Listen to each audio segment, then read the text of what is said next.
Hello, hello, hello. Good morning. Good afternoon, good evening. How are y'all doing today? I'm in a really good mood today. I don't know why. I just am. I'm in a good position. I'm feeling all right. I'm Gucci. I'm in a weirdly good mood.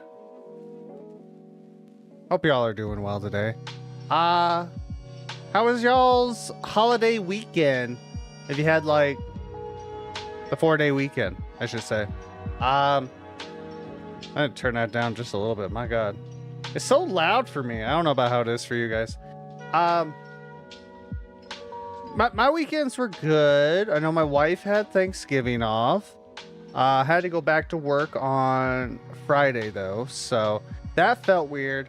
I forgot that's what happens around this time of year, is that she has to go back to work on Friday, and it fucks with my whole like her time off vibes. Like it just fucks with me hard, and I'm like, wait, is it not Saturday? No, wait, you go back to work tomorrow. Fuck. So like planning things just like feels weird. Yeah, no, I had a good day. Thought I got louder for a second.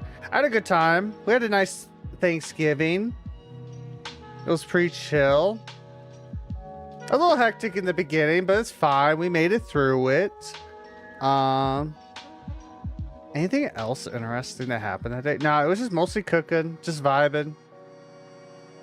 I think it went pretty smooth, all things considered. We've had more hectic Thanksgivings. I know a lot of people have really hectic Thanksgivings, and like that's rough. I hate that shit. That do be a rough shit. I need to get rid of stream elements. You need to get the fuck out of my chat. I swear to God.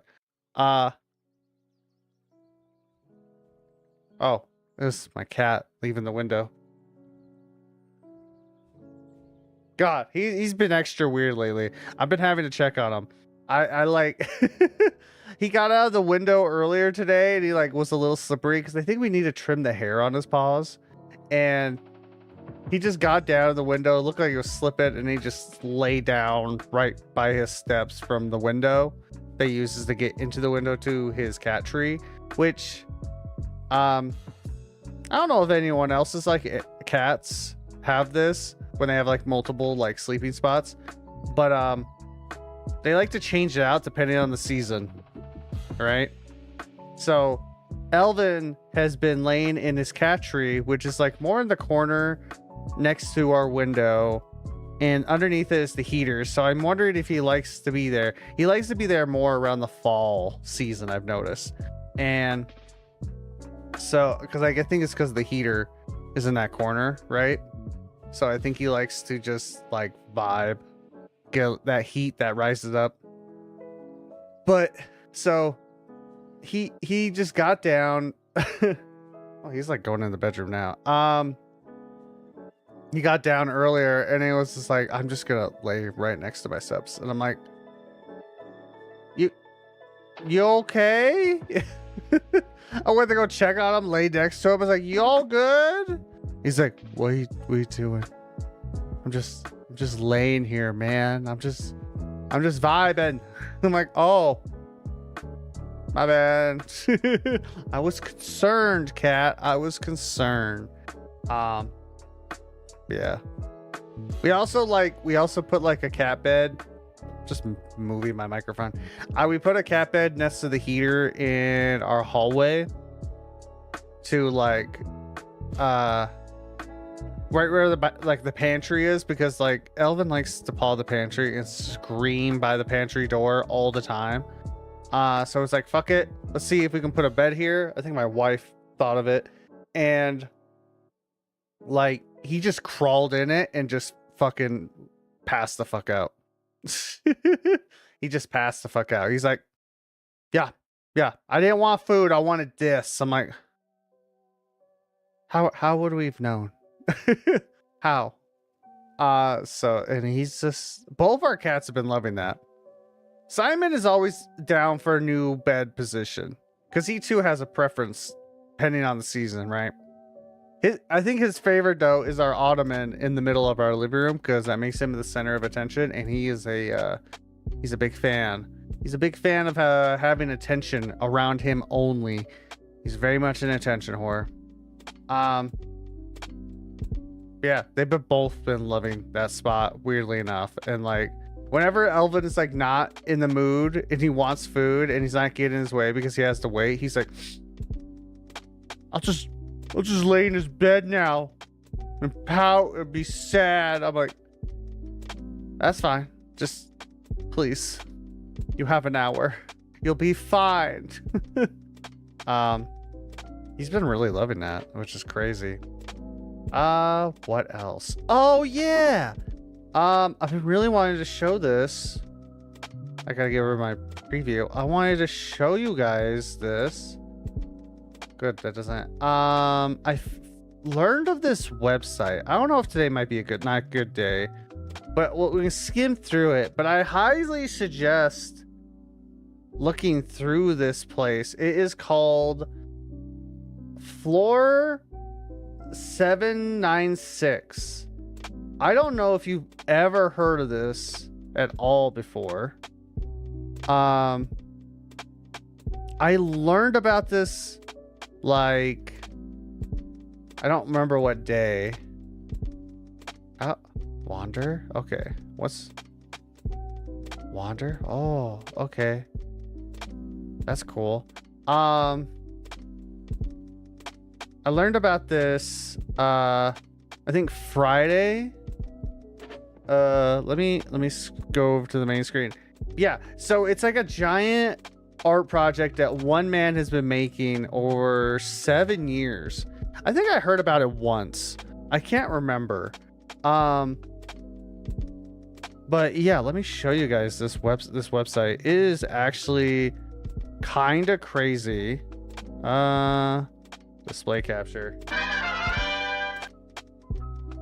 There we go. Look at this shit, dude. It's what the fuck? He looks familiar. So it's like a very much a giant like art program. Art. Let's see. What does this say? So, one moment.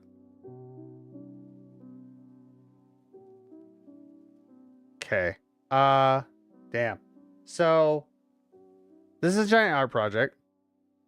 That's so cool. Yeah. So Floor 96 is an animated scene showing the lives of characters from various works on the 796th floor, which by the way is the numbers for GIF, of a large space station. The animation is regularly expanded with new blocks, rooms, and characters from movies, TV series, games, anime, memes, etc.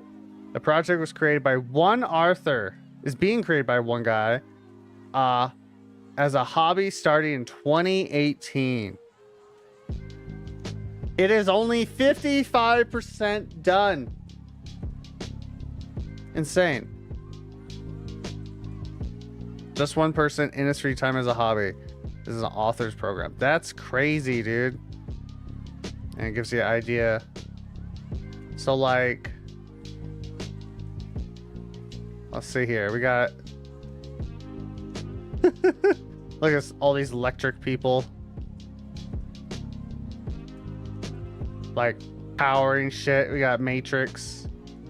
Is this like the wall? I think that is the wall. So this is the wall. I wanted to like skim through this because I saw a TikTok on it and it's honestly kind of crazy. Of what this is. I'm like, am I gonna know or remember like a lot of the references in this? Like, there's so many. So I wonder if like this was a room, that was a room. And let's go this way. I just wanted to skim through this a bit because I thought this was such a cool idea. Oh wow. Oh, you can click on them. That's right. It did say that. Ben Affleck, Smokey meme. That's fucking crazy. Kid and Carlson. Oh my god. Dude, that's so cool. Holy shit. This might be the main thing we talk about today because like I just wanted to show this because this is so cool. Deadly Force? The fuck is Deadly? Oh, this is like old ass movie? Huh. That's, I love that they adds all of this. Oh yeah, he just looks like a normal skin. Police Academy, of course. That's so cool. Yeah, like, so one guy is making this entire project. I want to like skim through this a little bit. Oh fuck, he fell. The fuck?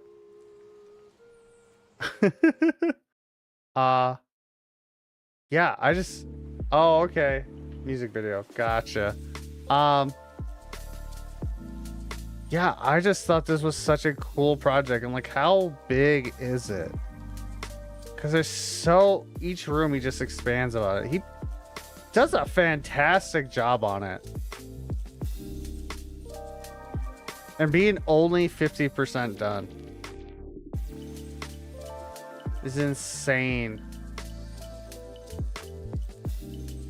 But I just thought this was like a really cool like project that I think you guys should really like skim through it if you have a really big interest into this, because there's so many references. I remember him. That's also, that's Fifth Element Bird. Yep. What the hell? Hackers? Oh my, he got his own dedicated room. Oh,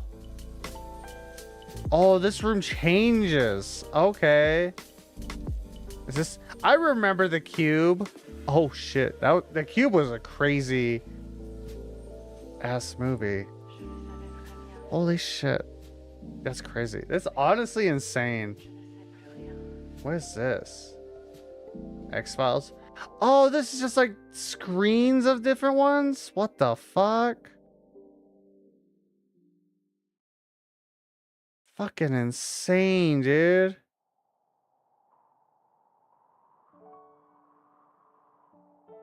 What is going on here? Oh wow, reaction to that. That's fucking a little weird. The Thanos. Yeah. What the fuck is going on over here? Oh, okay. I forgot how crazy that music video was. Crazy. Anyway. How much more is there? God. I feel like I might have heard about this once. But this is such a cool project. I'm gonna have to keep an eye on it and like venture around on it. Are these Silent Hills? They are. Is this Scrubs? It is. Do you know Scrubs is coming back? That's being rebooted, by the way. I thought that was weird. Fucking house. With Kakashi. Apparently a new season might be coming out for that. Girl, you gotta get your shit checked out. You got fucked up teeth. What is coming back? Scrubs. The show Scrubs is coming back. Jaws, James Bond. What the fuck? Yeah, it's being like not rebooted, like more like it's coming back as like a new series with the original cast members. Oh yeah, fuck it, Sword Art Online.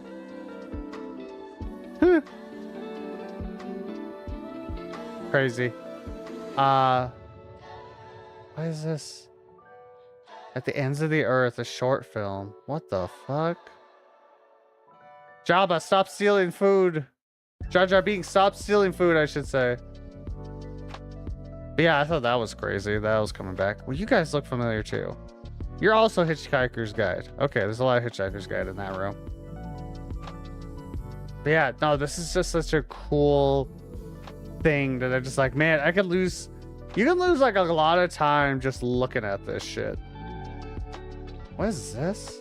Mars Attack. Man, I forgot about Mars Attack. What the fuck? Kindiz this? What is that?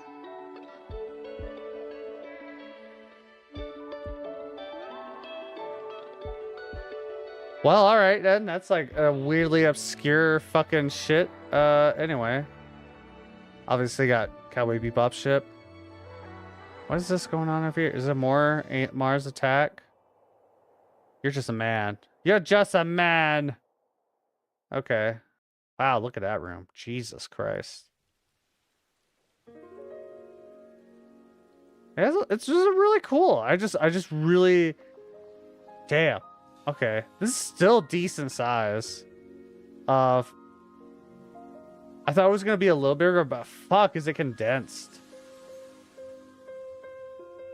It's doing that one dance. That one meme dance. Yeah, this is just fucking awesome. Good on this guy. Honestly, this is insane. And obviously, since he's like taking his time with it, it's pretty high quality. Duke Nukem. Where was it? I think there's a lot of Easter eggs too, but I'm like, I don't know where to find those. Apparently, but yeah, no, I just thought this was really fucking cool. Is that like a vampire room? Who are you? Once bitten. Okay. Oh, there's the Twilight.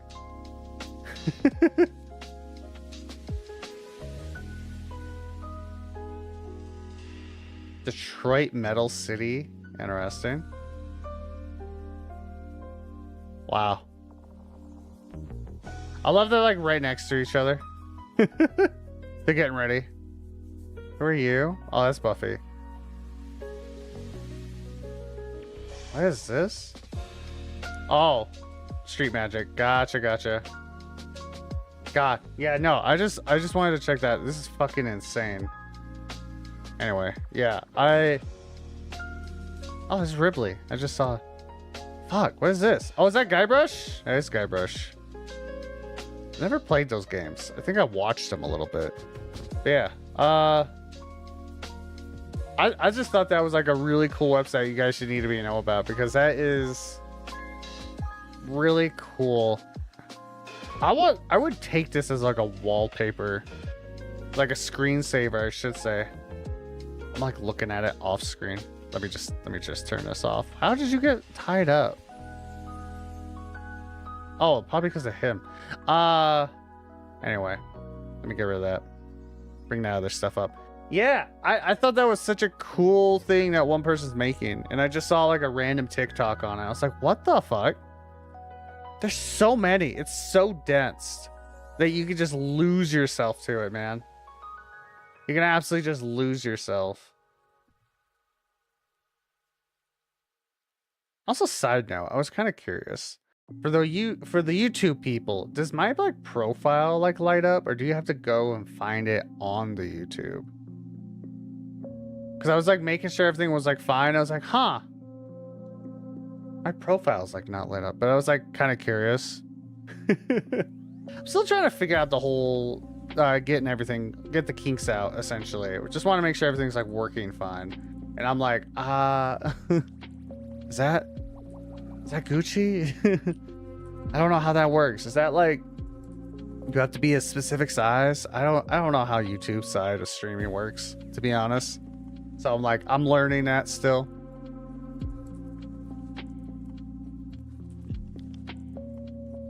Oh, what else?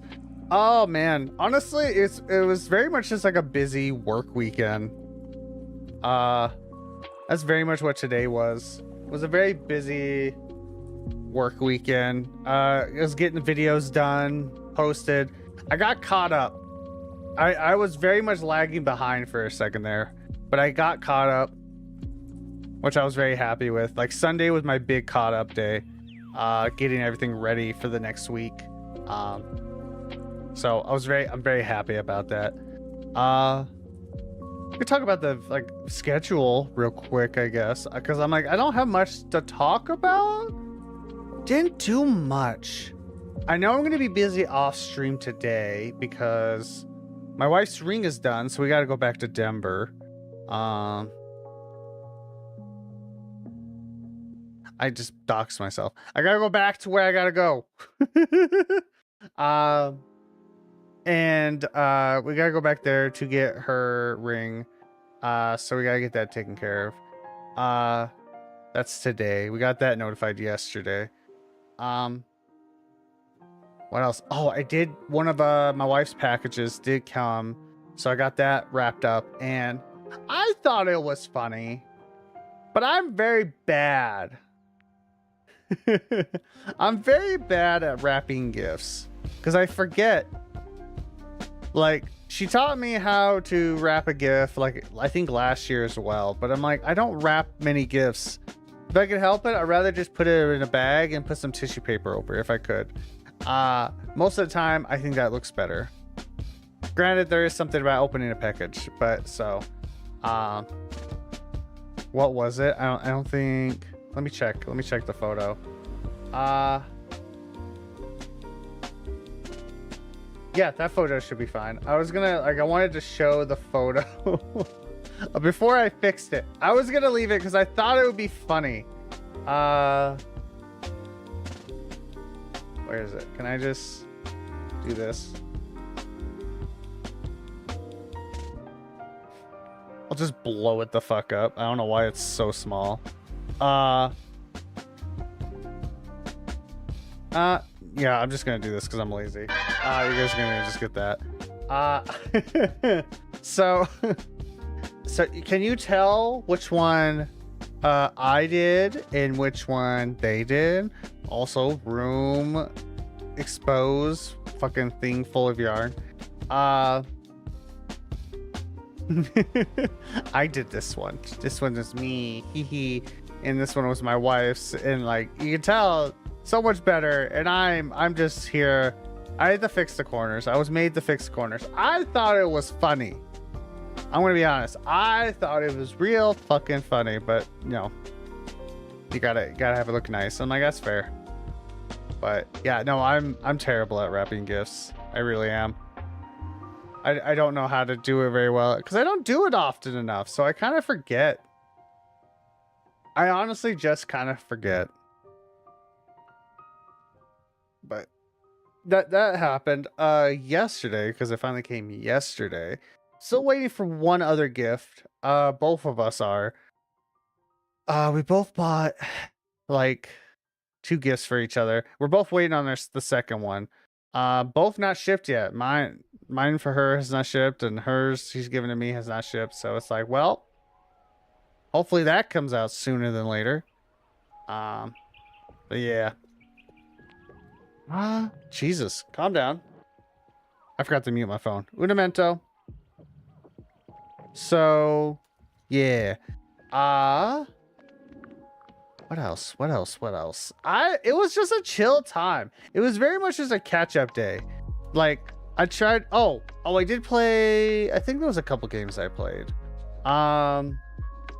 Checked out the new Fortnite season. We'll get to the schedule eventually. I promise. I'm not that bad on Scatterbrain. I swear to God.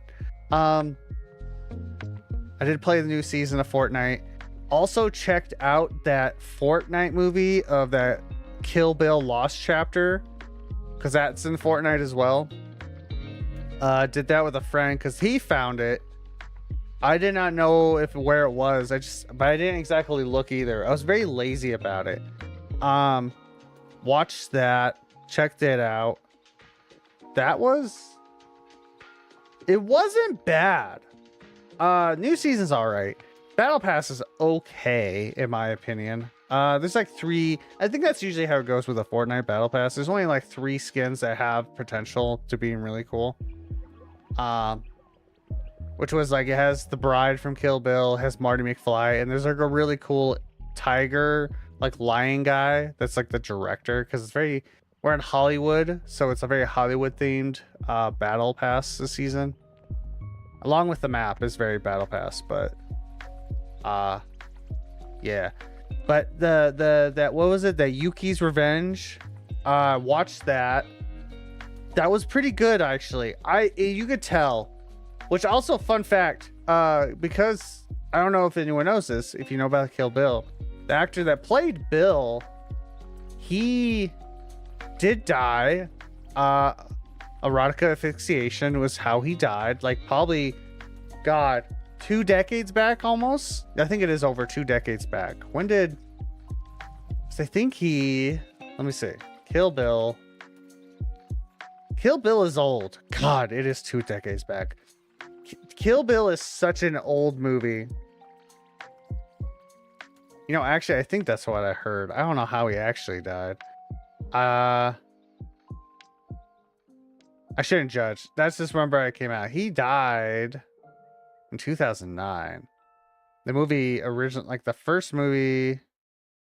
When did Kill Bill Volume 2 come out? A year later. Yeah, he died like 5 years later. So Quentin Tarantino voiced that character for this Fortnite thing. And I'm like, oh, what the fuck? Well, it makes sense. He's not alive no more, but still, what the fuck? And yeah. So I did not know exactly what this Lost chapter was. Apparently the Lost chapter takes place after the first movie. And it was meant to be for like Yuki's Revenge. Yuki is the sister of Go-Go. I think that's what her name was. It was the one from what was also the actress's name? Lucy Liu? Is it Lucy Liu? Yeah, Lucy Liu's character, Oren, during that whole part of that first movie, it is like the sister of like that bodyguard for her, and she came back to revenge. Apparently that was meant to be somewhere in the movie. I don't know where they would have placed that. I'm guessing at the end, because they did show, I guess, where it was placed, but I didn't know where they would place it in the movie. I don't know. I was a bit confused. Anyway, that was good. It was actually not bad. I think it was a bit weird with all the Fortnite references though. Like it was really weird on the whole, like all the NPC people, all the extras were Fortnite skins. I'm like, that makes sense. It was done on Unreal Engine 5. The Pussy Wagon was even called the Pussy Wagon. It had like Mousekull's face on it and wagon, and I thought that was hilarious. And being like a teen game and like wanting to keep it AE for everyone, there was no blood. It was very much like they took it on the island, and like when you die on the island, you like become like blue particles or whatever. And so that's what happened with that. And like Yuki was on, I think it was meant to be drugs. I think she was supposed to be on like coke or something. I'm pretty sure that's what the original intent was. But she was addicted to like slurp juice, which made it goofier. Like the movie, it just wasn't bad. It just had a lot of weird Fortnite shit because obviously it was made in Fortnite. Fuck, I'm already losing my voice. It was made in Fortnite. So that was weird. I thought it kind of threw me out of it a little bit because it felt like a Quentin Tarantino moment. It did. It really felt like that.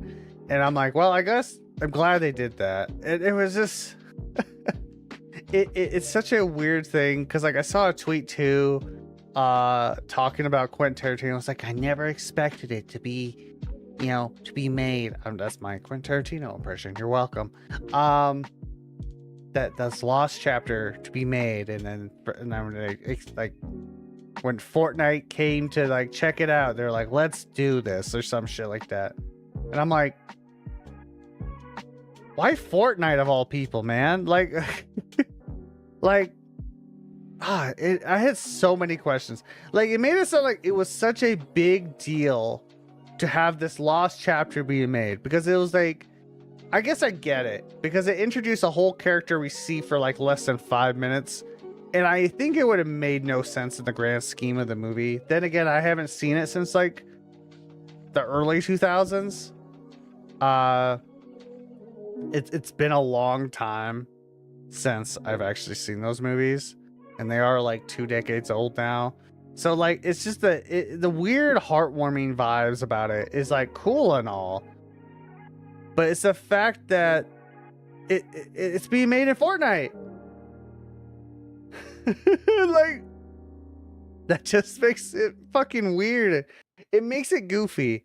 It makes it so much goofier because of the fact of that. And then it's like everyone attached to it. It's almost like it was like, you know what I was saying? Like a Scrubs reboot was happening. It felt like that. Like, oh my God, they all came back. Right? Now imagine if like they did that, like, you know, with Scrubs, but then it's like they all came back. They're going to have a Fortnite season though. I'm like, and you can watch it in the game. I'm like, what the fuck? What the fuck? That's weird. That's how I felt. It's like, it's cool, but it was weird all at the same time. That's just so weird. Yeah. It was a fun experience though. I think, like, I forget how cool Fortnite experiences can be, right? I get it. They're really cool. Cause they even had like, it wasn't just the fact that you like, I forgot to put face lotion on. My face is so dry. Oh, I feel so dry today. They like, it was cool because they had the whole movie theater red carpet experience outside of the movie. It wasn't like they had an island and you just get dropped into a movie, right? And you watch it. They made it a whole experience. So like they had the red carpet, the paparazzi area, and they had like the backdrop they usually do, right? Which I guess is based off of a real one they actually made. They actually did one in real life, with Uma Thurman, Quentin Tarantino, the actress that played Gogo, which I just saw. It was the same person. They were twins apparently. Gogo and Yuki were twins, so they had the same actress for that as well. Like, they just brought everybody back for this. All the important people, I guess, for this 15-minute film. And I'm like, that's so fucking weird. Anyway, the experience was cool, right? They had the whole red carpet experience. They had like close-up cameras so you can take photos if you want with the Kill Bill backdrop, Yuki's Revenge. They had a giant poster. They had like statues, quote unquote, of the two main characters, but it was, you know, obviously it's just the models. And then they had like the pussy wagon and Yuki's car that she was using. It was fucking crazy. It was really cool, and they had like little mini games in it as well. And it just it was a cool experience. It was just odd. It was just a fact that it was in Fortnite, right? I was checking my phone, my bad. It was the fact it was just in Fortnite. But if you're into Fortnite though, and you do play that, check it out, man. It's actually a really not a bad experience. It had made me want to check out Kill Bill again, because like I have not seen those movies in a long time. I'm not gonna say I'm a huge fan of them. They were good. But that's it. I'm not even a big Quentin Tarantino fan. Like, I'm not the craziest fan. I'll watch his stuff. Like, what was the last movie I watched of him? I have not seen Once Upon a Time in Hollywood. I have seen, what was it? The Hateful Eight that had like Russell Crowe, obviously Samuel L. Jackson. Samuel L. Jackson's in a bunch of his movies. I saw that one, his spaghetti western that he made. That was pretty good. The guy's weird. Don't get me wrong. The guy is weird, but he makes a decent movie. I do like Pulp Fiction. Like, Pulp Fiction is a good movie. Trying to think, what else has he done? Quentin Tarantino movies. I want to know, what else has he made? Django Unchained was a good movie. Inglourious Bastards, I feel like I would like it more, but I could not get into it. Is this same as... Oh, he's not a director? I thought he was a director. He's just producer and writer? Oh. He also acts in most of his stuff. He must be in almost all his works in some degree. I guess writer. He came out with a short film in 22. God, Once Upon a Time in Hollywood is 2019 already? That's crazy, dude. It was still, I forgot they had a series from Dusk Till Dawn. Yeah, that was one of his movies. I don't remember that one that well. The Hateful Eight was pretty good. I enjoyed it. Let's see. Django Unchained, yeah. God, Inglourious Bastards was 2009. It's crazy. Death Proof? I have not seen that. Because he had that whole segment with Rodriguez called Grindhouse. He wrote a quick movie. Rodriguez made a quick movie. By the way, Rodriguez did the Spy Kids movies, right? He did some other stuff. He did Planet Terror. The Grindhouse set was like a double feature of Death Proof and I just said it. Planet Terror. Planet Terror fucked me up as a kid because I was not that exposed to that type of shit. It did. It really fucked me up. But I appreciate it more now because it was goofy. I don't know why. It shouldn't have fucked me up as much as it did, but it was I was not vibing with zombie movies at that time as much. But yeah. The whole bloody affair. I didn't know that was a thing. Anyway. Yeah, Reservoir Dogs. The video game? There was a Reservoir Dogs video game? God, it's so old. I forgot they did make a game on that. That was back when they made games on everything. That was in 2006. Kill Bill The Whole Bloody Affair. I don't remember what that is. Or is that new one? Oh, that's right. They are doing that. Or they did something like that and they're going to do something like that again. I think they're coming out with like a movie with all of it. Yeah, The Whole Bloody Affair. You can watch. Jesus Christ, I'm not going to theaters for that. I ain't gonna lie. You know why I can't go to? You don't want to go to theaters for this, in my opinion. I don't think anyone could. You have to clear yourself out because it is 4.5 hours long. That's crazy. 4.5 hours watching the Kill Bill movies is such an insane thing. I should watch it again though. I'm not watching that though. I'm good. But I forgot that was a thing. God, he did CSI. God, who remembers CSI? Back when they had like a bunch of like, I feel old. I feel old just talking about that. Back when they had like a bunch of those shows. Apparently, he wrote a couple episodes. Kill Bill, Reservoir Wolves. That was a short.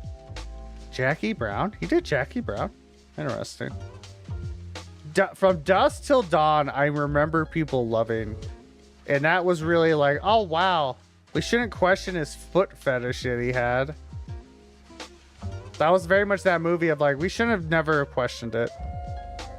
He made Samaholic fucking like drizzle fucking booze down his her body while he had her foot in his mouth.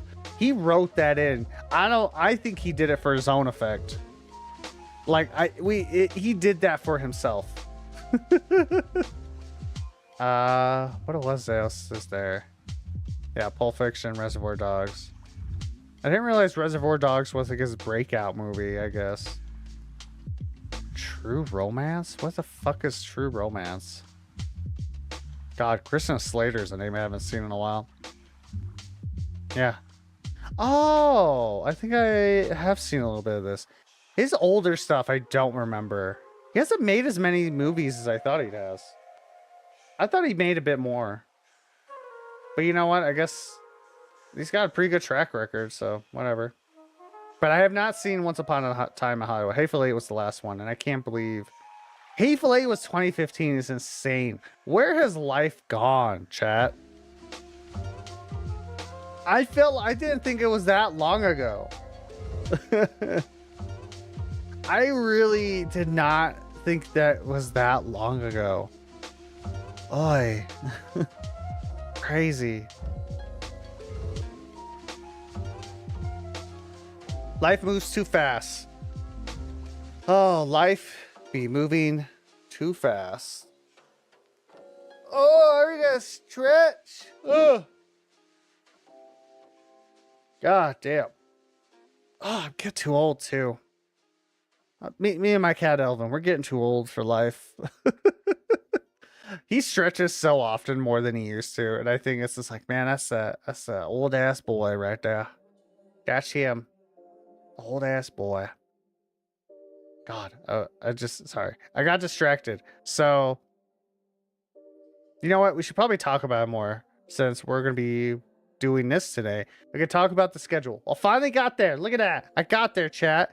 It took me forever, but I got there. So the schedule for this week, which is probably going to bleed into next week a little bit. Today we were watching Midwest Angelica. I don't know how far we'll get into it. We may have to do another part, like a part 2. We'll see, because I was just looking at it. Season 1 is the shortest.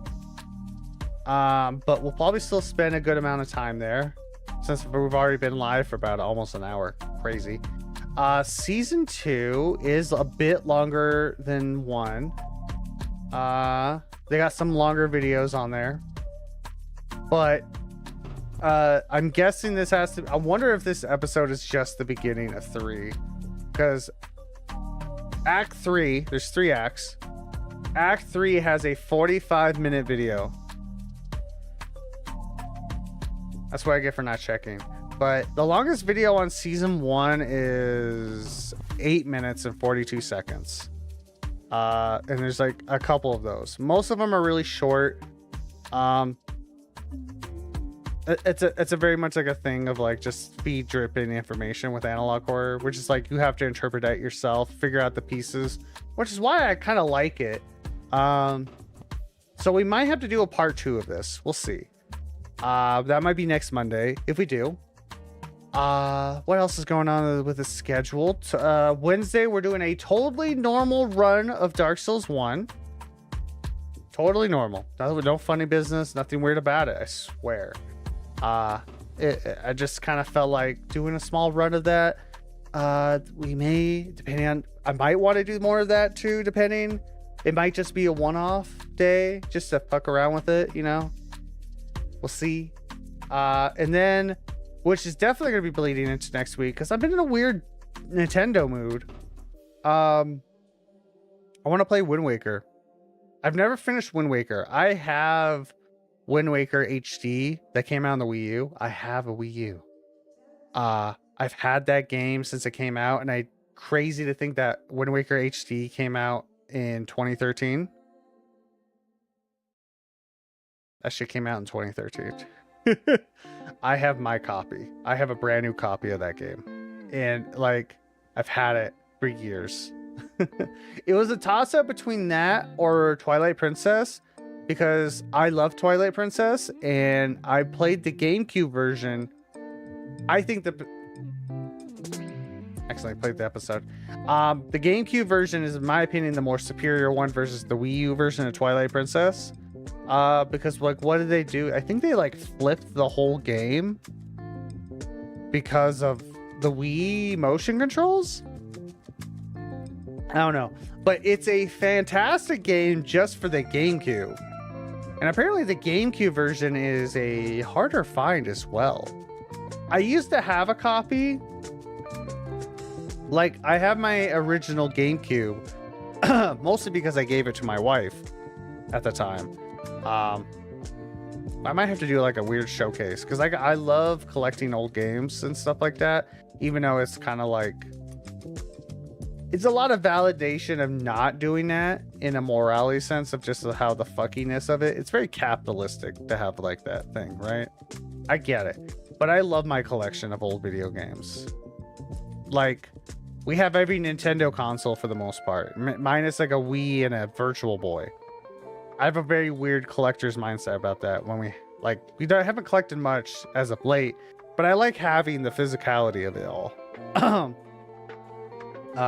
Like, I even have like a bunch of Game Boys. I have a bunch of I have a couple DSs and 3DSs. Like, one of my favorite 3DSs is on my desk as like to look at, you know.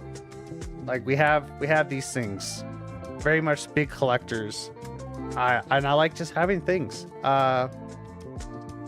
have that, and like, what was I leading into that? I forgot. What was I talking about? Yeah, no. It's like, God, what was it? It left me. That thought just ran away. The thought just left my head. It just said, no, fuck you, we're gone. Yeah, no, I maybe because I was like feeling nostalgic about playing either that or Twilight Princess. That was it. It was Twilight Princess or Wind Waker. I have both the HD ones for the Wii U. And I have not really played the Wii U version of Twilight Princess. Ironically, I don't think a lot of those online supports are not available anymore. Because like, which is weird, because I think Twilight Princess had like a big online thing that they added. I don't remember. But I haven't played the Wii U version. I do know they did some changes between, I think, both Wind Waker HD and Twilight Princess HD. Yeah. Oh, that's right. I had a version of Twilight Princess on a GameCube. I gave that to a friend. I gave the GameCube to my wife. It was when I wasn't really into collecting stuff and I wanted to make room, but I just gave them, so I gave shit to people. I had an original copy. I felt bad about that later because I wanted to collect that thing, so I had to re-buy them. So I re-bought a very good copy of it because my original copy was like great. I had notes in it and everything because there was like a whole puzzle that I could not figure out as a kid, that I just like wrote like a piece of paper for whenever I played it, because I played it so much as a kid, Twilight Princess, that I needed a paper to how to do this puzzle. And it was specifically for getting the Master Sword. That whole like puzzle sequence sucked ass. And I remember looking that up on an IGN website. I had on a IGN website. Yes, a IGN website. Back when they had multiple IGN websites. I remember looking that up on my grandpa's like computer because I didn't have one. That's how old I am, chat. It's been a long time. It's been a long ass time. But I have that version and I have the Wii U version. But I thought about it. It's like, I have not finished Wind Waker. I have never finished that game, even though I love the look of that game. I love the whole game itself. I think we should do a playthrough of that. I might need help with some puzzles. But we'll probably do the same thing with Pokemon, which I want to talk about. Is like, I'm taking a break from Pokemon right now because I don't want to get burnt out on it. We will go back to it because I want to finish it because it's fun, but I don't want to just focus on one game constantly. I very much want to scatter my interests because it just be more fun for me. It'd be a lot more entertaining. That's why we have these days, right, too, where we're doing like a we're gonna do a Midwest Angelica watch-along today. I just really want to do a lot of different things, and playing different games is like kind of how I want to do it. And I know that's more of like a norm than it used to be. Back in the day, it's like some people, it's like you focus on that one game and call it a day. You finish it and go about it. Now it's like it's okay to, like, I don't know. It just feels like this, like, people I feel like more people are willing to just jump around from video games. But yeah. But we'll go back to Pokemon eventually. I just don't want to get burnt out on it. So I want to do some other stuff. But I'm like, I still want to play something. Play something like Nintendo wise. And I'm like, Wind Waker was a good choice, I think. Yeah. That's probably gonna bleed into next week. This may bleed into next week because I didn't realize how long it can be. I had no clue. This shit is long as hell. That last episode is insane. But we'll see. We'll see how it goes. So anyway, I guess we'll get started on that. So just a understanding of what exactly we're watching today. For those that don't know. Midwest Angelica, I have watched a good chunk of this all on my own and watched videos on this. Have not, but that was like in the middle of its thing. It's still technically in the middle of its thing, but it's on its last season. So it's going to be ending soon. If it has not ended already. I don't know if that last episode was the ending or not, that 45-minute one in Act 3. But that's what we're doing. I was debating if I want another coffee. No, I can wait. I'll have a coffee later. Probably gonna need a coffee later because I gotta go on the road. So Midwest Angelica is a analog horror found footage series. That's how I would kind of describe it more so. Reason why is because the analog horror portion, if you ever watch like Gemini Entertainment or what was the Mandela Effect, I think that was what it was called. It has a very similar vibe of that, of found old like infomercials, news alerts from say the 90s or 80s. You could go all the way up to like 2000 essentially, or like mid 2000s for that effect, right? You like, for all my older people, you know, like when you watch an old cassette that you found in a box in your attic, right? And it was like a home movie that your mom made back when you were a kid, and you're watching that, and like you have like all that artifacting, that tape decay effects and all that shit, you know? Imagine that like type of style, all grainy, like not even like 14, like 480 or smaller, 240p 3:4 aspect ratio style of shit. Like the old Disney fucking what was it, the old Disney trailers, right, on the cassette tapes of the Disney movies, you know, like it's coming to DVD near you, like that type of thing. It has that vibe, right? That's the analog horror, if you don't know. Very much found footage. However, I think it's more of like it's like an alternate history. So like, I remember I'll explain it after we watch the first episode, the first video, because the first video is only a minute, but it kind of sets a precedent of we're about to see things that happened already, right? And talking about it in a way that's unusual for how supposedly severe like the severity of this event was, right? So that's what we're gonna be seeing.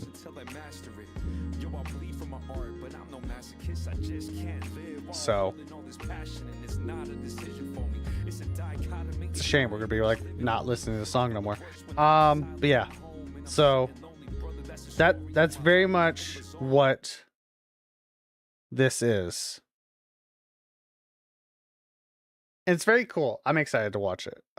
It's probably one of my favorites. Okay. So, so I guess I could like talk about this. Also, hi, here I am. Show the description of this. I'll read it for you since I'm covering it up. 00. The tape was discovered at the Oklahoma Cherokee site. It is believed that the footage, which depicts an advertisement on KMTV Channel 3, was recorded sometime between October 31st of 1991 and January 1st of 1992. The product depicts in the advertisement a film titled Midwest Angelica has yet to be discovered. Shorts remixing us. Did someone make that? I don't know. But yeah, so let's see. Just double checking stuff. So that's what this is. It's like an infomercial. So let's watch it, shall we? Let me turn it down just a little bit for you. Let me know how audio will be as well, please.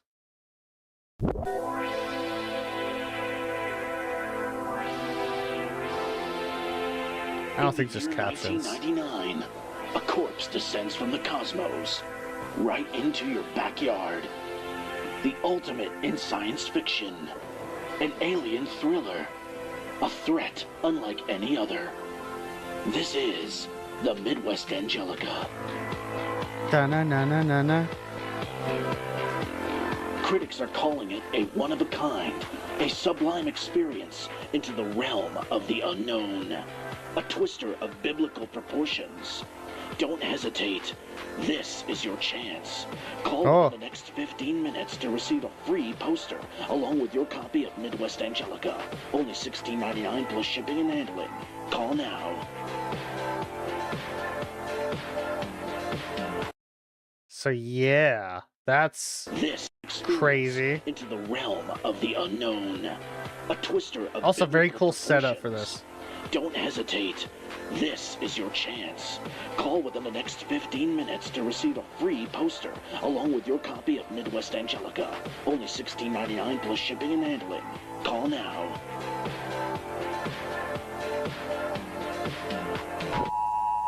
Oh, gotta go back. We got things. So KMTV TV Channel 3 for Douglas and Washington County until 11. Was a warning. A little flavor. What is that? Oh, that's the thing. And then the sun. Yeah. Interesting. Good setup. I like that setup. It really just sets up like, what the fuck are we about to see right now, right? It's gonna be interesting. Onward to the next episode called Home. I'll read this. It is believed that the tape was created from sometime between April and July of 1999. However, the tape depicts footage originating as early back as 1985. It is thought that the tape was used internally at home in NASA. What is home? That's definitely an anagram like NASA. For assessment of the circumstances surrounding AZ-001. The tape was discovered within the Grand Forks Technological College rubble. So we have a organization like NASA that has a long ass name. And then something about Grand Forks Technological College rubble. So that's gonna be interesting. All right, let's get to it. This is your typical. Oh wait, this is actually slightly different. Federal all property. This is your typical stuff. All property of the Division of Heavenly Operations and Material Examinations. That's what HOME stands for. Are to remain within designated home facilities on the authorized possession. Yeah, typical stuff.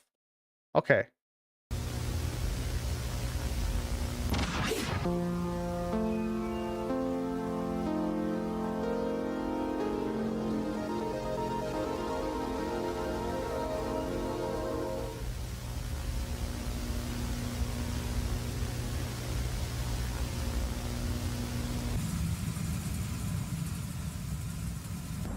Around April of this year, we picked up an anomalous biosignature around Jupiter's orbit. We thought it was some sort of instrumentation issue, but we wanted to take a look, just to make sure. Thanks to the tenacity of our team, we were able to get a good look at it within a month. What we found was, frankly, astonishing. Truly unexplainable. The object, which we've codenamed AZ-001, appears to be 66.3 kilometers in diameter. We still need more data to prove that life is indeed thriving on this object.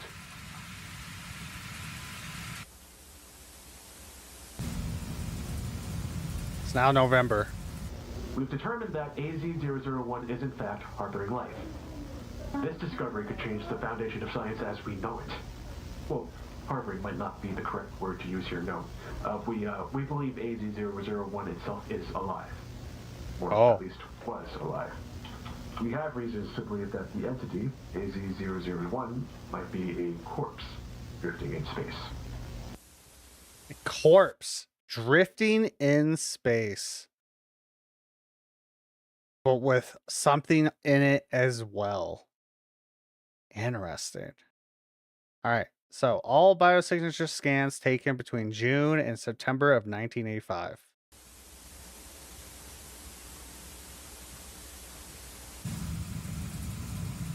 So March. AZ-001's... How long has it been?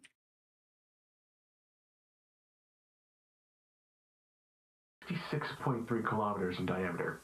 We still need more data to prove if life is indeed six objects. Did you say what you... Okay. Look at it within a month. Unexplainable. Okay, so it's been a couple years now. That's what I'm gathering. Okay, so first they learned about the whole thing in November. I'm sorry for going through it, but just trying to like paint a picture of how this is starting off. So we're in November of 85, found out this thing harbors life, or at the very least did at some point. Can you turn it up just a little bit? Yeah. I'll do that as well. Let me know how it is when we play it. So, and now we're 2 years later when more information came about it. I guess that makes sense because I think satellites do take a long time to like come from satellites and stuff. I think it was the same way with like Hubble and like the rover on Mars. We've determined that AZ-001 is in fact harboring life. This discovery could change the foundation of science as we know it. Well, harboring might not be the correct word to use here, no. We believe AZ-001 itself is alive. Or at least was alive. We have reasons to believe that the entity, AZ-001, might be a corpse drifting in space. All biosignature scans were taken. Okay. Yeah, now we're in March, 2 years later. AZ-001's trajectory has been calculated. Based on our calculations, we believe that it will reach the vicinity of Earth's orbit by the year 1999. Due to the implications of AZ-001's existence, NASA has made the decision to form a group, known as the Division of Heavenly Operation and Material Examination, or simply known as HOME. This group will study AZ-001's composition, trajectory, and will hopefully make contact with the object in 1999. It's also designated to hide the existence of AZ-001 from the public. I have been chosen as one of the lead positions in Home. Okay. It is coming towards Earth. Also, I'm pretty sure if it takes place in Nebraska, I think the first tape I said that was Oklahoma. My bad. Okay. Where the fuck is Grand Forks? I don't remember. Nonetheless, so there's a new organization now. They figured out it's coming. It's going to be there in the next 15 years. I think that's the math of that, from 87 to 99. Sure. A good time will be passing. But it is coming towards them. Dr. Lucas went missing. The one that was talking in 1989. His current whereabouts are unknown. I can only think of Grand Forks, North Dakota, and Grand Forks, Washington. Maybe that is. I don't know. So the guy that was doing the tapes went missing. What the fuck?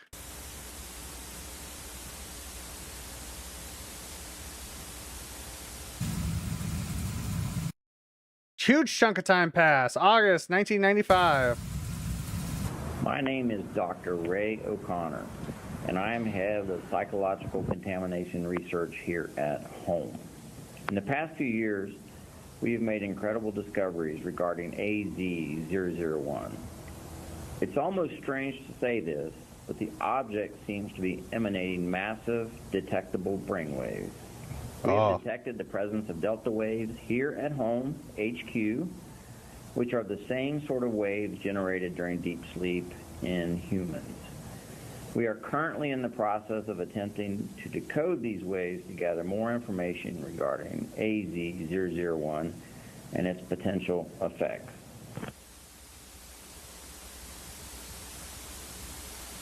Home psychological research became critical in understanding the nature of AZ-001. I think what's trying to say here is that it's basically in a deep sleep traveling to us before it finally wakes up or whatever the fuck. It's like staying in a stasis essentially to survive. I think that's what's happening with this. Crazy.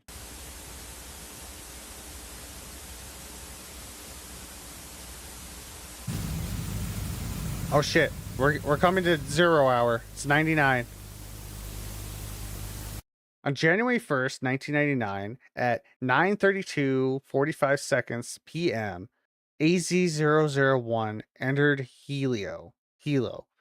I think that's within our galaxy? No, it's not Milky Way. I don't remember. It's close to us. Oh! It's within moon distance. Passing the front of the moon. AZ-01 passing the front of the moon. Look at that. Fucking weird thing. On January 13th, 1999, at 3:23:36 a.m., AZ-001 entered Leo. It's getting closer. Close-up photos were taken.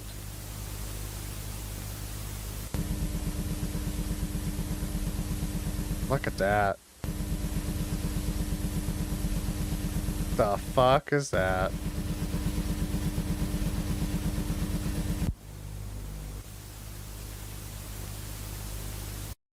On January 16th, 1:26:45 a.m., a large chunk of AZ-001 was determined to have separated from the main body. Da-na-na!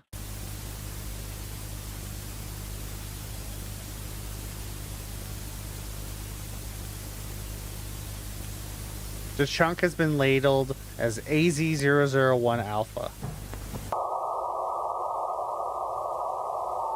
Atmospheric radio Oh, it's emitting radio waves.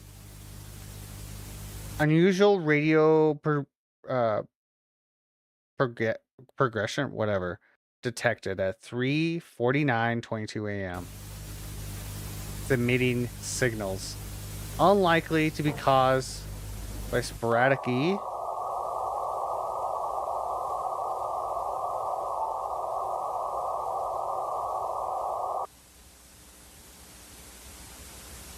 Alpha chunk enters the atmosphere.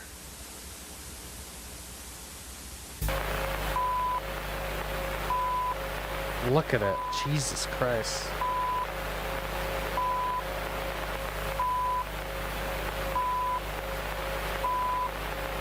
It's like crash landing on Jesus Mary. Visual tracking of the anomalous object. Oh, it crash landed in Nebraska.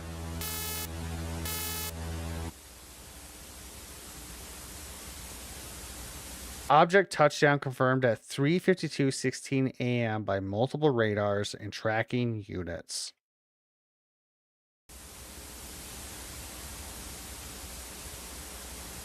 Object determined to have landed the coordinates. Classified footage. Footage property of home clearance level A1A. Recording begins at 5:25 a.m. is January 16th, 1999. That's when it crash ended. So this is footage. Who got the question is now, right? Someone got this footage. I think someone must have gotten this footage and like provided this on either the like that ad that we saw or is being uploaded. This is definitely, well, it's got the whole description and everything. It's definitely being uploaded somehow by someone that has this information. I believe that had something to do with it. We'll have to see as we go though.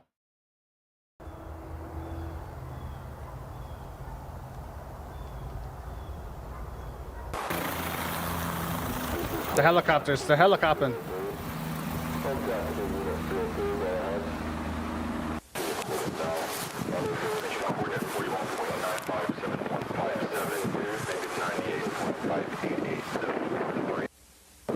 Oh, they're ready, chat. They're getting in there.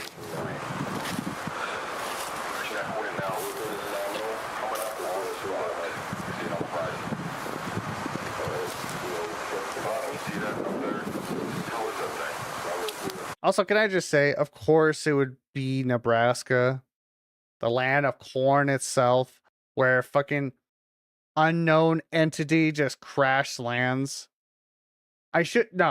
Apologize. Almost like a probe was sent by an unknown flying object would land in the middle of buttfuck nowhere. In Nebraska. Of course.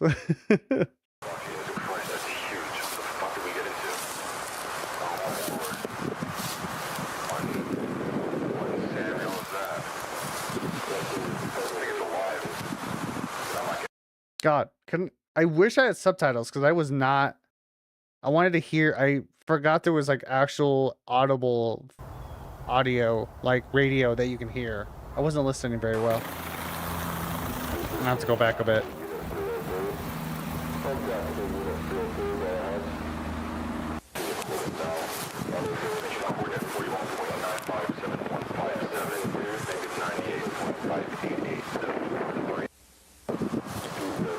Was that something? Checking.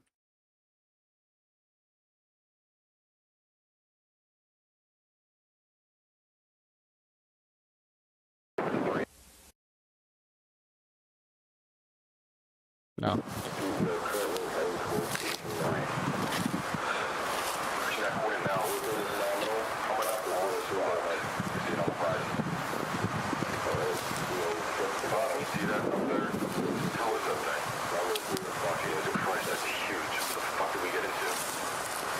Oh, they're just talking about it.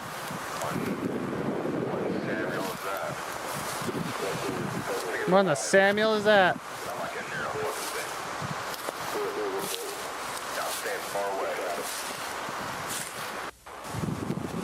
Oh shit.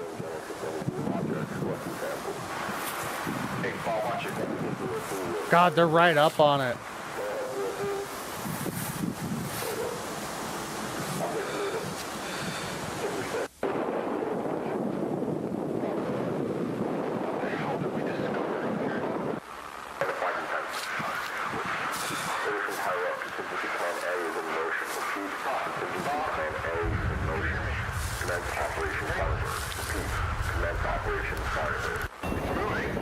Oh my god. He's like, I'm awake, bitch.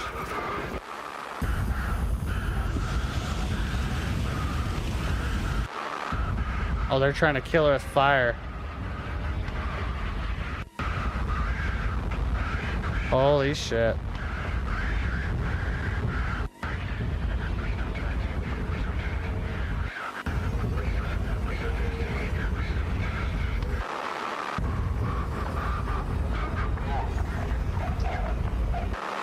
What the fuck?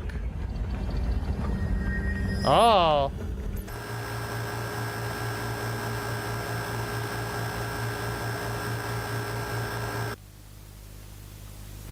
Well then. That thing affected it fast. They tried to contain that. Does not seem to go very well. Um, I think the only thing that was like really not convincing about it being like someone else's footage is the fact that who was recording that guy. But like I think you can forgive that just because of how good that sequence was. In my opinion, because you can definitely tell that was like just made by someone with like Blender, and I think it was convincing enough. Yeah, goddamn. Nah, I don't think I could get that close. I think I'm good. I don't think I would want to. The fucking balls to be like, hey, we got this weird thing that's emitting like radio waves and brain waves. Like this thing's sentient that's dormant through space over the next couple decades, at least the next decade and a half. And it sent out what I would say is a probe in fucking Nebraska. No, I don't want to get that close. You don't know what that's going to do. I know you got to check it out, but damn. So yeah, all right. That was end of tape 1. All right. Attention. Gotta read the description. The footage is believed to have been recorded sometime in 95.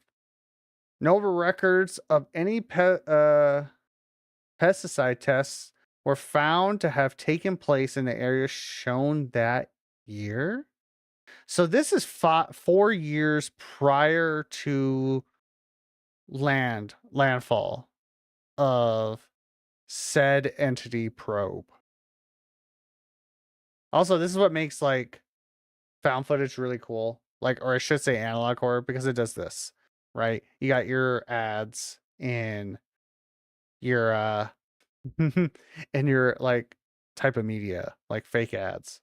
So this is like, what's IA? Is that like Illinois? I don't remember. Papa Rico!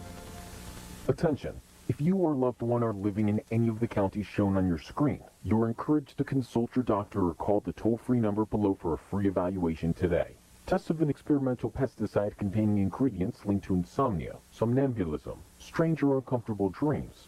What the fuck is somnambulism? What is that? Somnambulism?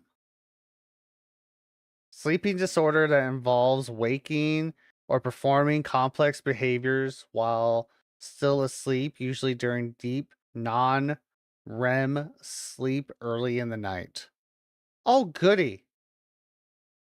Strange and uncomfortable dreams. And general sleep problems have previously occurred in these areas, and your input is critical in evaluating the product's safety for consumer use.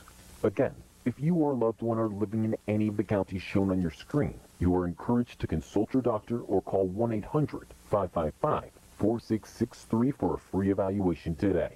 That's 1-800-555-4663. 1-800-555. So why was home doing pesticide testing in these areas 4 years prior to landfall of said object. Interesting. 4663. Oh shit, I wanted to check. Was that something? No, just bugging. Tracking. Play tracking. Okay. Alright. Starfield. Starfield Ranch. This is 99. The day of landfall. Let's see what the description says. Little is known about Starfield Ranch other than what is shown in the footage. Files containing information about the Jones family were recovered from Home HQ alongside the tape itself, which seems to have been annotated by Home. The films also state that it is unknown how the camera continued operation long after its battery should have been depleted. Uh-huh. Also, it seems like this somehow someone got a hold of these files from a Home HQ. Interesting. All right, let's find out.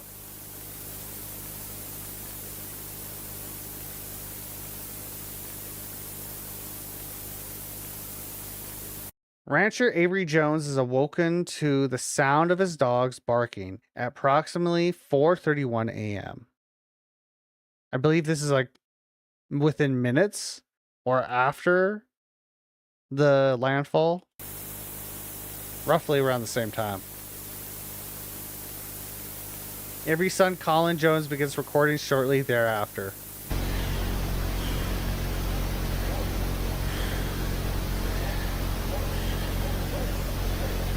Colin, get down here.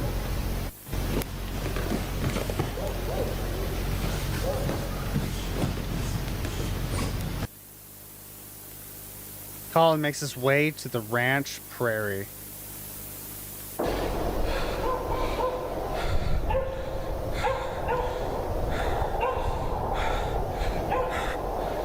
Colin, grab Max. I'm going to get the rifle.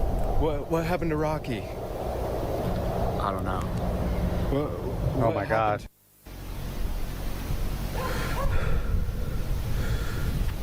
Also, if you're squeamish about like dog sounds and stuff like that, just a warning, there will be something in this video, just so you know.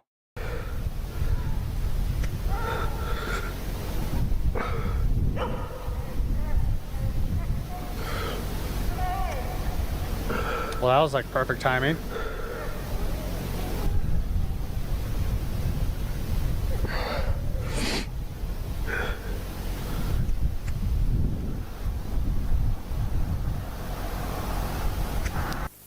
Whoa, whoa, whoa, whoa, whoa, whoa, fuck. I saw it for a split second. Look at that. Something decided to come right after him. Ooh, ooh. Ooh, I wonder, that's probably what took out the dog right there. Lord have mercy. Ooh. Several minutes of footage are too degraded to view. Only a select few frames are discernible. Oh no. That's a deer. That's a deer, not the dog. That's a deer. Still though, Jesus fuck. So it seems to be attacking life forms. As we already know, it's attacking humans, but it seems to be attacking other things as well. Fantastic. We love a being from space. Oh my God. We love it when they take over life. Jesus. Like, that might be the dog. Gunshots are audible. Well, they try to defend themselves.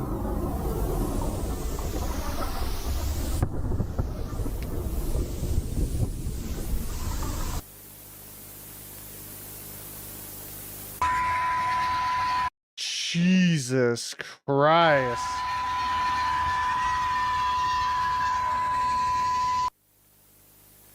Well, they got. Avery Jones is assimilated. Interesting choice of words there. Not killed off or nothing, assimilated. That thing took his ass over.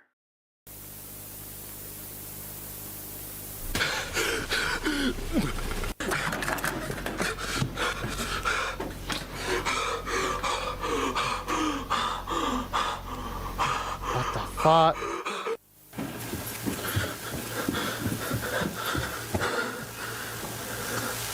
Mom? Mom?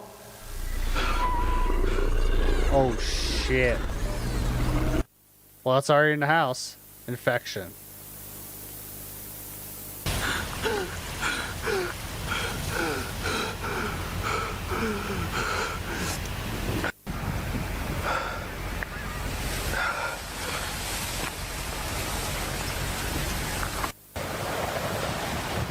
Yo, what the fuck? That's coming off a cow.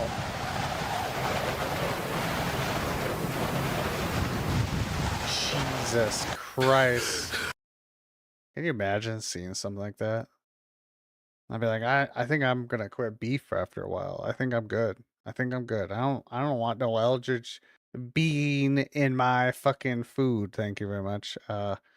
Just slightly worse than getting a tapeworm. Hi, manhole cover.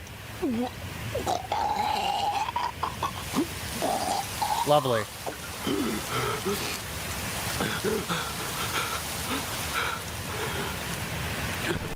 Oh. Oh. What a shot. What a shot. Family. Interesting to see that. That along with infection being annotated by home. Now, why would that be the case? If this was from an organization that's supposed to and like do research on this entity, would they write that on that specific frame and loop it? I'm gonna say not good things. Definitely not good things. Holy shit. Oh, do you see it? It's taking over the land and lifting the house with these weird mushrooms and tendrils and red spores. Holy shit. And that was recovered. Fascinating. But yeah, so that's definitely some questions to ask about. It's like, why was it annotated in such a way? Why was it called family and all the infection and all that? But it very much took over that area of Nebraska. That's a fact. All right. So this is tape 2S.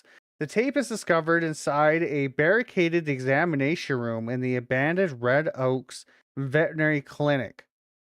Despite its alleged nature, the contagion shown in the video has yet to be discovered in any form. Really? Is that what you're telling me, huh? Star Killer. Classified material property of the home Xenobiological Research Group. Clearance level 3 required for access. Xenobiology. Fantastic. We're gonna learn about fucking weird shit, chat. Updates on the Xenobiology Research Group's study of the contagion discovered in 1999. Yeah. This is being hidden. This is definitely being hidden to the public. From the public, I should say. I should say. I'm guessing they don't want to cause mass hysteria. Sorry. Samples of the contagion infected into, I don't know what that is, and canine specimens conclude to induct minimal to no mutations. I don't know that first one, but I'm guessing it's dogs and something else.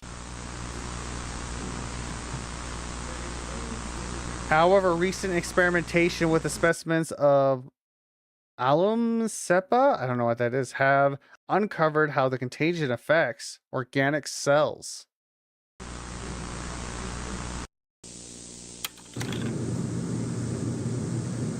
Zero milliseconds after infection. You don't see anything yet? Oh. 1 second later. Jesus. 2 seconds later. Rapid infection. And changing of structure. In 3 seconds. 4 seconds later, completely unrecognizable. It's crazy. Previous results combined with recent findings indicate the contagion processes some degree of intelligence.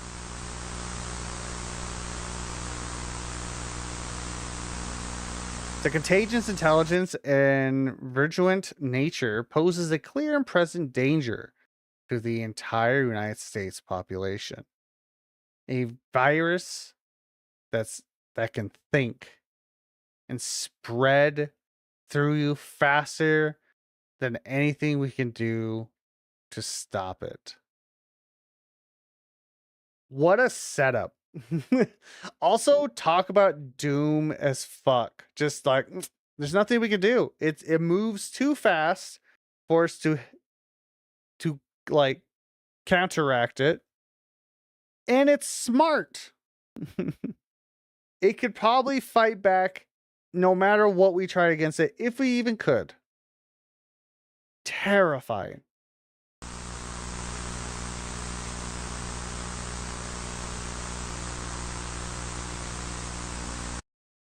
Research personnel strongly recommend the contagion be destroyed on site and by any means necessary, which is why they are trying to not bring it to the public, probably because of this whole shenanigans. It's too strong. It's too potent. Codename designation Starkiller. Starkill. Sorry, not Star Wars. Starkill. Big difference. All right. Phantoms. Let's read the description. Oh, yeah.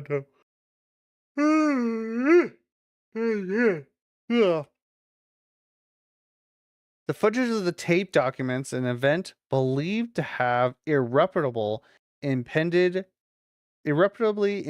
Holmes' ability to safely study AZ-001. The tape was found inside an underground bunker 12 miles west of Lincoln, Nebraska.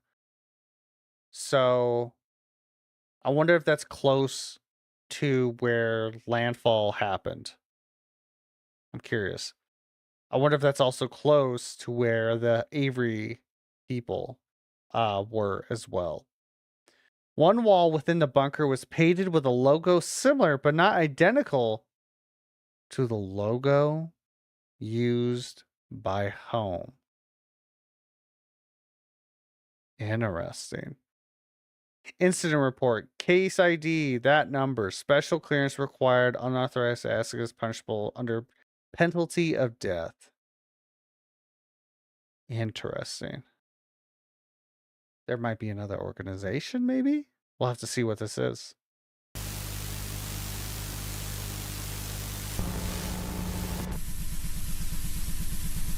Chronology of events.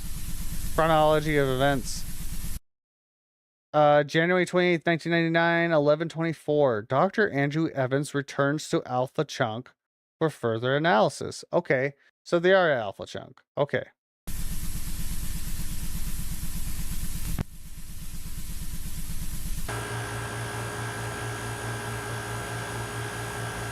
Oh, I love this. This old style modeling is always cool.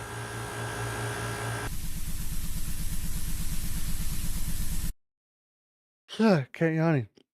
Official audio record at 11:24. Reaching coordinate point 1, over.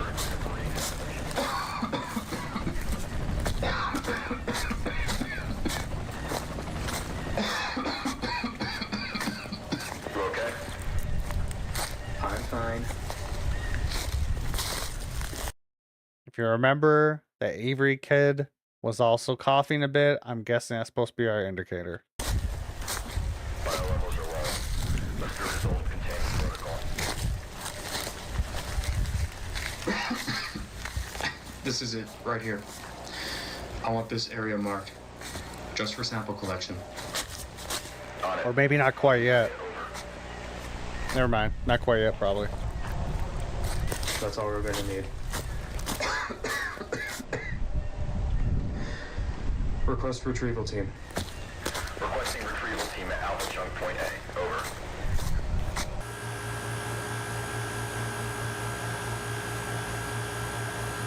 Is that supposed to be Alpha Chunk? Yeah. Okay. Fucking talk about a protrusion. Jesus. Oh. So this is Evans. This was the guy that we saw in the second video being infected.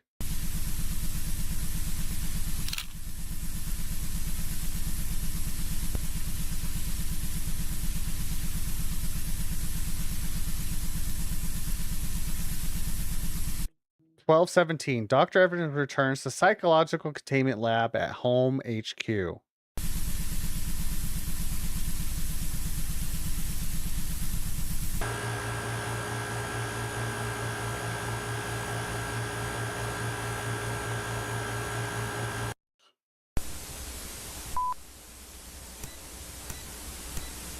He enters the lab.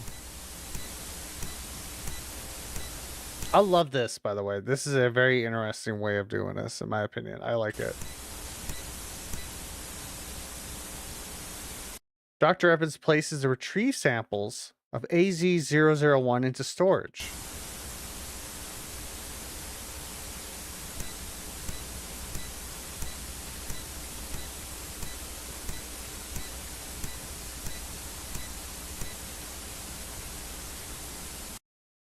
Dr. Evans obtains a container to refill the water cooler, believed to have taken longer than normal to obtain.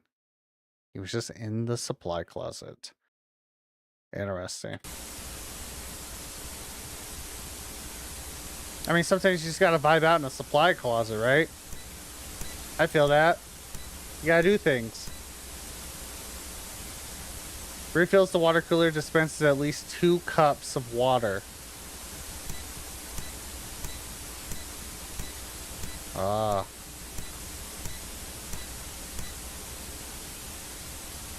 Dialogue between Evans and O'Connor. Hey, I brought you some water. Thought you might have wanted a cup. Thanks, Andrew.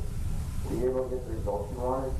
Fortunately, much of the alpha chunk was too necrotic to really get any good data and samples from it. We'll likely have to find some alpha chunk connected to the main body of AZ001. Sorry to hear that. I think I might be able to get you the new data you want once you figure it out. But I'll have to get back to you tomorrow. That's alright. We can discuss more about it tomorrow after the meeting. Okay. Or if he did something to it. Evan returns to his desk behind O'Connor. No further interaction occurred.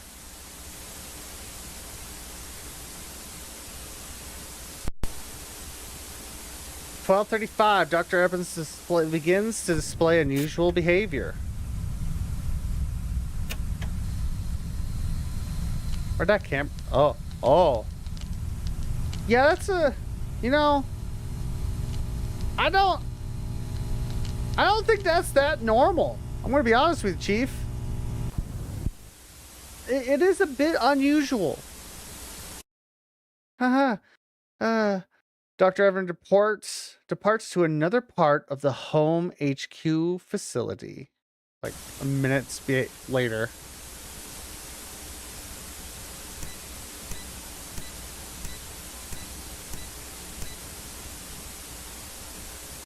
Visit storage room 3B for unknown reasons.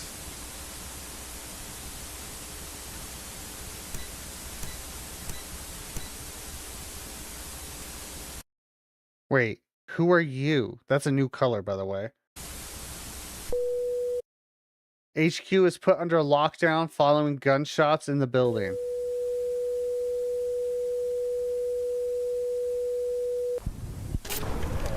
Oh.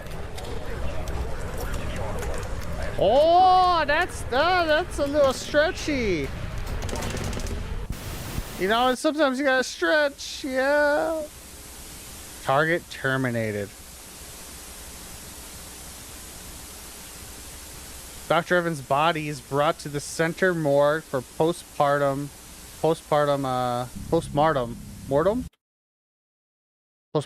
No. Mortem autopsy. I'm still butchering that word, but here we are.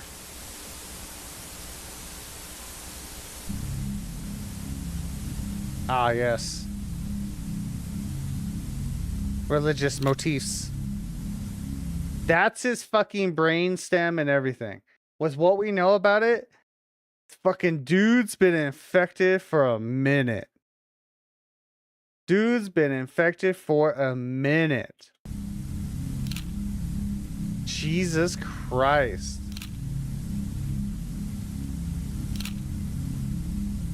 Absolutely, completely taken over.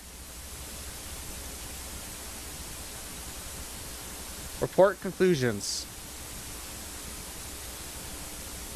Dr. Evans' death is ruled as an assassination by a third party, though much remains unknown at this time.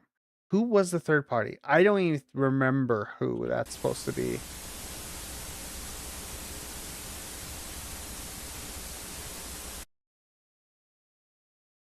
Dr. O'Connor has apparently disappeared following the incident, as he has been unable to be reached for comment. Yeah, okay. Okay, so Evans definitely contaminated the water cooler. So at this point, but he specifically wanted O'Connor. I think even at this point, he's not just him anymore. He is not the only one infected. We got ourselves a breach before they can even react.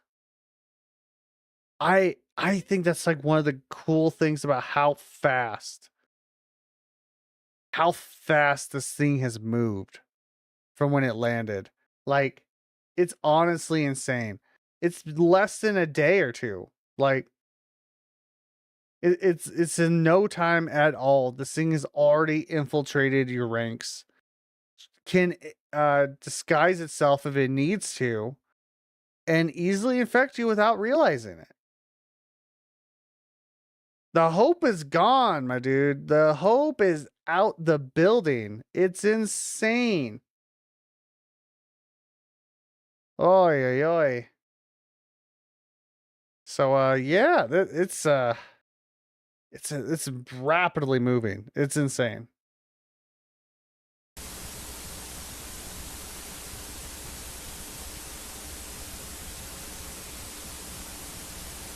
Additionally, a follow-up investigation found that the vial of AZ001 samples was missing after the incident. Yep. O'Connor probably took it, or someone, that third party did, and a report. Boy. Okay. Public access cable 17. All right, this is called Bulletin. Also classified as 3. The broadcast shown was believed to have aired sometime during the week of January 25th, 1999. So, almost 10 days later. Okay.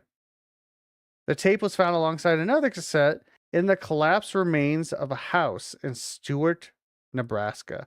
So I'm guessing at this point, Nebraska is gone, right?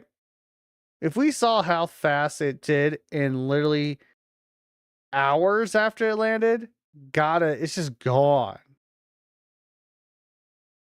All right, so we got public access, cable 17, program schedule. We got science, showcase, diamonds in the rough, music and review, meditation hour, conversation, words of wisdom, and then the sign off. I forgot that used to be a thing back in the day on TV. Community Bulletin. The Long Pine Midwest Church invites you to their weekly service on Sunday, January 31st, from 11 a.m. to 12:30 p.m. The service will be televised on this channel for those unable to attend in person.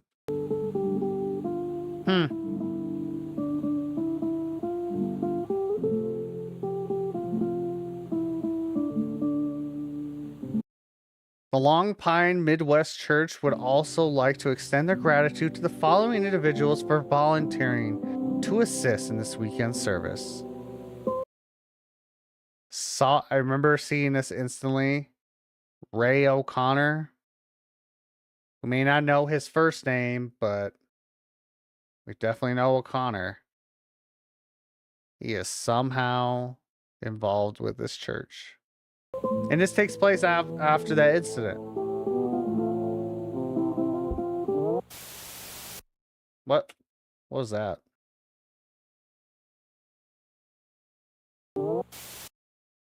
What was that? Come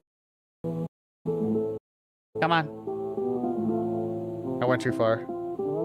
Oh, there we go.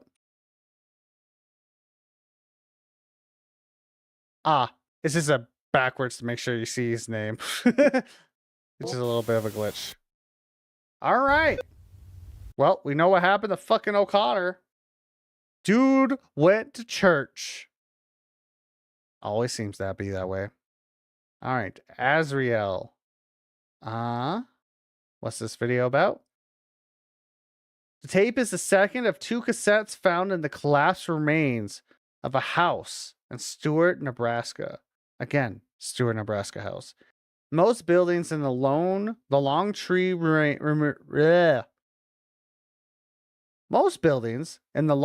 Pine ruins were found to be destroyed with a large crater discovered near the site of the former church building.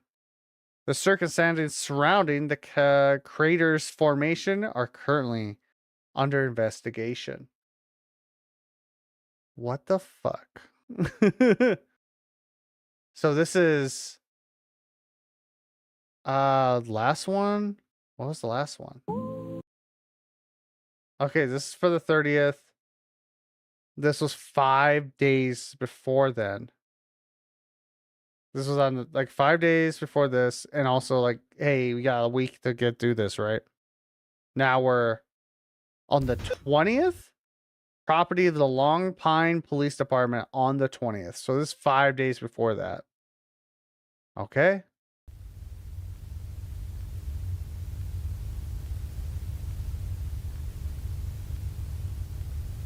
The following record contains accounts of the activities of Officer Sam Page and Officer Andrew Webster on, God, this is even farther away, on the February 11th, 1999 and February 12th, 1999. So it's been almost a month since the crash landed. Crazy. And the world does not know this even happened. On 12th of 1999, both officers would be killed in the line of duty. Spoilers! God, I hate it when the video spoils my analog horror. Like, what the fuck?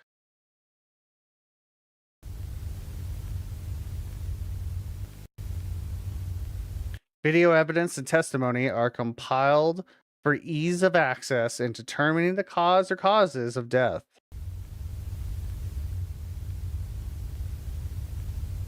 I wonder what it could be. All signs say other. On the 8th of February, 1999 at 12:03 a.m., a missing person PSA airs on KMNE TV.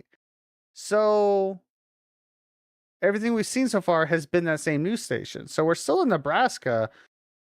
for everything, like from the first video as well.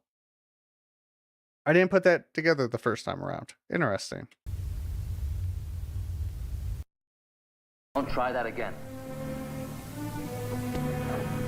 Copyrighted movie or public domain movie. I got everything all figured out. Which is it? You'll never know. Everything's falling apart. Can't trust nobody, nothing. We're all smoking weed. Correct. Ah! So this just randomly interrupted. John, Carly.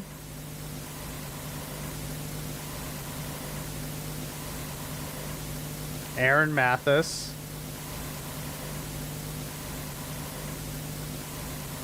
David Rowdy. Wait, were these? Sarah Withrow.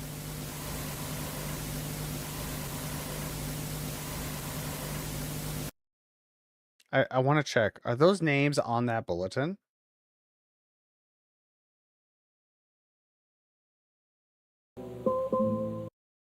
They are. All three names. John, Carly, Aaron Mathis, and Sarah Withrow. And this was announced on the 25th. This was shown on the 12th. Or the 8th. No, it was prior, right? I think it was like the 8th. Yeah. Fascinating. I believe these people are taken. Call it a hunch. The missing persons have yet to be located. Not a good sign.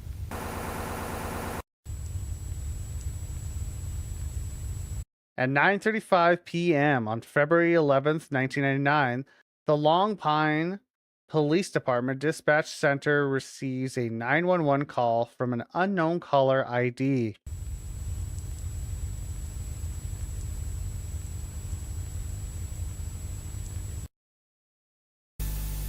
(911), please state your emergency. I'm at 876 Pine Lane in Long Pine, right next to the church. No, I can't really say for certain, but there's some kind of sacrifice going on. I hate it when my neighbors do sacrifices out, like outside my yard, my backyard. It's always the worst. Truly. Always a struggle. I get the 911 call. Makes sense to me. Okay, we'll be right there. Could you elaborate, please? Yeah, it's a human sacrifice. I hear screams. It seems to be like a pagan ritual or something of the sort. Okay. It's really keeping me up all night. This pagan ritual right outside in my backyard.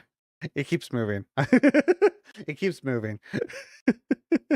That's a fucking the church keeps doing human sacrifices, man. It's rough. I can't sleep in this circumstance. What if I'm going to lose my job because I can't sleep because these human sacrifices happening? Okay. Just hold tight. We'll be right there. Please stay on the line. I'll try my best. Audio cuts. So much for staying on the line. Officer Sam Page, and Officer Andrew Webster are soon called to the scene. To the site, I should say.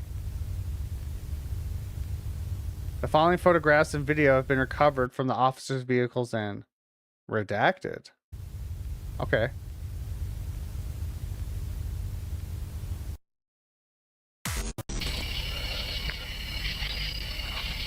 Hawk cam. Hell yeah. It's always got to be that church. It's always got to be that scary, like, abandoned southern or old 1800s church building, right?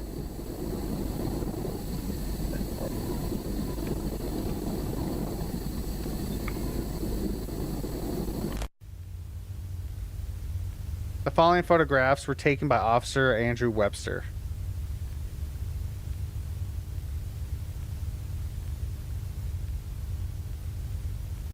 Well, doesn't that look familiar? A gift of the blood of an angel.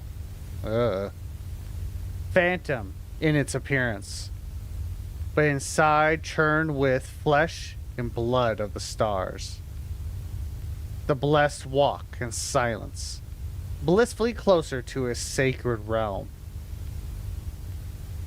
Ascended beyond mortals, we have become apostles of Aziel. Oh no. They cultified my foreign object. I hate it when that happens. Yeah, I mean, I guess that sounds about right, to be honest. There would be a fucking cult. Jesus Christ.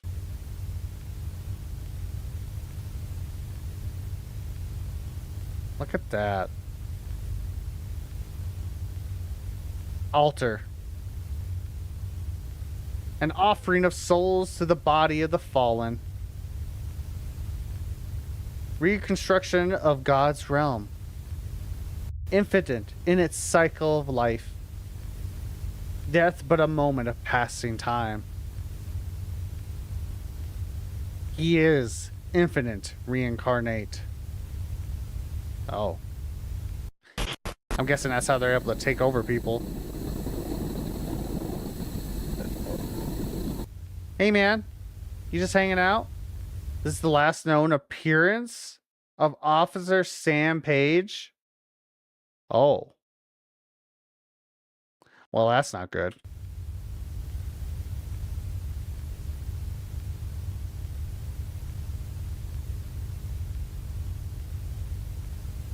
Wait. Was I supposed to see something there? I think there's supposed to be a mass here that's taking over this whole doorway. Am I wrong? I didn't see that first.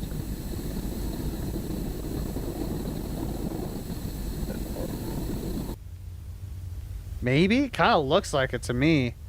Oh, that's always a terrifying thought of like something that's like taking over an area like this, and it's just like, looks like to be a dark tunnel, but it's like right there. It's just like eclipse the whole entrance.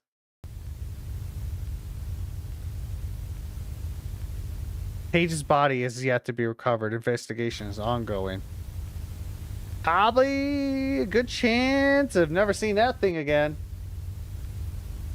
Officer Webster continues outside to search for the source of the disturbance.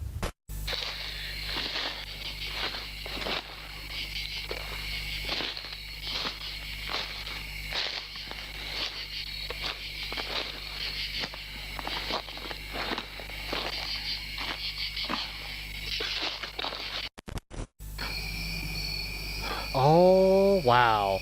Hey, it's the altar.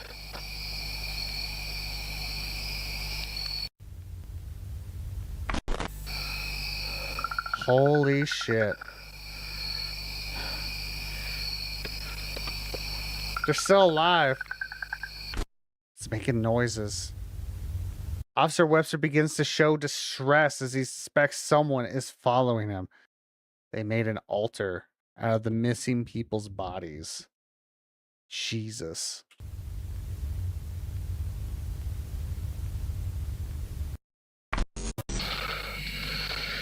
I would be distressed too. Are you kidding me? I just saw an altar of human bodies fused together. I think I'm good.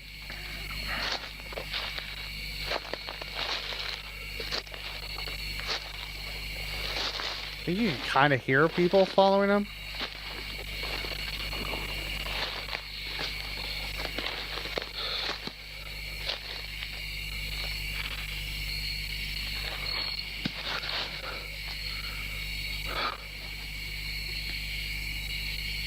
Hello? No, don't do that. That's not smart. Bad. Bad horror protag.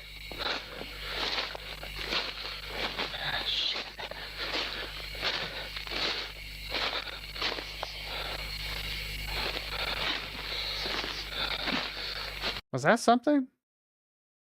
I could not tell. Yeah, I'm pressing all the buttons. Oh.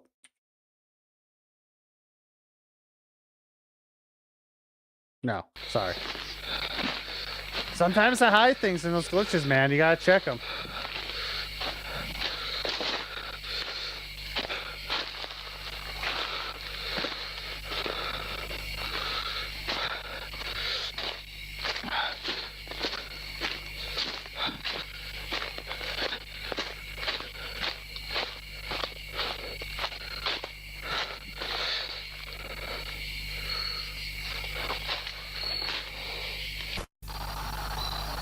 Hi, Moon. How are you? Hope you're safer up there than we are down here. We got weird shit happening. Oh. Oh!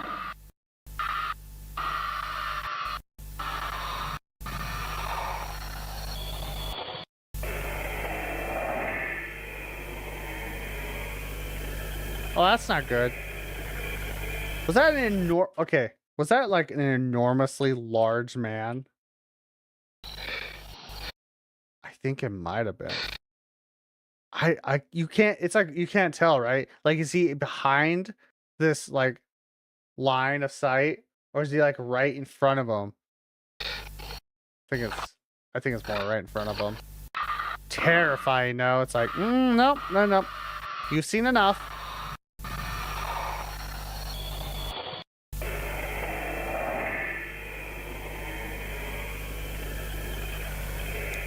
Rip Webster. Ripperonis. Can we get an F in chat for Webster? This man seen in the footage has yet to be identified. I wouldn't be surprised if it was like O'Connor. No, he's like behind that hill line. Crazy. The body of Officer Andrew Webster was found blank. The cause of death remains unknown. They actually found him. All right.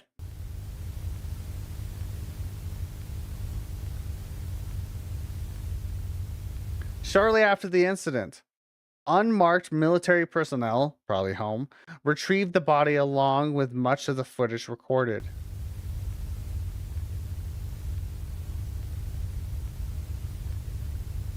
A CIA operative named Robert Spencer has assumed command of the surrounding area and has threatened the Long Pine Police Department to remain quiet regarding these incidents. The fact that it's insane. I know it's at that level, right? Of God, and also for how quickly it spread. To be able to keep it under wraps, it's insane they are able to. But I had to think about it. There is certain things like at a cult level that cannot be spread, but then silently taken out, right? Granted, as much as like cults aren't as popular as they used to be, I say that in like a sense like, oh man, they were the thing. They were trendy. They kind of were though. Like I was listening to like Chilluminati about it. I was like talking about like cults are just not much of a thing anymore. You talk about like some of the biggest ones, it's like always took place like maybe like 20, like the youngest ones maybe like in 2010. They're always older. I think it's because like Gen Z and like millennials are getting trapped by fucking cults more. But I think Gen Z and younger, they're like, man, life's a cult. I'm good. This is a scam. I just know it. But yeah, no, this type of level of spreading of this entity is insane. We're like, this was like, we're like filmed at this time, but we're like already close to a month later and it's got a religion, which I'm pretty sure it's on its own part is manipulating people's belief in it, right? Gaslighting the shit out of them essentially with mind control, which is probably would make sense with its brain waves and everything, to make this happen. But we got cults. We got cult level religion style here, man. Like with this entity less than a month later. I like this story. I like it too. And I think it's really well done. Like in portraying its way of how it's doing it. Like giving you that information, right? And also showing of how much how much more powerful this entity is than we underestimated it as. Because in a matter of months, hell, looking at, like I said, like in a matter of just hours, it seemed to have taken over the area of Nebraska. That's the one thing I don't know how they were able to keep under wraps. The fact a whole area of Nebraska is no longer inhabitable due to this entity just quickly taking over organic life. Right? And also, then we got from that to infiltrating an organization that it realizes is trying to wipe itself off. So it infiltrated a scientist. I don't know if it was aware of that, but did infiltrate it to steal back its tissue, at least one of its samples, and then infected another. Because knowing it will be taken out, because it probably was already knew it was going to be compromised, but by infecting O'Connor, was able to get it out. It's like no matter how careful they are, they were not able to stop this from spreading. And now we're in another town, another part of Nebraska, that created a cult-like, cult, I guess, not cult-like, just a cult essentially, to help it gain more power. It's crazy. In a matter of a month, less than a month, and now you got people like going crazy and worshiping this thing. I really love how they're portraying that information. It's really clever, which is also one of the cool things about analog horror. Analog horror does a very similar thing because, like we said, we've seen news broadcasts, a info commercial about the film itself, police cam footage, stuff like that. Like it's a cool thing about analog horror is portraying that information in a different way, and I think that's always fun. And that's part of the reason why I like it, because it's just like, Jesus Christ, how do you win this? Because it's like we haven't had time. The world still doesn't know about this. Outside of this one organization that seems to be trying to keep it under wraps and succeeding. Like, it's really crazy. It's like, and it doesn't seem to be any hope of stopping this for everything we've learned from, which is also a cool bit of like, fucking, we learned how it works and how fast it can work. And that's how we have the context of like, yeah, this makes sense. That makes sense that we made a fucking cult. It's like, oh, Jesus. Anyway. There's one more video after this, and we're going to take a break after that. And that is Act 1.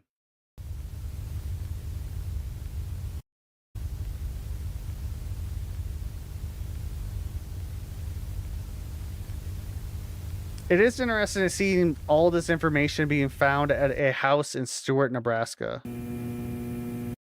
All right, stages. The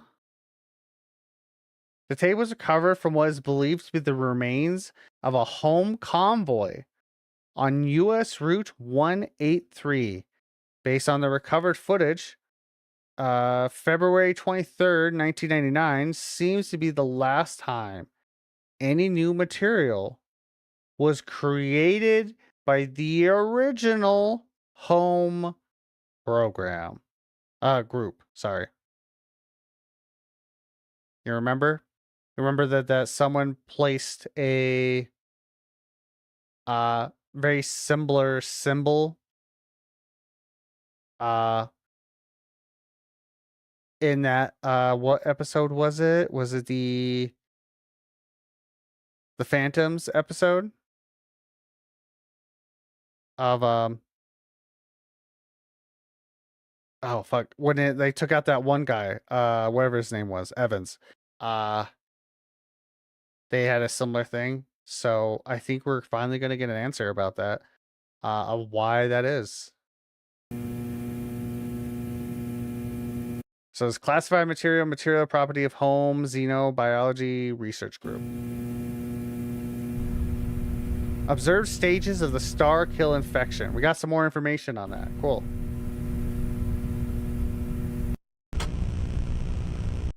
Stage 1.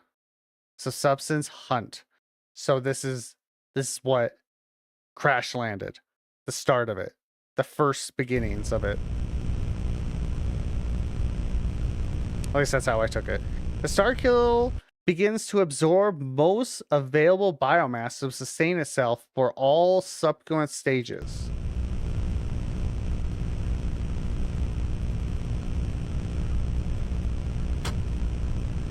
Intellectual assimilation.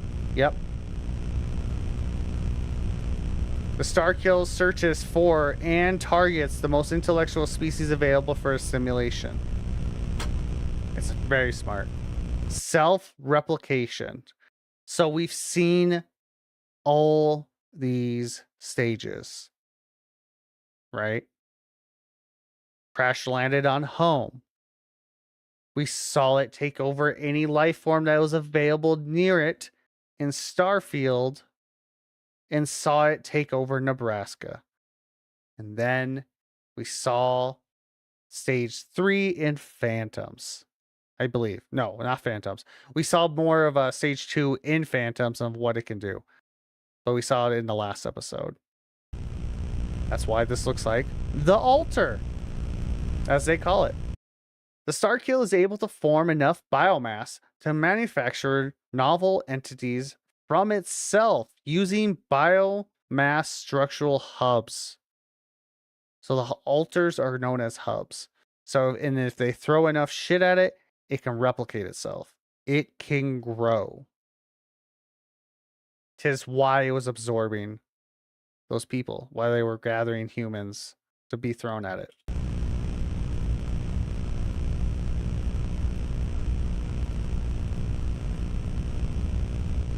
These hubs include altars, which produce smaller star kill life forms. So wait, no, we haven't seen a hub yet. We've only seen the altars. And temples, which produce larger life forms. What is the temple with? Would that be the church? I don't remember. A fourth stage has been hypothesized based on critical mass calculations. It is unknown what will occur once the Starkill network reaches critical mass. However, the network is predicted to grow to the following size within a year based on current available data.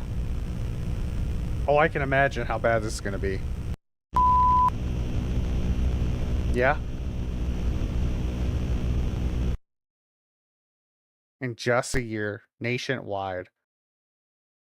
Well, that's it. That was season 1. Like I said everything I want to do right before that episode. I fucking love that first season. That whole explanation of everything. But the fact that this is a line is such a good teaser for season 2 of what that could mean. Of like, what, the original? What the fuck happened? I'm guessing just because of everything we've seen, they got, well, we already knew they could be easily infiltrated. My guessing, they probably got infiltrated, but at a higher degree. So, yeah. And this is season 2.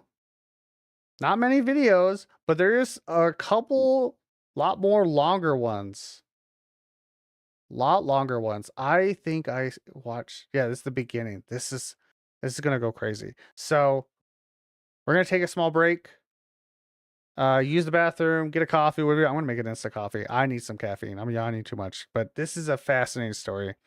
It's really cool. It's very much like, it's like a science-y Eldritch horror story using analog found footage, and I love that. It's very good. But yeah, like I said, we're gonna take a break. Excuse you. You were supposed to play The music. All right. Where's my thing? I'll be back in a couple minutes. I can't blame anyone else. Truth be told, I was forging weapons against myself. So regardless if I'm attacked repeatedly, I could never escape being me.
Hello. I'm starving. I'm also hungry. I can go for some food. All right. Hello, hello. Welcome back. I got coffee. I'm ready for season 2. Can't wait for lunch later. Yeah. Hope you guys are ready. This is gonna go hard. This one I remember, just a little heads up. This is gonna be very much a rapid hit. Just so you know. We're going in it. So this is gonna be very interesting. But I hope you guys have been enjoying it. Thank you so much for hanging out with me today. I really do appreciate it. Uh I do appreciate you guys indulging me when we watch these type of things because I love watching.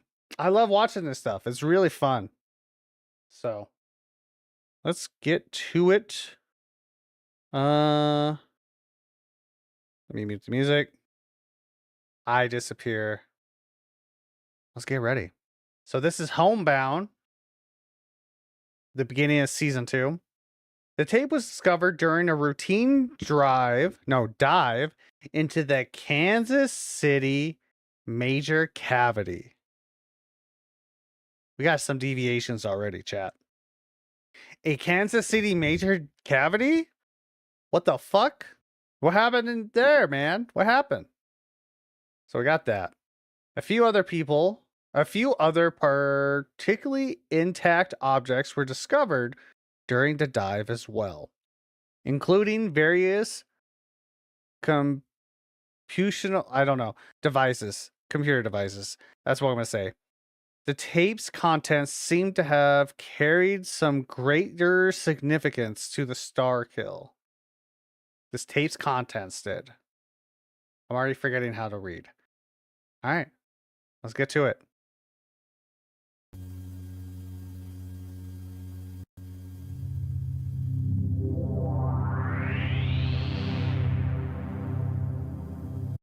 That's right. Home Delta. We're finally getting a name of an alternative home group. Crazy.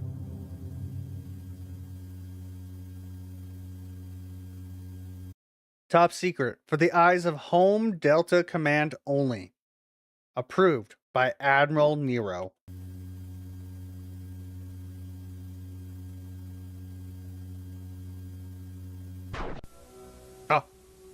Operation Homebound. Operation begins. Is that April? April 13th, 1999?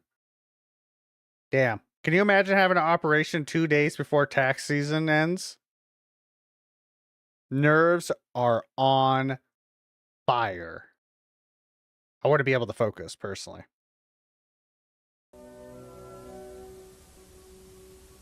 Look at those soldiers.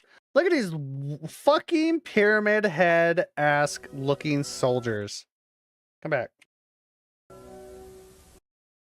Look at these guys. Deathbringers. What an edgy ass name. I love it. They're ready, baby. The operation's ready with their nerves about taxes on their mind, too. Home HQ determined to be completely assimilated. So, there it is. Home HQ is no longer a viable organization. They have been completely taken over. Not surprising.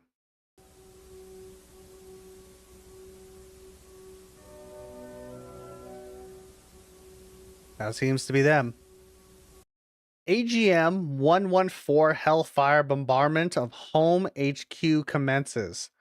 1201. Oh. Well, they're contaminated. Boo! There it goes, baby! Oh my God. Obliterated. Ground forces raid Long Pine Altar. Holy shit. Obliterated. Jones family giga tracked and located at the coordinates. The Jones family location. That must be an altar as well. Oh, it's that thing. It's still there. Obliterated, baby. It's a beautiful day for America. Orbital bombardment of Alpha Chunk and Starfield Ranch commences at 12:10. This is a matter of 10 minutes, baby. Mass destruction of this alien ice. Oh my God, look how much it took over. Look at that. Obliterated. Oh, God bless America. Starkill threat. Obliterated. God bless America. We did it, chat. We took it out. Yeah, that's all it took. Secure access. I also love. I just want to go back just a little bit. I love the fact that like that was such a propaganda move on their part of like, we showed this, throw in that song, right? The fucking whatever the song is. That's probably gonna get me copyrighted. And just be like, we did it, America. Anyway, I thought that was funny as hell. I'm like, yeah, all we had to do was blow it up, and we did it. We fucking did it. Yeah, I'm sure it's gonna be just that easy. But like at least 8 more episodes say otherwise. Secure access broadcast. Top secret classification. Broadcast commences on a day later. Approved for broadcast by Admiral Nero. Was association with the CIA and NASA. General G.C. Peso. As per the request of Admiral Nero of Home Delta Division, this report is to be given to the Select Committee consisting of the Secretary of Defense and the National Aeronautics and Space Administration on the date of April 14, 1999. This report is classified as top secret in an effort to preserve national security. On April 13th, Home Delta forces managed to successfully eliminate all known traces of the Starkill threat. While some Starkill spores remain in the atmosphere around operational zones in the Midwest, these spores were discovered to be inert without the presence of a central biomass hub. Research is now underway at various institutions across the United States to uncover the Starkill's true nature and functionality. Preliminary research performed by Home Delta has led to hypotheses surrounding the possible origins for AZ-001, or possible instances of AZ-001's arrival to Earth in the past. Throughout written history, world cultures and religions describe some variation of an apocalyptic deluge, in which a great destructive force violently brings civilization to an end. Researchers believe this deluge is representative of the organism known as AZ-001 and the subsequent Starkill infestation.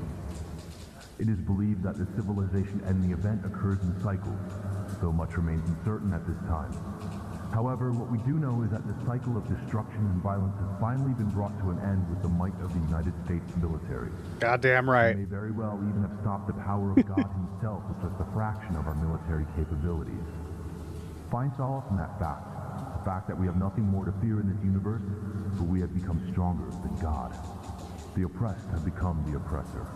And only oppressors have the freedom to choose peace and end the cycle of violence.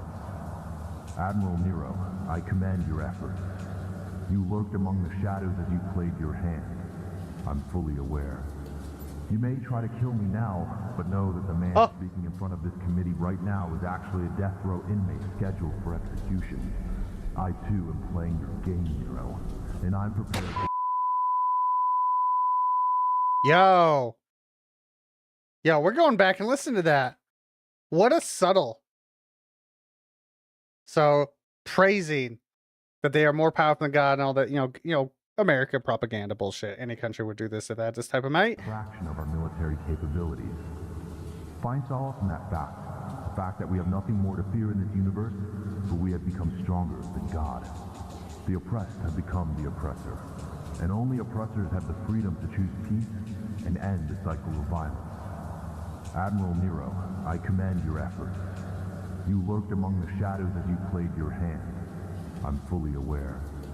You may try to kill me now, but know that the man speaking in front of this committee right now is... This is the entity. What a way to be like, give it a moment. It's like, it's a great moment. We did it, chat. We took them out. We killed all the organism. And then in the middle of a speech praising the whole situation. You could try to kill me. You could do it right now, but he's a death row inmate. I'm like, oh my God. That's good writing. That's just good writing, in my opinion. Actually a death row inmate scheduled for execution. I too am playing your game, Nero, and I'm prepared to... Yep. It's not over yet. Oh, that's good. The man posing as Journal GC Piso was confirmed to be a death row inmate, Isaac Dunn.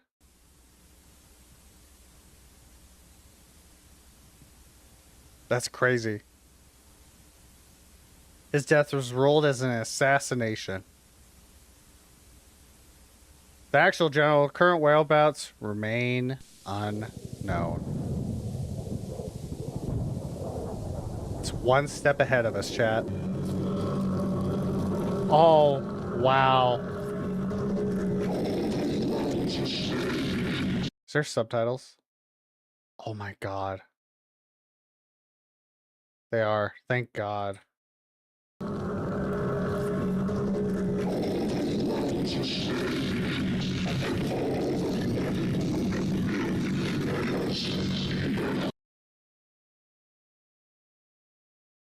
So, the first of possible was believed to be a simulated. Now the new organization, quicker than it did with the first, is more so simulated and is now stronger than ever, taking over. Jesus Christ.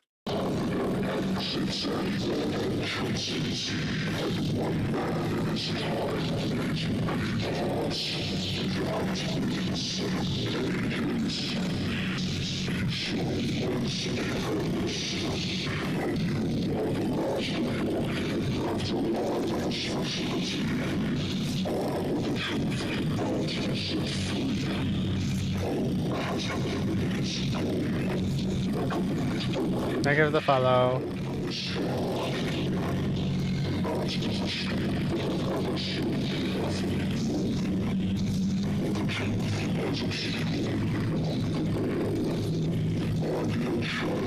Hi. Hope you're doing well.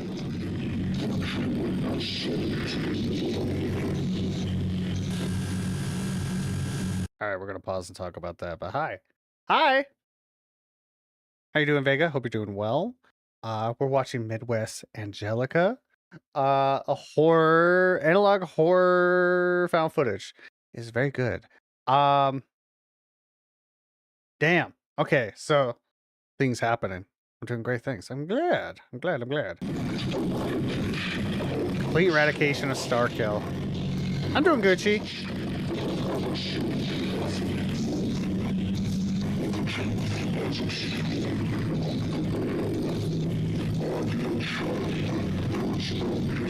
He's got, what does he have?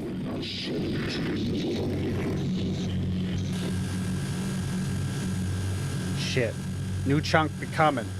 New chunk be landfall. Beta chunk separation.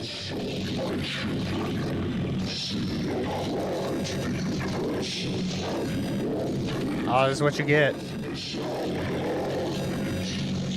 They played with fire.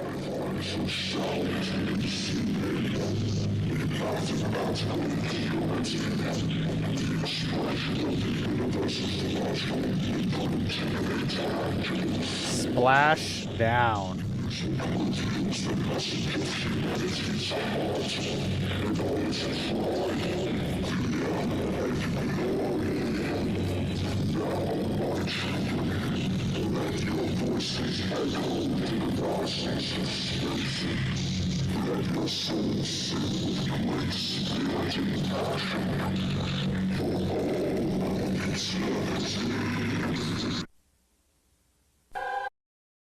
Well, talk about thinking they did it, eradicated the entire being and all that with the might of America's power. Yeah. And then quickly taking out the brand new group that was supposed to replace the old group that was completely assimilated. And now stronger than they were before. Is like, and Merlin is like, no, we are so much smarter than you. And we took it over all that. Oh my God. What a start. Honestly, what a start. Oh. Yeah, this is the start of season 2 of Midwest Angelica. For everyone joining, highly suggest this if you like horror stuff. Also, this is a very much horror series that we were going to be watching today. For those that don't know, I didn't really. I think I explained that well enough. But this is one of my favorite like analog horrors that has come out, and I very much wanted to watch along with all of you to like experience this because I find it to be very well done, and yeah, and Homebound really, I think, set a precedent as well with it after season 1 of just this like, hey, like once you think you're one step forward, no, we're gonna push you back 3 more to show you how strong we really are, and the fact that they were just playing with us. They were trying to be subtle about it, to be under the radar, but then you pushed back, and it's like, well, here we are. Send down another chunk, a larger one. And that's very much of what is going to be shown for this season. I have seen the next 2, I'm pretty sure. Next 2. But then the rest I have not. I've not seen any of this.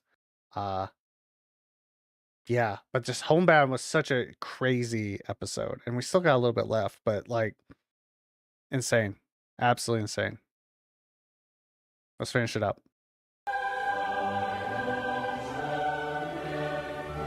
Look at that. As a trophy of like, you think you won? No. As quick as you think you eradicated us, home dealt the threat. Obliterated. Crazy, man. This ain't our world no more. This is horrifying Eldritch Beings planet now. Oh shit, it's under the water now.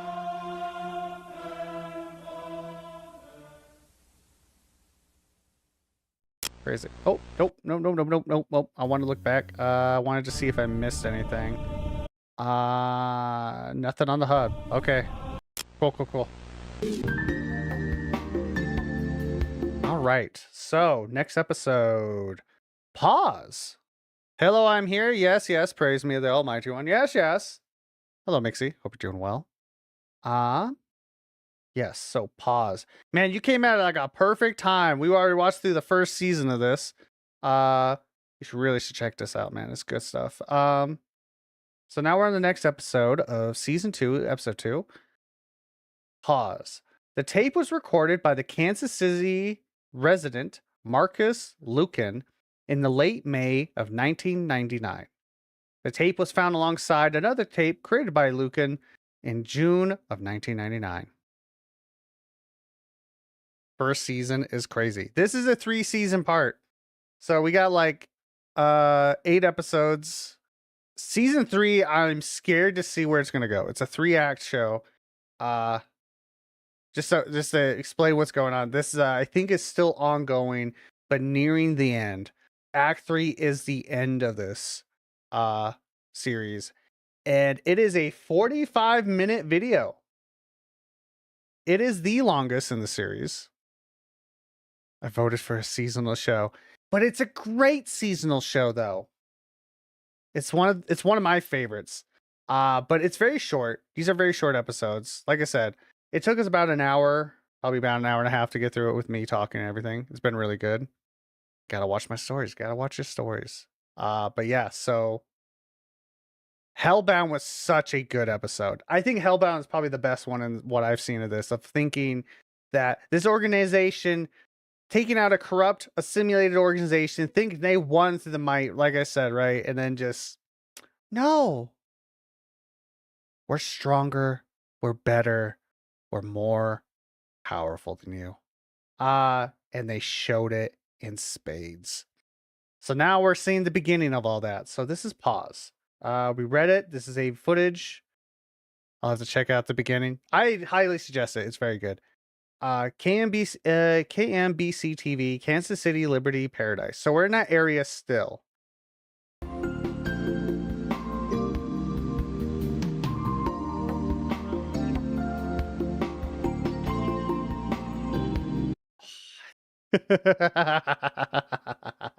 I love it. Friday, continued sunny, warm, breezy. So this is like, you remember, like, I think some areas still does this, right? You remember, like, they give you, like, in between, like, on the TV, so, like, what the weather's going to be like for that day, and it's a camera somewhere, right? Of, like, the local area, like, of a live camera, and they give you the weather and stuff like that. I know, like, where I used to live used to do that for, like, street cameras and stuff like that, but I don't know if, like, this particularly, but oh my. What is that just floating in the background? And moving forward. Yeah, be real for the whole area. Yep.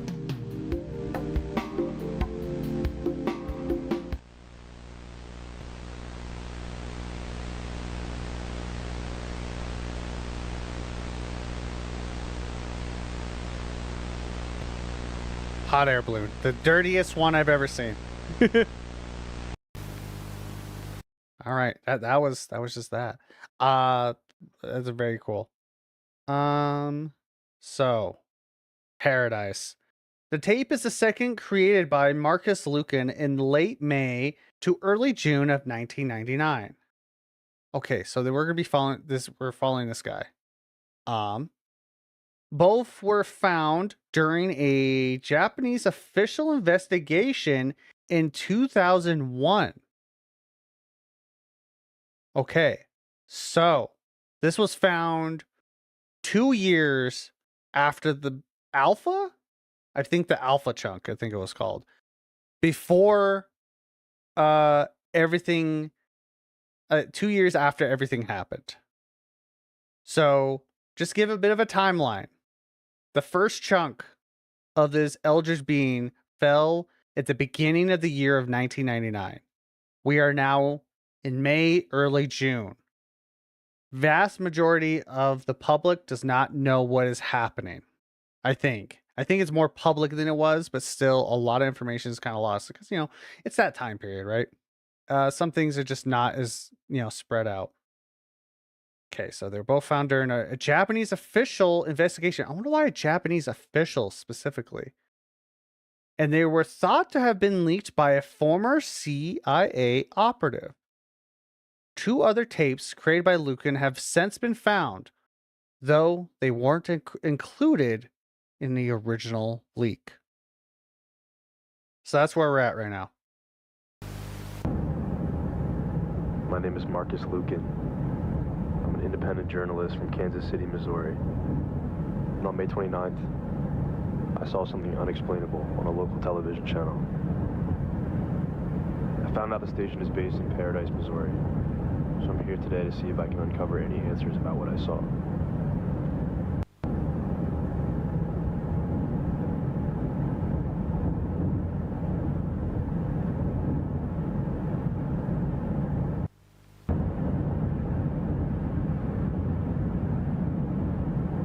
Gotta get that B footage before we get to the good stuff.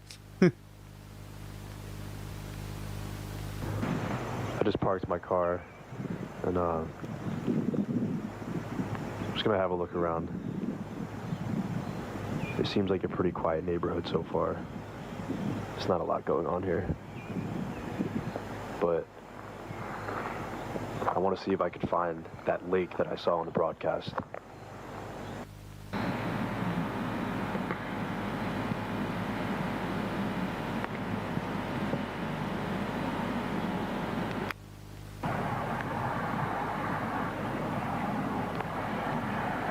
Oh, did he find it already? I just got to the lake. And one thing that I noticed is that it's really, really quiet around here. I haven't seen anyone yet, but... I mean, it is suburbia. Suburbia doesn't like to go outside. Oh, there it is. Yeah, good zoom. Look at it.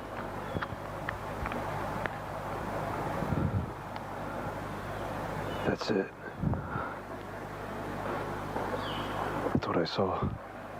Side note, on a technical level, I love this. Hi, Mr. Hot Air Balloon, dropping shit. It's dropping shit everywhere. I love this on a technical level because this could have not have been easy to do to make it actually feel like it's a part of the footage. I mean, obviously you can tell, but this is convincing as shit, and I love it.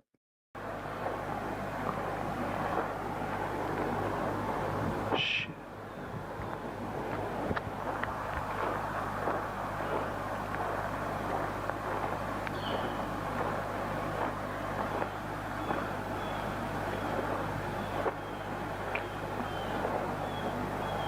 Kind of disappeared though, but that's fine. I need to get closer.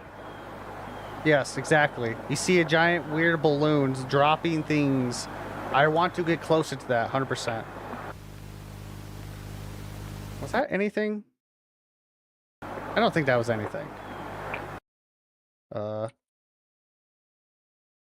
that was just part of that. Gotcha. Like passing private property, I'm guessing. Ah, oh, is that was like some of the things that was dropping? You can kind of see it. What the hell? This is stage 1, I'm pretty sure. Oh my god.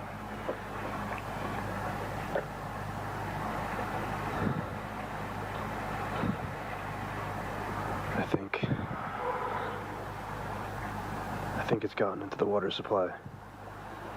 You think? No, I just love bloody water. Don't know what I just saw, but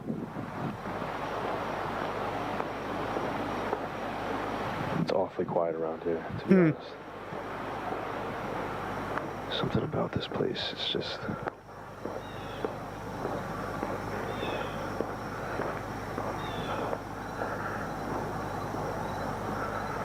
Oh! Do you see it? There's someone there, right? Someone in this window, leaning out. Just do it frame by frame. Oh, lovely. Little tendrils. My favorite.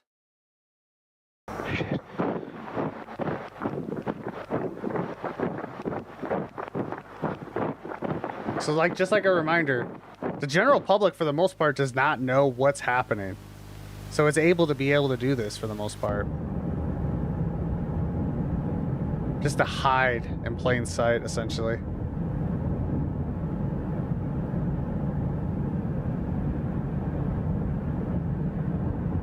That'd be fucking terrifying if I saw that. I don't know what the fuck.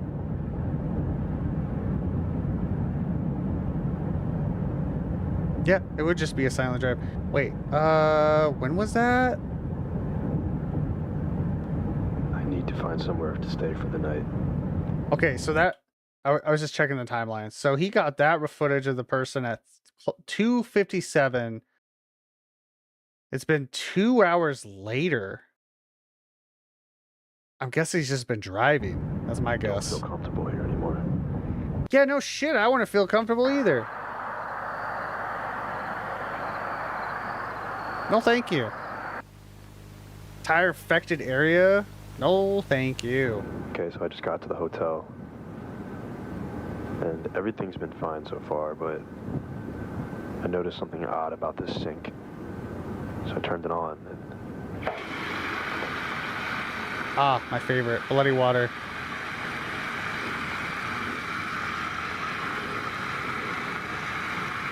Ah, it's got mass in it. Ew.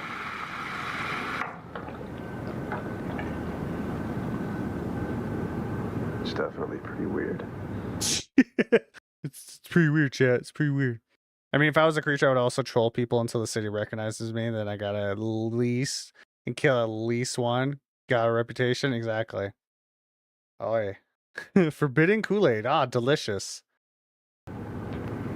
It's making me ask, like, okay, so like I said, and we saw it, like how fast it's able to take over an area.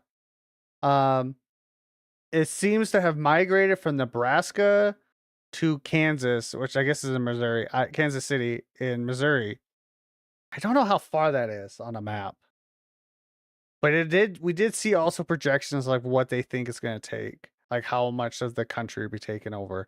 So I wonder how many more areas is spread out like this, which I'm guessing is how it's doing it is with these weird hot air balloons dropping the stage 1 infection across the area and affecting the water supply and just subtly taking things over so it can make its cult and altars to make more mass. While I sleep.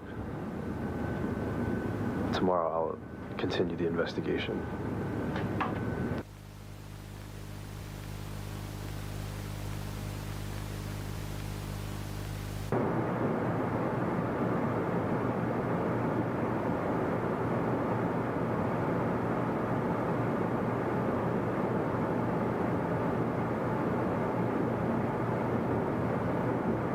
Did you prop up this camera? Where did this camera come from? Film ain't cheap. It's the 90s. Oh.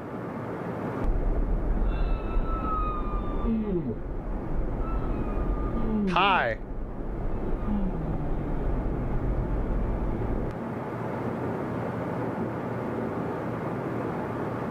Yo, I think he left the bed. Did he get snatched by the big, just holy light lady? Because they're not in bed no more. I think so. They got straight up. No, okay, he's there now. Wait, so it's been... Okay, that was around that time. It's now 2.5 hours later. He did get taken. Okay. He got snatched and it is 2.5 hours later. He's just back in bed. And also fucked with the footage.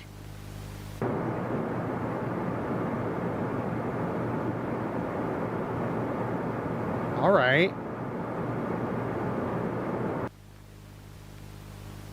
Interesting.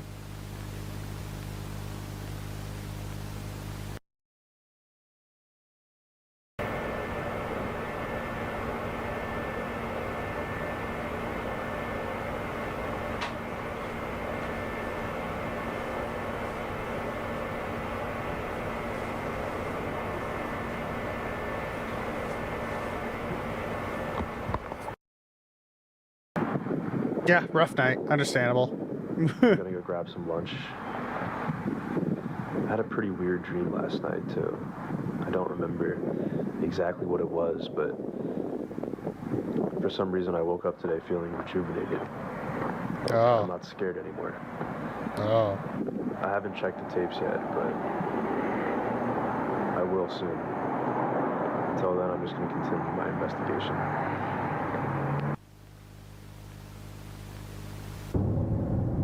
I just got lunch out of town, and while I was there, it got pretty cloudy. Didn't he want to leave? So I definitely think it's gonna rain, so I don't know if I'll be able to film more today. But yeah, I mean, yesterday, I don't know how to explain what happened. I mean, I think the only logical thing is that it was a hallucination, but I don't know. What, on the tape or something else? I'm gonna go back a bit. I missed something when I was talking.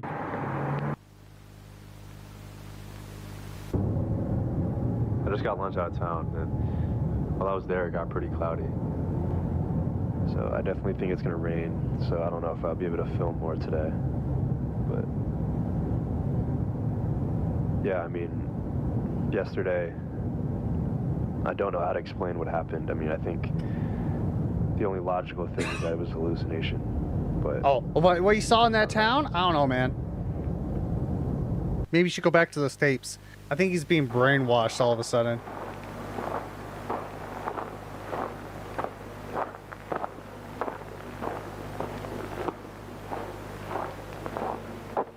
What are you doing on the side of the road? Oh! Yeah, I'll be on the side of the road to film that as well. Fantastic.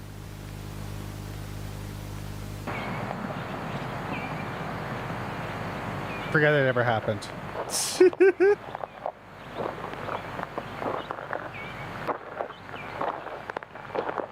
I need to go back.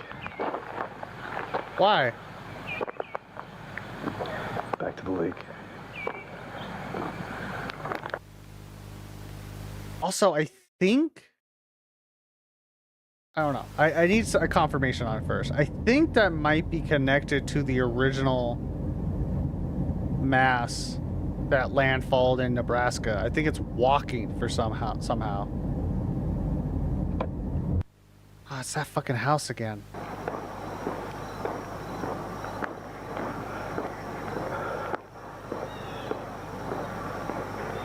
I don't remember what piece of information I gave that, but it's somewhere, I'm pretty sure. Oh, there it is.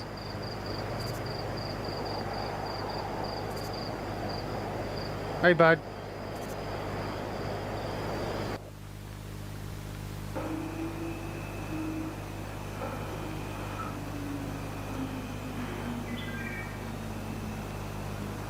It's in the trees, chat. God, he's going deep in these woods.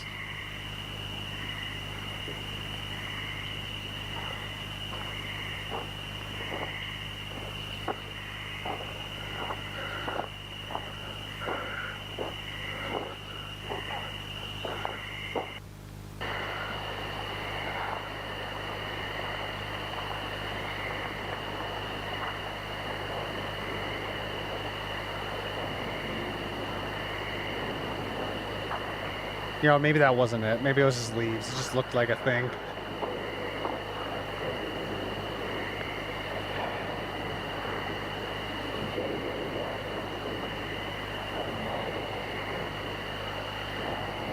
There's an audio. It's like a weird chanting.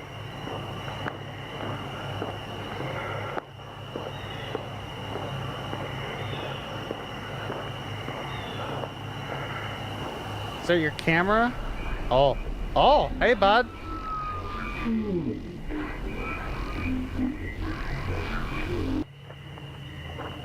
Ah. I only saw it on the camera. Oh. He said he only saw it on the camera. There it is. Something's leading him. That's what's calling me. Ah, he does hear it. Cool.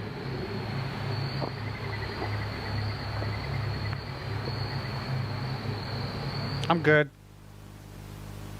I don't wanna. Can't make me. Ah, ooey gooey. No. Holy shit. Was that a gusher? Yes. Yes, this is a gusher, 100%. This is what's inside gushers.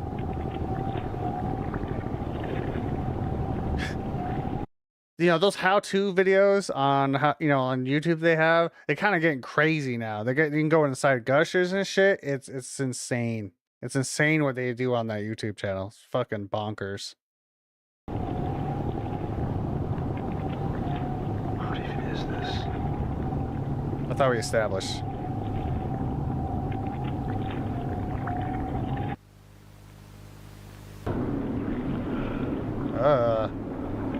I don't like that. Cave diver perception, honestly. This part must be under the lake.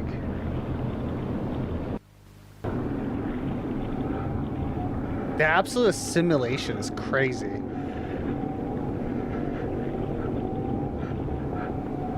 Is that someone? Oh.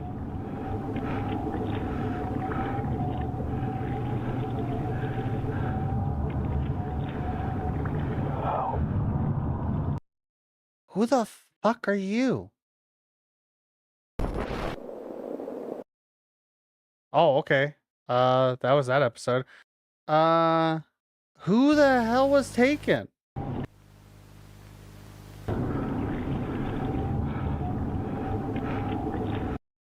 Interesting. Okay. Just a guy down here just vibing, you know. Also probably led by some weird blue light entity whispering shit to him. Anyway. Terminated. The tape, which contains the third recording created by Lucan, was found to be property of an entirely separate organization. So I was walking in the woods and I heard chanting and I thought it was Nelly playing. It got me. It got me. I'm stuck. Damn. God damn it, Nelly. Always Nelly. This tape was found alongside another tape that contains footage from Lucan as well as footage from Dr. Gamma Churchill. Gamma Churchill, I'm pretty sure, was the former head of the xenobiology group that we saw in season 1, episode 2 or 1, when they were like first learned about this entity coming towards our orbit back in 85. Took like 10 years to get here. Interesting. Okay.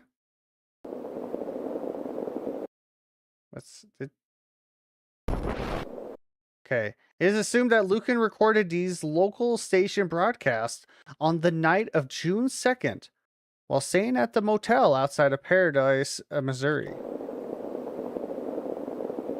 The tapes were received from the Pentagon alongside camcorder footage also recorded by Lucan on June 2nd and June 3rd, 1999. Okay.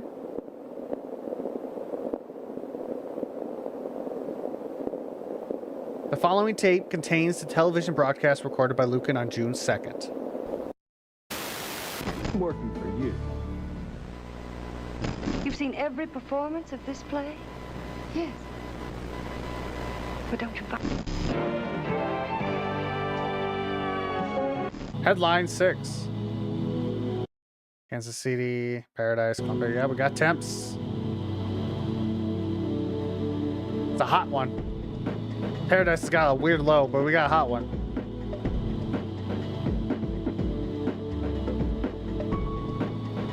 Oh, okay. This is gonna be a humid bitch out there. No, thank you. I'm good. I think I'm good. Be wet. With fair skies, low 72. Man, that's a hot summer out there, isn't it? Oh. Effective under further notice. A civil authority has issued a water boil advisory for Clay County, Missouri, effective until further notice. Okay. Yo, wait, I saw shit. So, okay.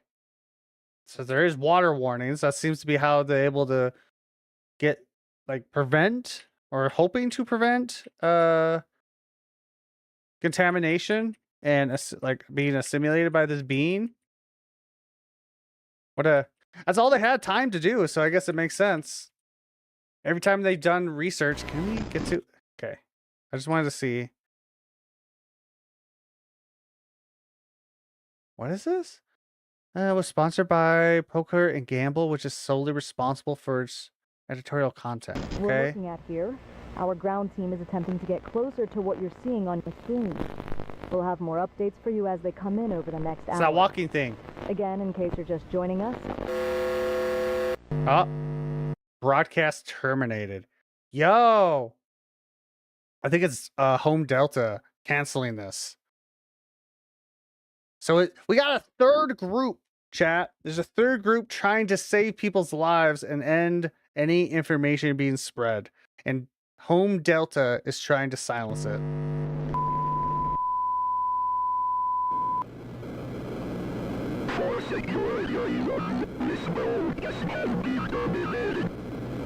All information pertaining to this node has been now classified.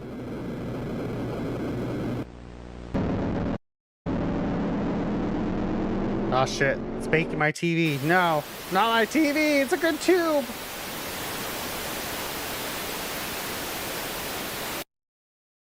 All right. Yep. It is assumed that the Starkill-controlled Home Delta Division was responsible for this hijacking of KMBC TV Channel 6. Yeah, that's what I assumed.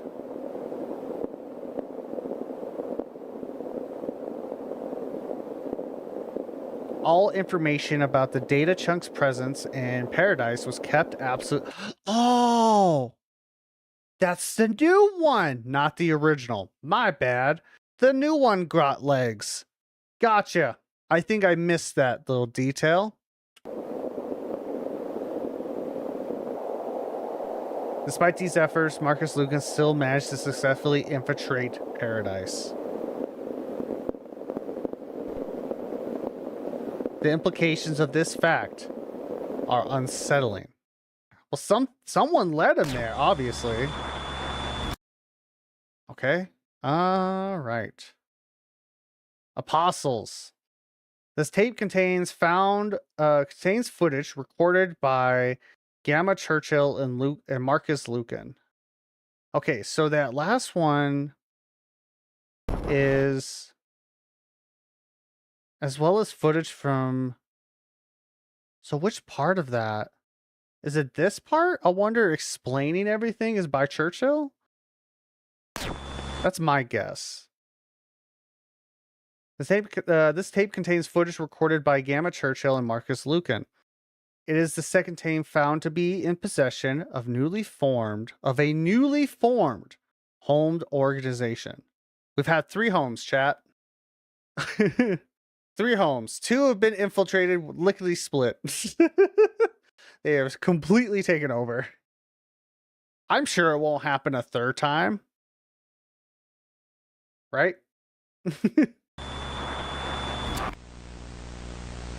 Following footage was found on Lucan's car in the morning of June 5th.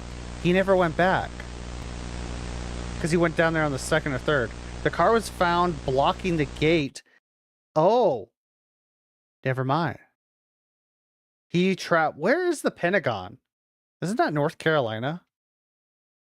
The car was found blocking the gate at the Pentagon's south parking lot and was subsequently towed and inspected.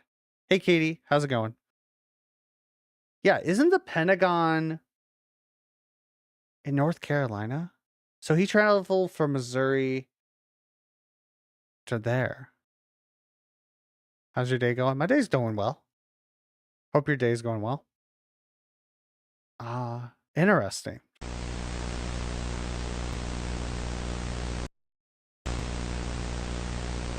The tape was recorded by Gamma Churchill, the former director of the top secret Home Delta Division. The former director. He was okay, so I'm pretty sure we knew that he was part of the xenobiology. I'm pretty sure. Like the name sounds familiar. He took over those tapes. But he was also the former director? I thought, what was his name? Was the former director? Nero. I guess he was no, he was admiral. That's right. He was an admiral. before we saw him get completely assimilated and became the first apostle. We now know Home Delta was strategically and covertly assimilated by the Star Kill on April 4th, 99. So, Jesus. Okay, we got in a lot. We got to get our timeline straight. So, when were they attacking? Yo, that's right. So, this whole operation happened on the 13th. Happened on the 13th, and they got simulated 9 days prior to the whole operation that was supposed to take out Original Home, because it was a simulated. But yeah, so that's interesting. I was like, Original Home was assimilated. I'm gonna be honest with you, Katie. I don't really do that type of thing. I hope you don't mind. But I do appreciate the follow nonetheless. But yeah. So they got assimilated before before the operations to take out a branch that was already assimilated. Cool. It's just the multi-layering system of this shit. All right. We're just getting all the information. The footage was recorded mere weeks after the assimilation event, now known as the Rebirth event. Of course. Do we have subtitles? No. I'll be right back.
Sorry about that.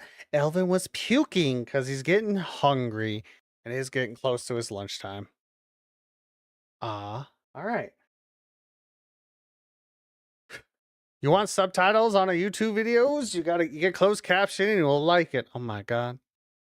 I know that sometimes this guy has put closed captioning on his stuff, but I just didn't know if this was that part. So we're gonna have to listen kind of carefully. General GCP, so it's indeed Dr. Gamma Churchill. The events that transpired at the conference were a result of a lapse in security on our part. The man who was speaking at that conference was identified as a death row inmate and subsequently eliminated by our highly trained security operatives. I see. And Admiral Nero, you say, is the alias of Dr. Robert Spencer. What is his current condition?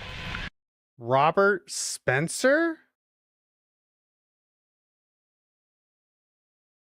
Wasn't he I gotta find this shit.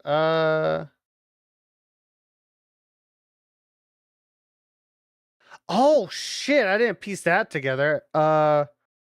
Ray O'Connor was the one that took over the thing. Never mind. So who? Lucas Michaels? No. Okay, that was not the name he said. You say is the alias of Dr. Robert. I see. And Admiral Nero, you say is the alias of Dr. Robert Spencer. Dr. Robert Spencer. Okay. Side note, did not recognize that the person that took over Lucas Michaels' position was Ray O'Connor. Did not piece that together, which was a he got simulated real fast earlier. Okay, cool. Just wanted to make sure. What is his current condition? Last we heard, he was placed in cryogenic sleep as a result of the Starkill infection. Oh. Spencer was recovered. The infection was surgically removed. Dr. Spencer himself has ordered that Dr. Churchill be executed by any means possible. He has succumbed to the Starkill infection and is attempting to subvert operations here at Home Delta. His current whereabouts are unknown, but we advise you to shoot to kill on sight. He was last seen west of Lockwood, Missouri. It's a cover-up. Oh, it's a cover-up. It's been over a week since I last received contact from Fakebringer. I fear the worst has come to pass. I can't deny that I saw this outcome as inevitable. Yet, knowing what this outcome would be, I still placed the burden of humanity's future upon him. I can't ignore this fact anymore. The fact that I've evaded my duty to humanity by sending others marching to their deaths. Spencer, Aaron, the countless Deathbringers, they were all sacrificed by me, all in an attempt to avoid the inevitable fate that awaits me. But now, there's nobody left. I'm the only one alive who has the power to end the Starkill threat. There's no other choice. I must carry out my duty, even in the face of certain death. I have reason to believe that the central consciousness of AZ-001 has made landfall, but its location is known only to the Starkill itself. Using this, the Akashic probe, I will be able to extract the knowledge and memories of the Starkill from this hypothetical central chunk, the Beta chunk. Oh, so that was Churchill who was stuck underneath Paradise. That's who that was. Gotcha. Once this vital intel is retrieved, the United States can fully initiate a counterattack to wipe out the Starkill using its own memories. I've determined a range of possible locations for this chunk based on the effect of the Akashic range of the Starkill infection. As far as I can tell, the current core Starkill hubs are located at the Babel site and the Coliseum site. My mission begins here. No matter what, I must survive and locate the Beta chunk before darkness falls on humanity. This is the final stand, and I must do it alone. Okay, Edgy. Just one man versus a whole eldritch being. Yeah, that'll do great. I'm heading to the Coliseum site in Columbia, Missouri. I want to assess the full extent of the infection and hopefully gain some insight into the possible whereabouts of the Beta chunk. Wherever it is, it's likely trying to remain as hidden as possible in order to avoid detection while it grows. There's little time to waste. So, just throw it out there, just in case it hasn't been obvious. We're seeing how he got to where he was in Paradise. We're leading up to his part of that story now, where Lucan found him. So that's what we're doing right now. That's what's happening.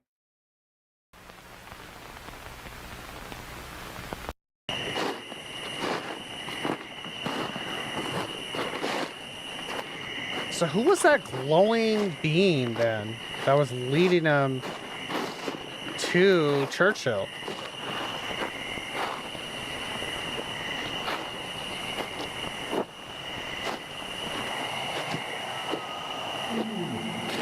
Oh. It's making sounds, chat. Sounded like a whale.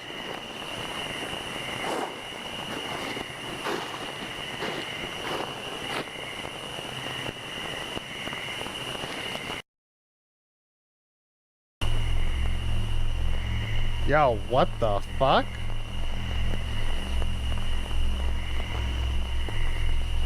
What is There that? must be some kind of Akashic node. It's communicating with the beta chunk.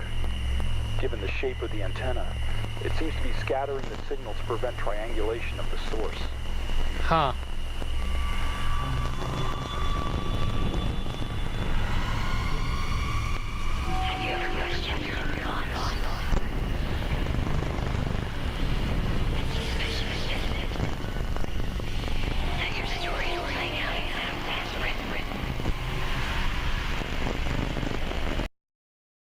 What the fuck?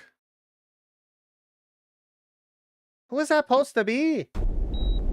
Oh. Mental stability, 89%. Neurological pathway connection, nominal. You got snatched, chat. Operating at biological capacity. All biological systems are reading nominal.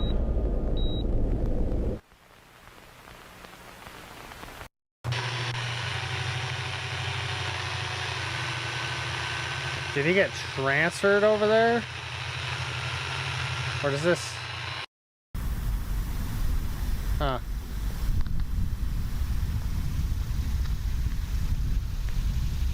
It's been almost a month later. I began my search for the beta chunk.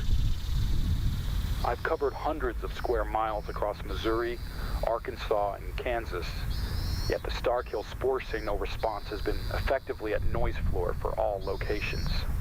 Wherever it is, it's doing a very good job at hiding.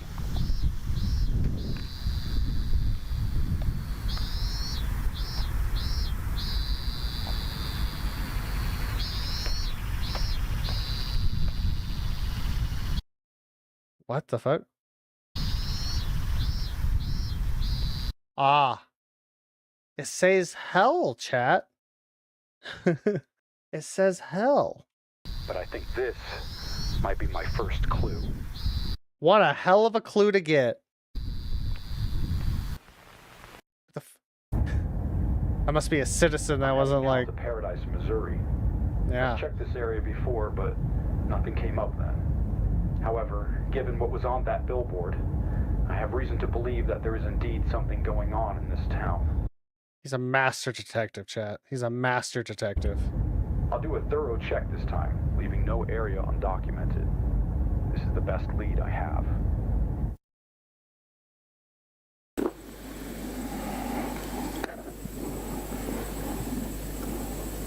I still want to know why he was all tubed up.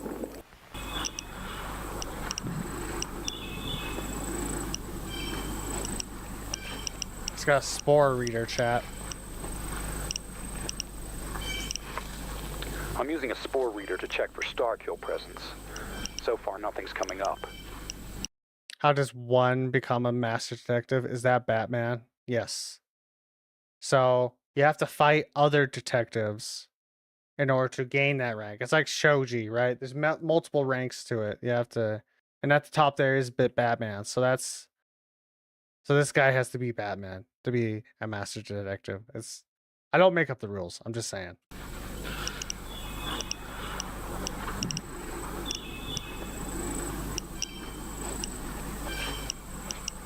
The Treevy spawn.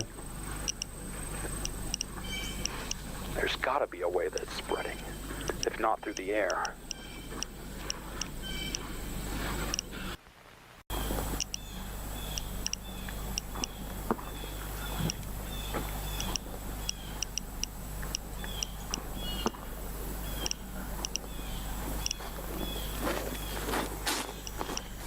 Could it be? The water is how it's spreading. Yeah, dip it. Dip it in that water. Yeah. Easy. That's it. It's under the lake. It's spreading through the water. Clever. Clever.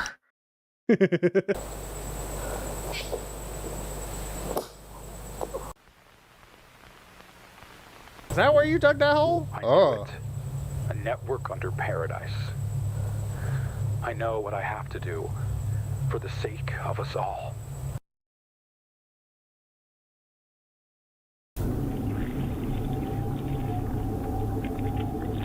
Back in the Gusher world. All roads lead back to Gusher world. The infection is at least... Sorry.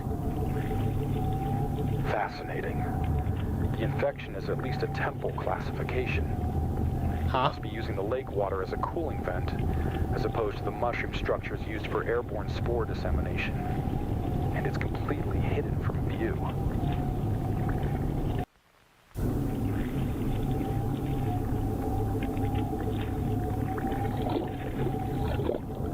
Yeah. Inside the monster's booty. Indeed.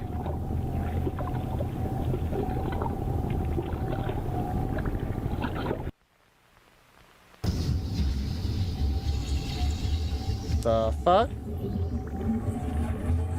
This is it. It's so blue and electrically.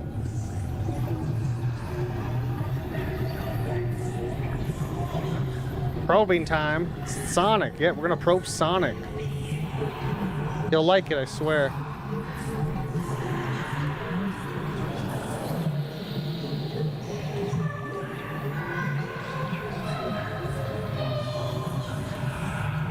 The fuck?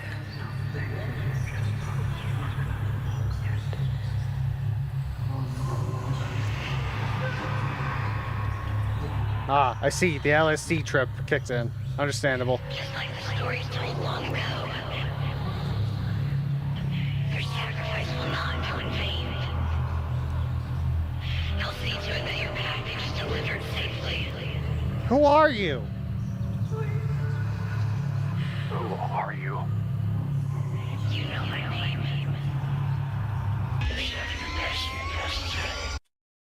Do I know your name? The hell? Ah. The second apostle of Aziel. Cool.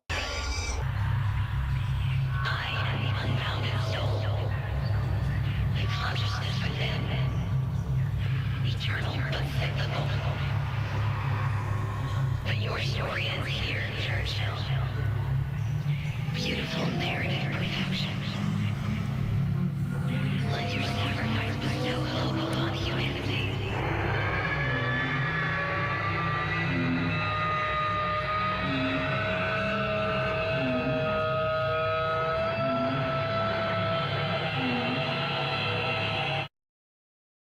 Okay.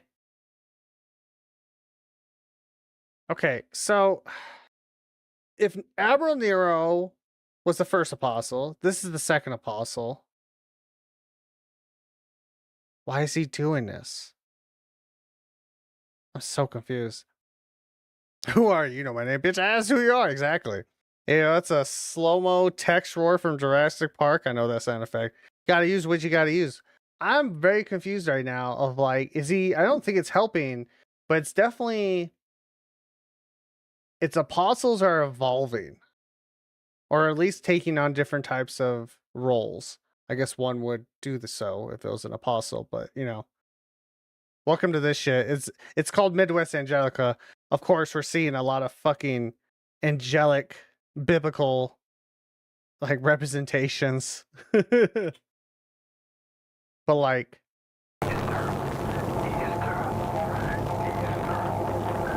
why did he lead Luke into Churchill?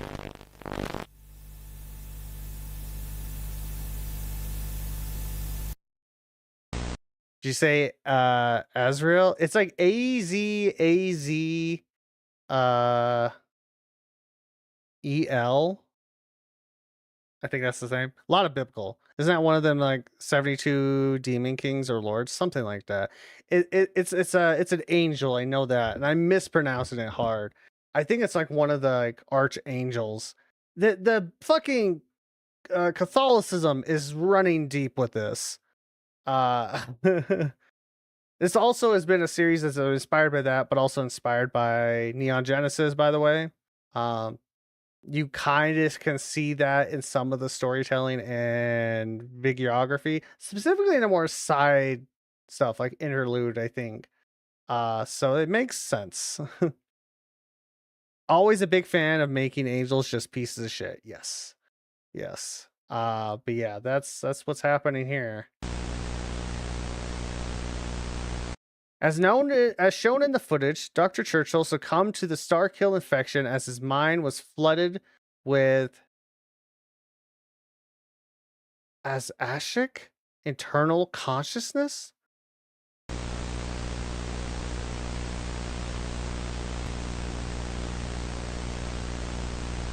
I don't know why I pause these. That gives you plenty of time to read it. The following tape was found at the Arlington National Cemetery outside of the Pentagon. What? Oh, Arlington? Is the Pentagon in Texas? I thought it was North Carolina. Where's Arlington? That's Texas, right? That's why one of them got wrestled for 3 days and nights at some stairs for a wish. Yeah, exactly. It was recorded by Marcus Lucan on June 3rd, 1999. So now we're gonna see. Pentagon. Who are you? CIA. It's for humanity. Take the camera. I don't understand. Go. Virginia. That's where it is. That's closer, right? Is Virginia closer to Missouri? I don't know my states. I'm going to be honest with you, Chief. Sir. Sir. Sir. He's gone. He gave you the information. Get the fuck out of here, random bystander. Alright, well, they took the camera. What the hell? I'm still confused. If he's the second apostle, why lead Lucan here?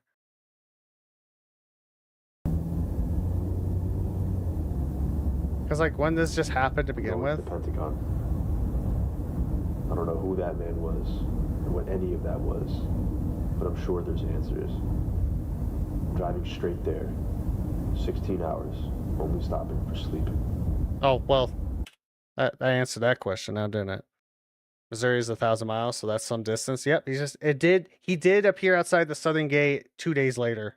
Something's compelling me, just like before. A gut feeling, maybe.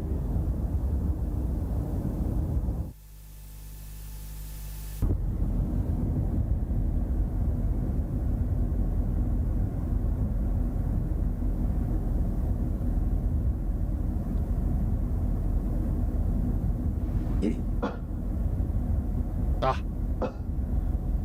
Well, he's infected. I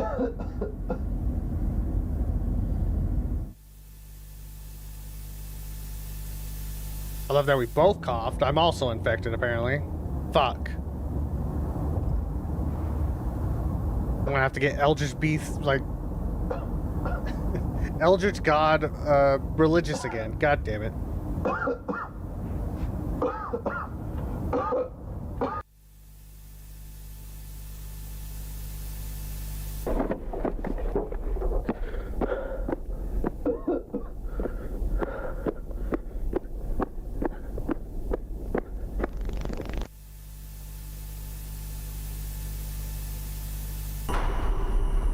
Oh.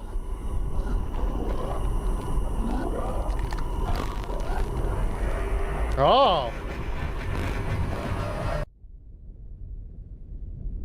Ah. There you go.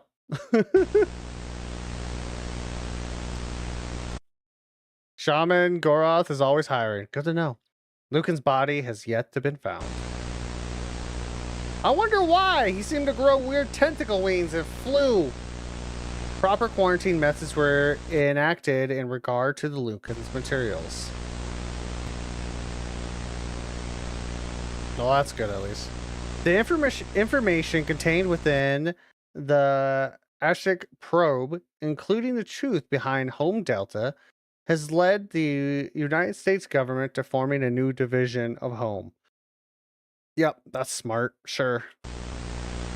It doesn't really matter at this point, but sure, man. What's the name of this division? The gospel of truth has been revealed. It's already contaminated.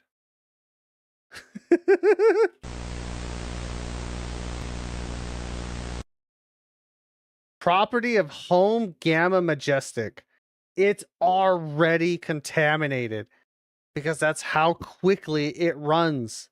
It's been 6 months and it's already got everything it needs.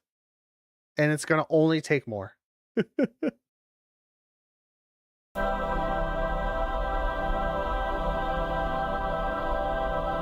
Crazy.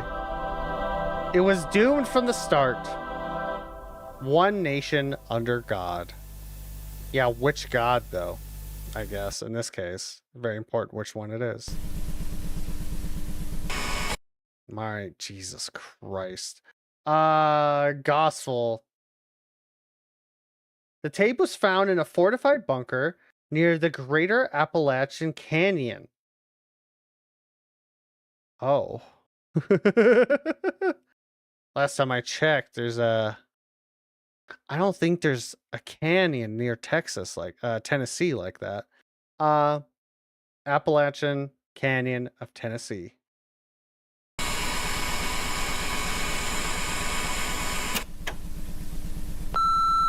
There is? Is there? Shows what I know. Retrieving information, Starkill Collective Memory Storage Retrieval. The mountain range is huge. Yes. But is it a canyon? Is there a canyon out there? I knew it was a mountain range, but I don't think there's a canyon out there. Classification. This is the gospel. Jesus Christ. The fucking biblical accuracies. Altars. Altars are the smallest Starkill biomass collection capable of commanding and producing 2 types of entities. Yep. Pretty sure there is. Oh, I guess. All right. I thought this was... Because we've had a lot of illusions of certain things happening in certain land masses that don't exist anymore. So I just kind of... or brand new ones that shouldn't exist. Because this takes place... Like, this is in the past, but this is written in more of a present sense. Right? That's why I'm trying to gather. It's like, this shit has happened. Like, I think that's what we're gathering is like, this shit happened in the past. This is more of a present sense of being written, and it doesn't matter. Because, like, a canyon is just 2 mountains that got split by a river, like the Grand Canyon, yes. However, I don't know if there is one out there, but I could be totally wrong. But that's basically what's kind of trying to... That's why I was wondering if this was real now, because this is what's insinuating with this, is like, this shit happened. Just no one knew about it outside these governmental forces. Like, we're fucked already. We're just seeing how we got fucked. That's how I'm taking this as.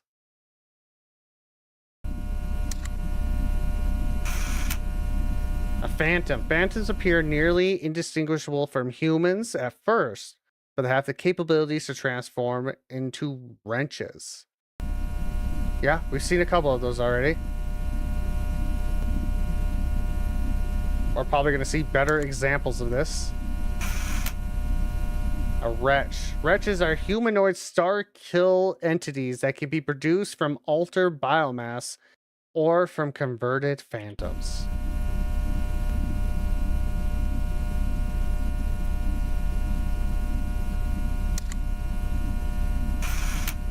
A temple.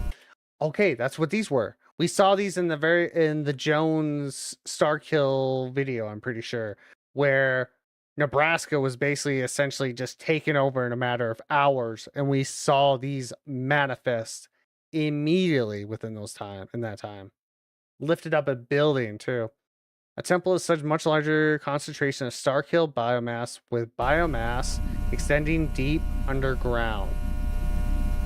Okay, so under the lake was probably a form of a temple without the visual effects. A wraith. Is that what beta is? Is beta this?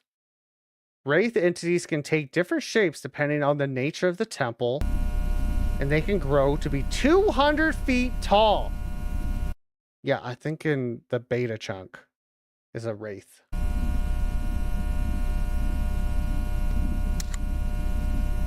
I love these classifications. Okay, so this is a revenant. We've seen this. This is that thing dropping the little biomasses. Remnants excrement spores from their bodies and are able to float using natural helium reserves. Gotcha. So that's how they're... So this is how they're trying to spread. They're spreading larger masses, which I'm guessing probably spawn these guys. So they can spawn the first stage of what we thought that it's able to spread to create more temples. It's a whole little ecosystem we're learning right now. System error, unlisted entities, unlisted objects, structure C, code is designated, overture, C entity, Titan. Titan? Who's Titan? Is it the big one? Is it the one in space? Just gonna stress this. There's still a giant main chunk in space. I think we're forgetting the fact of that. It's like, because it hasn't been really addressed. Because what's the point? Because we gotta deal with all this shit on Earth that's already taken over, essentially. Is that there's still a main central chunk in our orbit right next to the moon. So it's like, imagine trying to actually to fight this off, and it's like, what do you think is going to happen next? Is like, it'll just bring down more and do it in a different way because it's highly intelligent. Or it's just this humanity's outgunned. Fight the moon. Gotta fight the moon. Biological memory. 20 terabytes in a matter of months. Unknown size.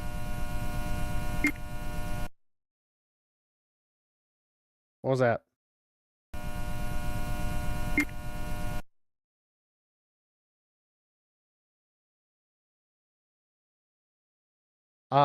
It was nothing. Cool.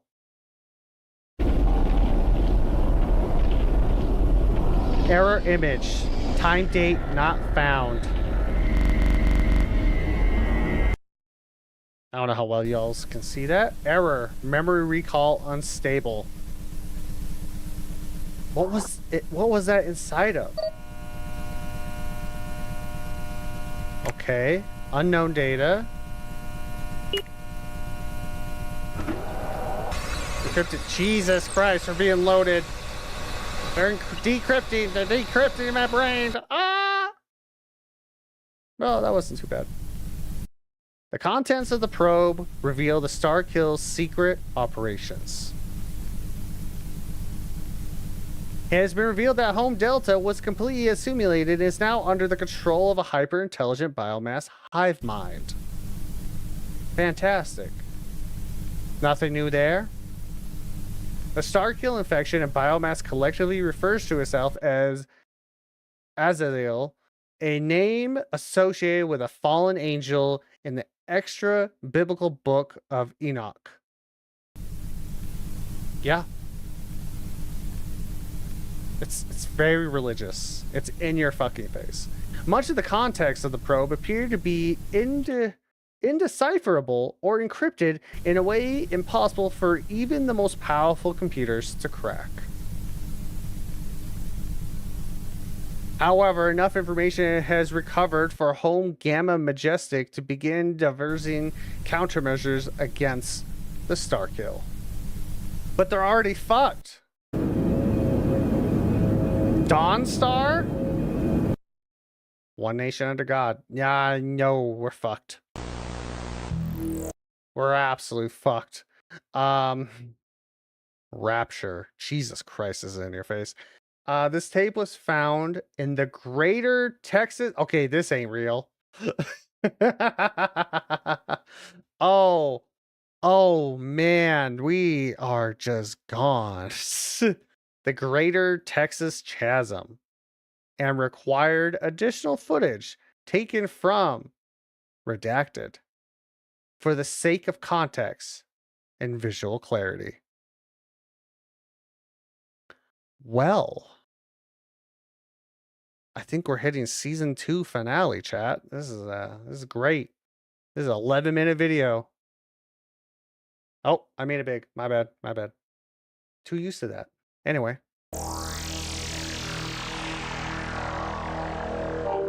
I do not trust this organization.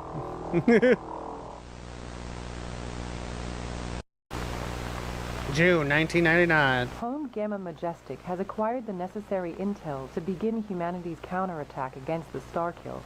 Using the Starkill's own memory samples, scientists at Home have developed an artificial intelligence system known as the Digital Akashic Watcher and Neurological System for targeting, analysis, and response. They love their anagrams. I swear to God they do. Or Dawnstar for short. Dawnstar contains all of the Starkill's known memories, and thus possesses the ability to think like the Starkill. As a result, Dawnstar can predict the Starkill's actions with up to 99% accuracy. That's the main no, I don't like that. That's scary. What if it wins? What if it's like, hey, I could be the new one. Of Dawnstar will be contained on a highly fortified and heavily armed orbital defense platform known as the Ark. The Ark is set to be launched within the coming days, with the counterattack operation commencing on July 4th, 1999. Codename Operation Rapture. The fact this all took place within 6 months is insane. Ark launch. What is it? June 28th, 1999, Ark launch.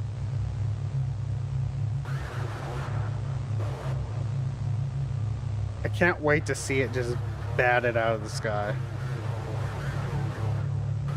Granted, I think that chunk might still be in a hibernation. What was that? Oh, that's the camera. Gotcha.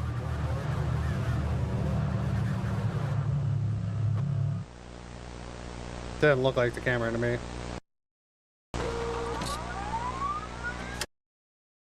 What is that hat? Commander Vendex. Name Simon S. Whatever. Date of birth September 7th, 1952, United States of America. Commander of Home Gamma Majestic Art Fleet. Apparently gotta get weird hats too.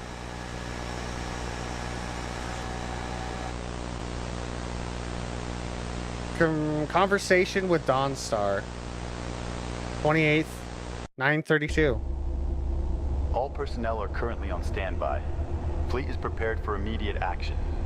Thank you, Commander. According to diagnostic calculations, the main orbital artillery will be fully charged at 0100 hours. Final scans of the Akashic plane will commence at 0700 hours. Calculated deviation from original strategy, plus or minus 2.3%. Within acceptable range for adjustments within 48 hours. Understood. Calculated combatant fatalities, 25. Calculated civilian fatalities, 450. Within acceptable range. Is the Starkill currently aware of Operation Rapture? Given current intel and hypothetical reconstruction of Starkill creative thought process, negative. Understood. Ark Fleet will begin combat readiness preparation ASAP. Did you see the old anime inspirations there? I did. July 3rd. Final target observations. Oh, well, we're looking back at Paradise. Status Temple. Yep. There it is. Spewing out of the ground.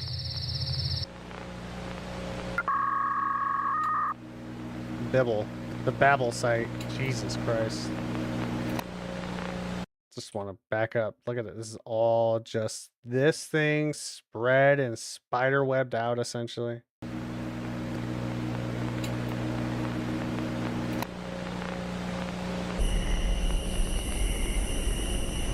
Oh, it raising its hands. It's ready.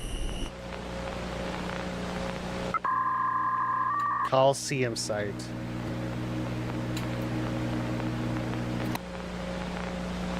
God damn it. I'll be right back.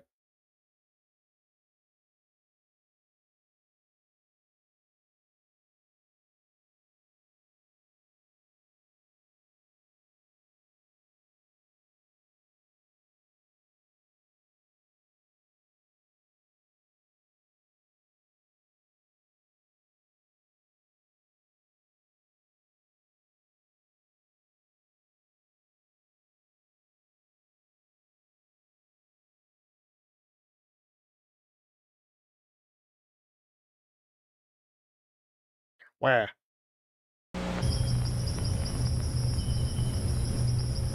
So these are all the known sites for that one stuff. Nuclear bombardment? Is that... Wait, what was that? What was that supposed to be? I didn't read it. That's it. Okay. The main hunk. Look at that fucking thing. That's crazy.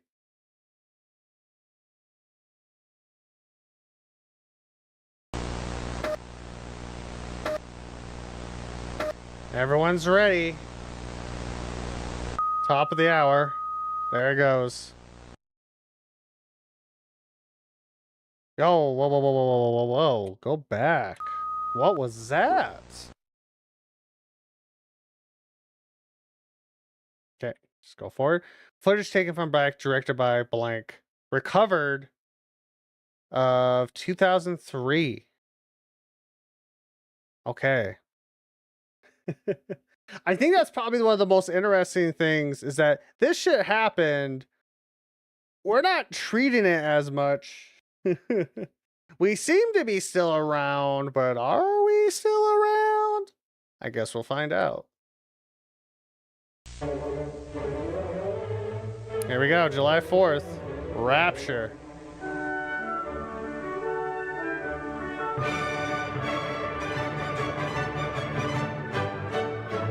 Complete destruction.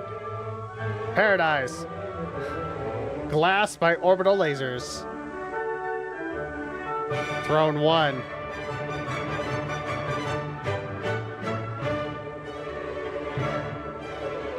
Bombed with missiles.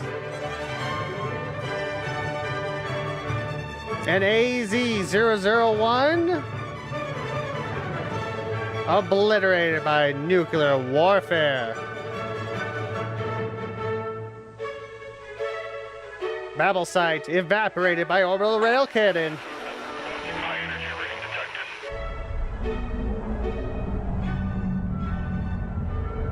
Oh shit.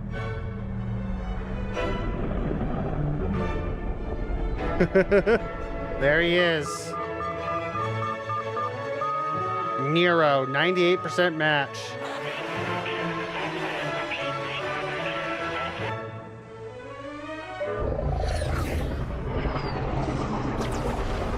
Oh shit, he's lasering.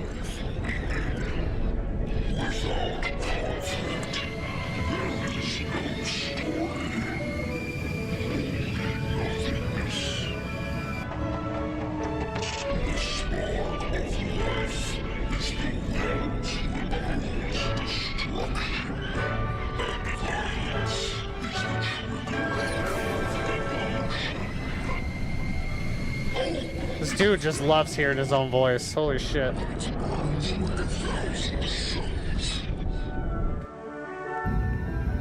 Oh, there's the second disciple.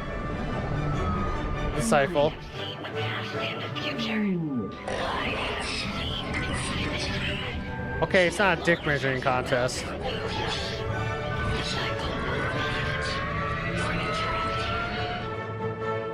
Oh. Oh!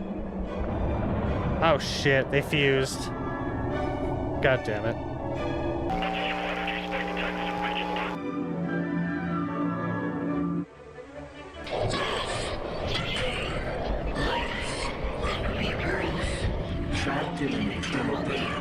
Oh. All for his own amusement.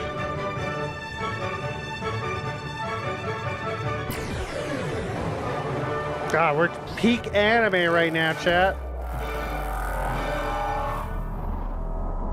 Woo! Do we do it?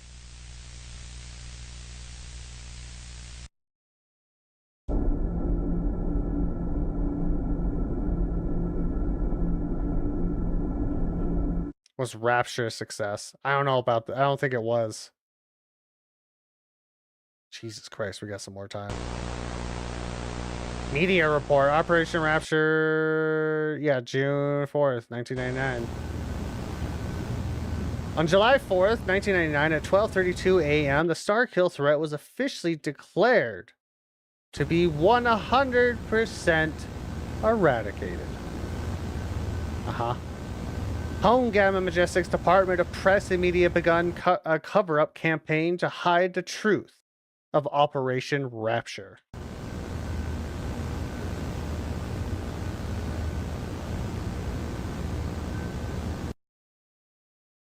Lincoln, Nebraska. Same day, 6:34 a.m. on KXVO TV channel 15.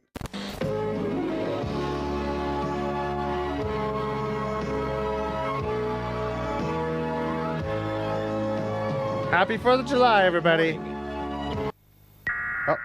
Civil authorities have issued a civil emergency messages for this county, Nebraska, beginning at 6:34. Civil authorities, okay. The following message is transmitted at the request. Kansas City. KMBC TV channel 6.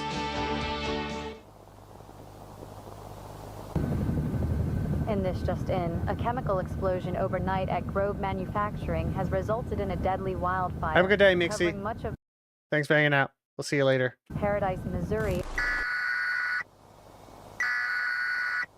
A chemical emergency. So that's what they're calling it.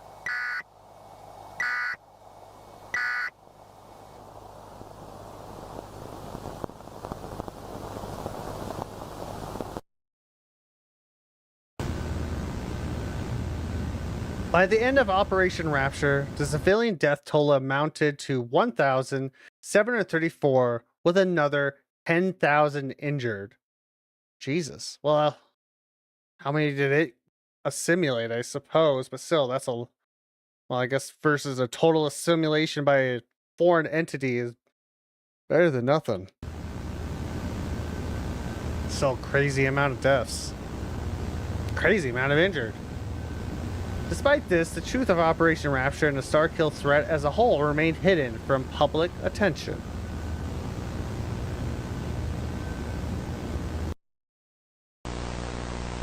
Damage report. Columbia? The next day? Highway 81, Kansas? Jesus Christ, okay. Absolute chaos of weather. Damage report within acceptable limit. Acceptable limit. That's acceptable. Cool. Crazy. Proper cover-up and reconstruction measures have been enacted like the 7th. End of report.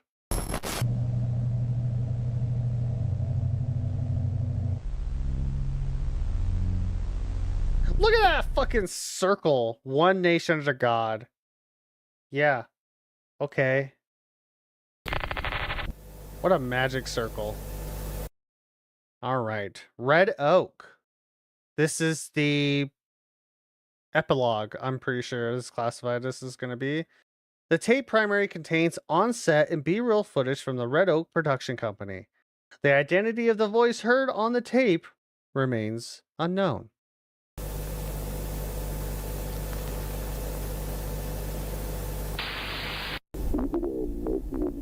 It was around 1989. Okay, I'm gonna have to read this. Or you guys gonna have to read. It was around 1989 or 1990 when it began production on the film, which could be about 5 years ago now. Oh, okay. So we're seeing the production of the very first episode of the tape selling of it. I was the special effects supervisor for the project. So it was my job to make all of the effects that you see on screen. I've never been a professional animator, just a hobbyist, but the director gave me and pretty much everybody else a hefty sum of cash to work for him. I met him through a mutual friend at the church. What church? And he basically hired me on the spot. The guy had this like super specific vision for what he wanted this movie to be, and I think we ended the movie, and he wanted the movie to be, and I think we ended up with like 5 different cuts fit in the movie because we couldn't fit it all in one. I don't think the movie made any money in the end, but all of the production costs were covered. Out of whose pockets? This is fast. All of the production costs were covered out of the director's own pockets. Now, who was the director of the film? Was it Lucan? So it wasn't like any of us lost anything. Though weirdly, the director left town just before the release in 91. Oh. Wow. Okay. I might have missed something. This was filmed and made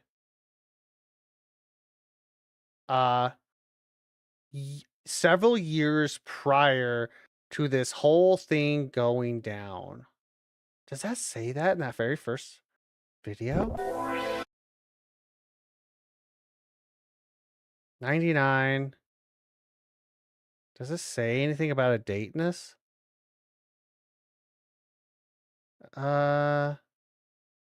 It was recorded sometime between 91 and 92. So yeah. This was like, how does that work? And I haven't heard of him since. During production, the director and a good portion of the team would go out and pray at the church. I personally never joined them, but I always assumed that they were praying for the film's success. In hindsight, the whole thing was a feverish and almost frantic in a way. Not sure how else to describe it.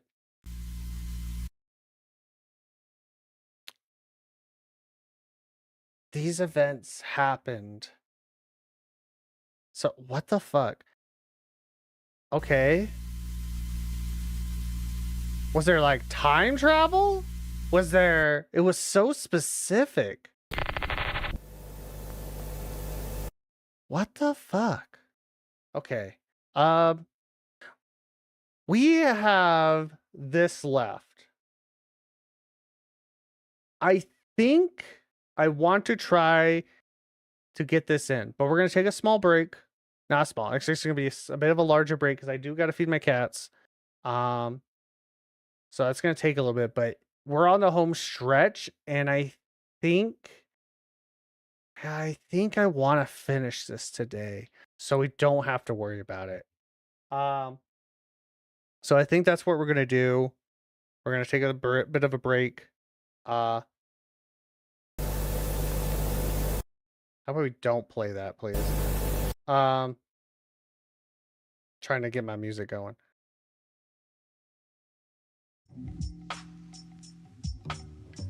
I pressed the wrong one for browser. Yeah, we're gonna take a break before we finish this off. So I'll be back in a little bit, guys. Do what you need to do. Meet back in a couple minutes. Yeah? Yeah.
Hello. Hi. I'm back. Hope that wasn't too bad of a break as I lose my voice trying to say it. I got more water. I got my lunch for the day. What's happening? So I figured since we only got we have some time, I wanted to finish out this last video, I'm guessing. Feed your kitties? I did feed my cats. My cats were fed. Got them lunch. They're doing all right. But I figured we would just finish this out.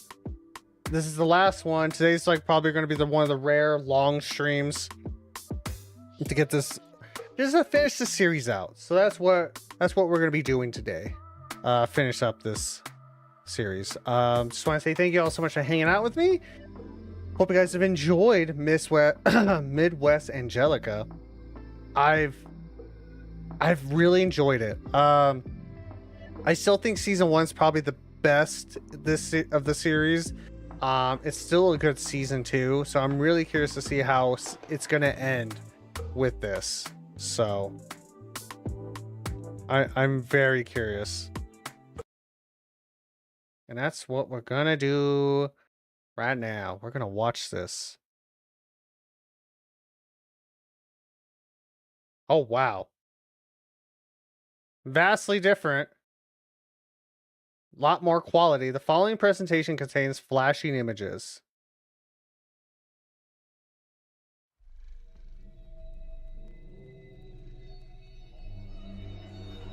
AQ. Wait. What's this? Midwest Angelica. Okay. Is this supposed to be that movie they made? Huh.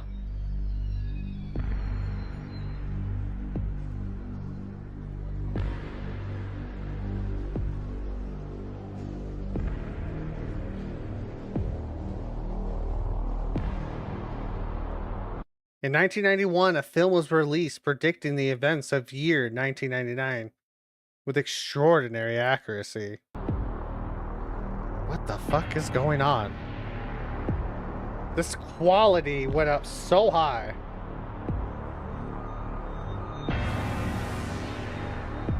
A complete tape was discovered by researchers in late 2002.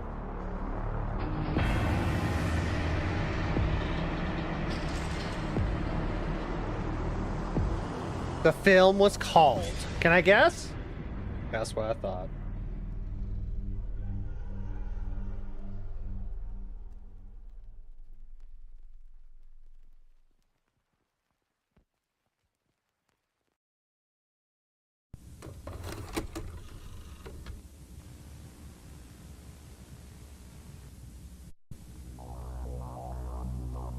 What was that whole beginning?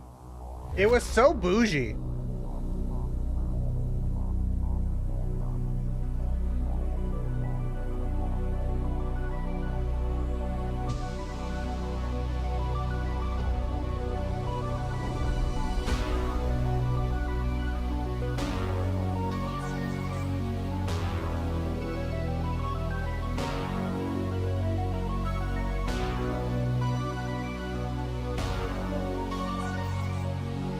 Huh.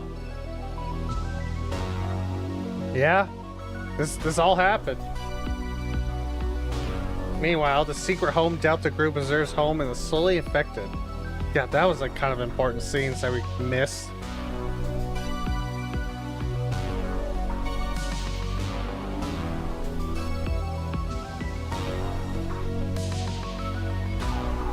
Yeah, we saw this.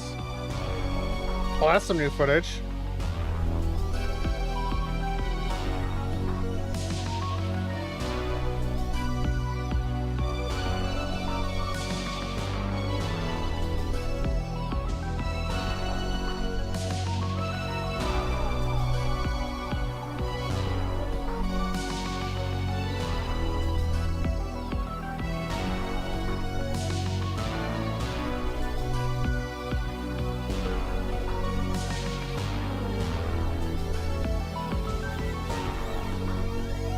But something's still out there. Yeah?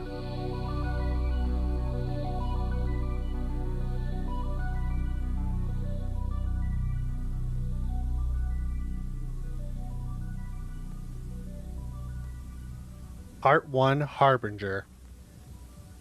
Also, talk about like a Stranger Things intro.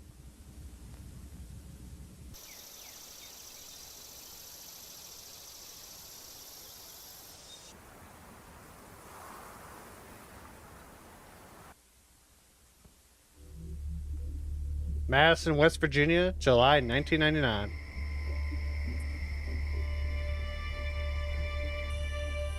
Every day is getting shorter. The sun seems to be trapped at the horizon. I think it's time I leave this town.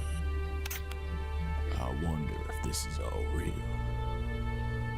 What I've been seeing. What I've been feeling. It's been a blur of paranoia. Hell, I don't even feel safe in my own home. But there's something nagging at the back of my head. A desire to believe. I want to have faith again.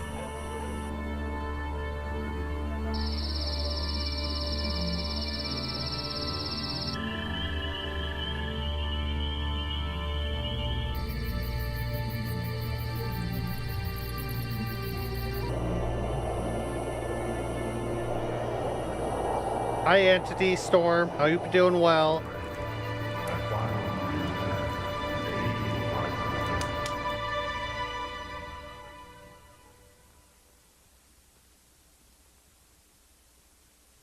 All right, GG. That was the movie. Good job, everybody. West Virginia news. Coming up in the next couple minutes, your local radar prayer service. Paid programming. Oh. You're watching this channel. Thank you.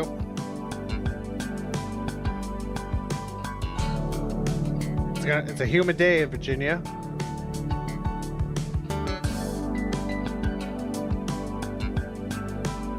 Horoscope of news. A feeling dread descends upon you. You might feel unnerved. Don't worry. It will end soon. Ah! Whoa, whoa, whoa, whoa, whoa, whoa, whoa. I saw that. I probably missed the first one. A feeling of dread. We prey upon Rucker Heel. His presence is upon us. The Harbinger told us what to believe. We will become God. Oh, fascinating.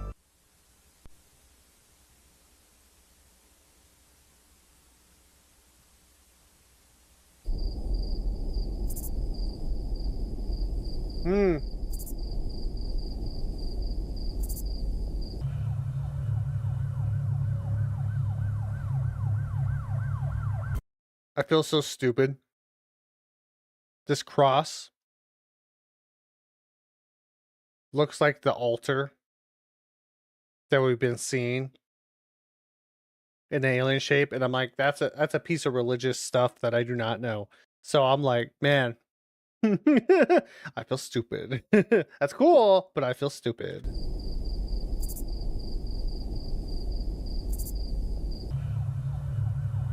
Is there actual subtitles? No, auto-generated.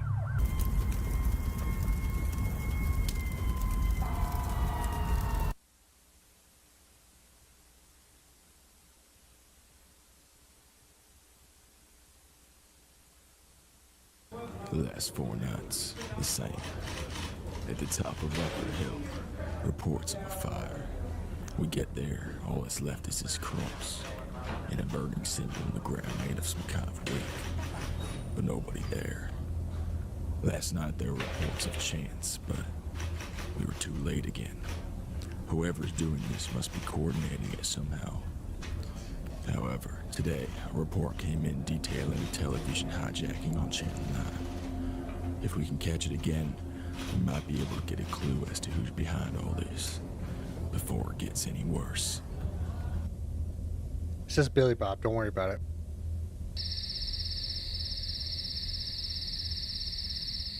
That's a giant tower.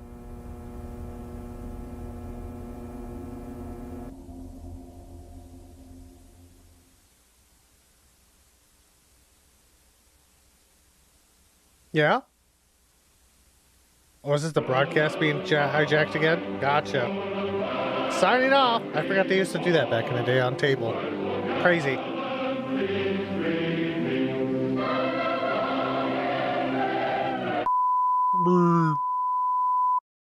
Civil danger alert. Madison, Washington Heights, Turtle Creek. Bad things are happening to you. I'm so sorry. The time to enter the Golgotha has come. We obey his command by midnight.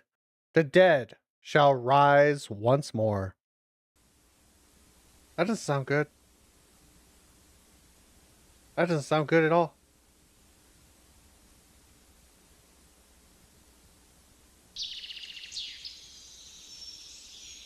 For the first time in a week, the hill is silent. Part of me is relieved, but I can't help but fear the worst. Something is going on, and we have almost no leads to get any closer to the truth. There was another hijacking on Channel 9, and searching the station gave us a clue as to why it may have happened. Tell me why. The place was a mess. Oh my god. No staff. What? Technicians, nothing. What the fuck? The equipment was barely even functioning. Jesus. For better or for worse, the police have shut down the facility. I know this has nothing to do with what we're watching, but I love a good hard-boiled detective. It's cool, but yeah, it's also funny to me. I enjoy it. Facility until further notice. I just fear we may have killed our last thread to the truth. God damn it, Johnson. I told you not to do it. Give me your badge and gun.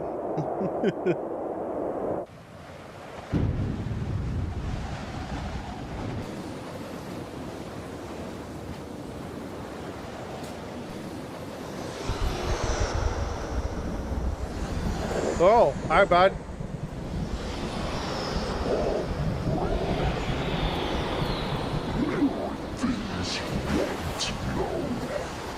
Possibly. You don't know that. I don't wanna. That sounds like a cop-out.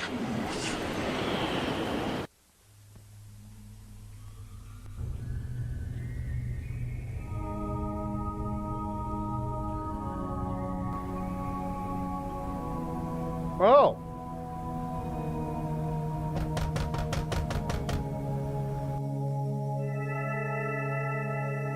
Golgorath will spare me. I think that's what that said.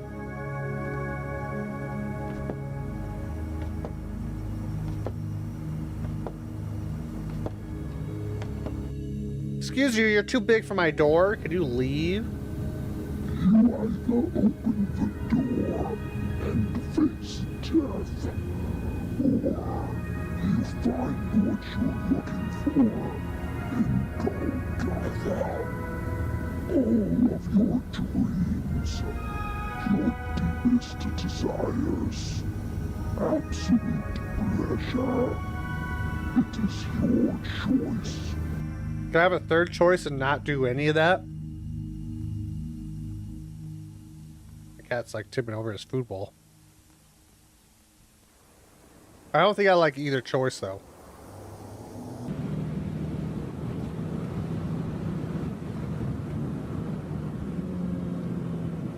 So this was the movie. Okay, sorry. We're like 11 minutes in, but I'm trying to figure it out. Of like, so this is the movie that was made in 91. I'm guessing, right? This is that movie. Not guessing. It is. I remember at the beginning. So what's it trying to tell us? Like, I'm so confused. Other than it being extremely accurate. It's just my imagination. They saw a devil? Yeah.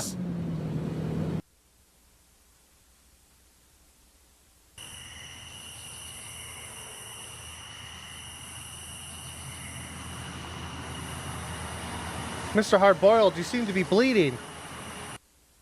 The fuck? This evening, more harrowing news from Madison Township. 10 more people have been reported missing since last Friday. This is following the 15 reported missing persons cases since the start of the month. One of the names on the list of those missing since Friday is Detective Robin Umbra of the Madison Police Department, who is leading the investigation of cult activity around Rocker Hill. Although he may be able to hide, there are only two choices for Umbra. Either you open the door and face death, oh my God, or you find paradise and Golgotha. There are no other choices. The further you stray, the more hellish your pain will become. I know everything you do. Everywhere you go. There are only two choices. More news at 10. Yeah? Something like that did happen. With a certain general.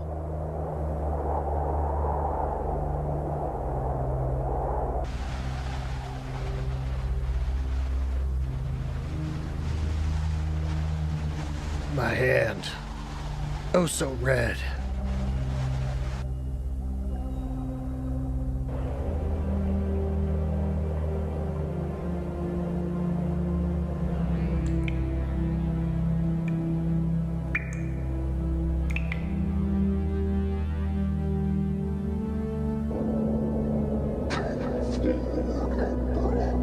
Umbra. Cast away your fears and accept your inner desire. Everything you've ever dreamed is within arm's reach.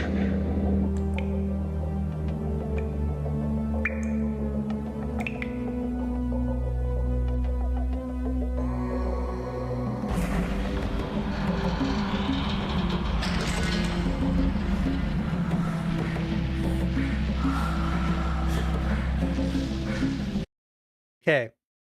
So the demon is supposed to represent the entity trying to do all this shit, right? What does Umbra? Umbra must have to mean something, because everything seems to have a really deep meaning. What does Umbra represent in this story? Humanity resistance?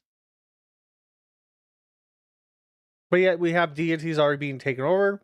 People being like taken over by said deity. I don't know. I'm not the most like I'm not the greatest at this. So but I'm kind of curious. I don't know. We'll see. Let's keep going. I'm trying to figure out the meaning behind it. Pleasure. It's your bliss. Become one with us. As a man becomes God.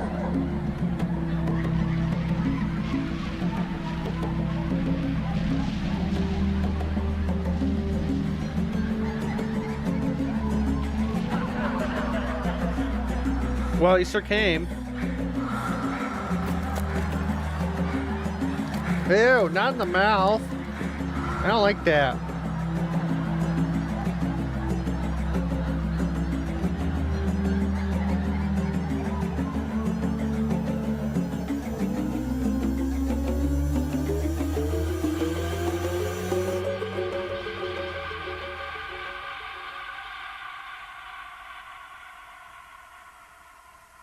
You're doing great. I'm trying.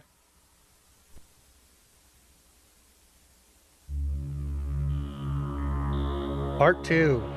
More Stranger Things intros. Revelations.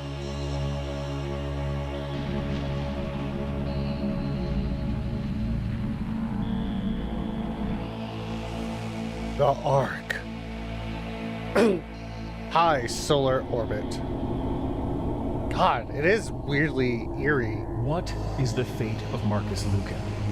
We all saw what was on that. God, down to the name even? What the fuck? He appeared to have grown wings of some kind post-Starkill infection. We've never seen anything like it. Rest assured, Council, that Marcus Lucan is no longer an active threat. As we have discussed, any Starkill presence Marcus Lucan Akashic range becomes dormant within 7 to 15 days. What if he managed to spread the infection sufficiently enough within that time frame to form a new biomass cell? Once again, we have no such data to suggest that is the case. Then where is his body? It likely disintegrated outside of Arlington Cemetery. If there truly was a Starkill biomass hub on Earth, it would be easily detectable. That wasn't the case with Paradise. Integration with Starkill memory samples has allowed me to collect data that would ordinarily be invisible to basic instruments. If a biomass hub as covert as Paradise were to be formed today, it would be detected. So they never found Lucan. We saw him in Wings. If this is any indicator of what we think is going to happen, that it's still out there somehow. Obviously, I don't think it's gone. I could be wrong. But maybe Lucan is that devil trying to seduce people into the thing. He's the last bastion of that before it got fully destroyed. And what if that was like in its way trying to tell us this in this movie, but obviously years apart, no one would have known about it. It was a $20, it was a $17 movie on an infomercial that was probably aired once. So I'm really interested in that. It's interesting. Rest assured, Council, that the Starkill threat on Earth has been completely eradicated. Yeah, nah. Lucan got taken over and he's still around. That's my guess. It didn't truly end.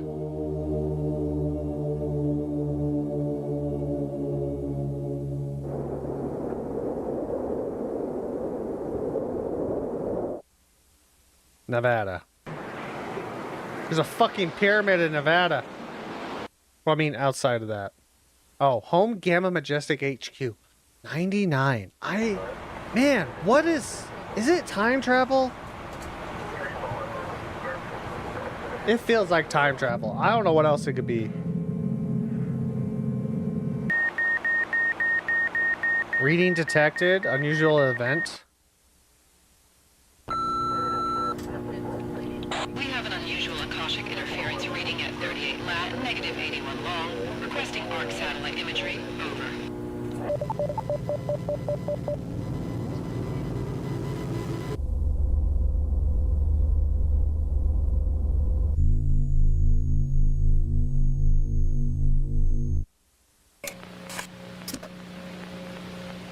This is still the movie.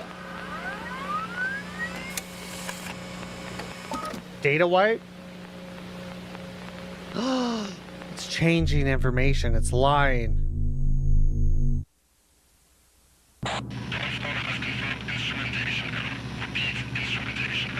It's I knew it. It would want to take over. I had a feeling. False report. Yeah, I'm sure.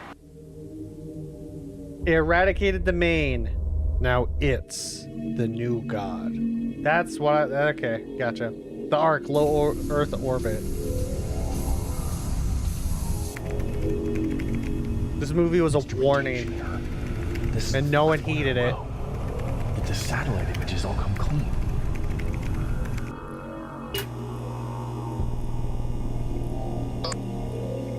Alright, Dawn Star.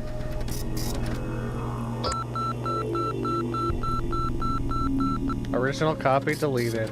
Yeah.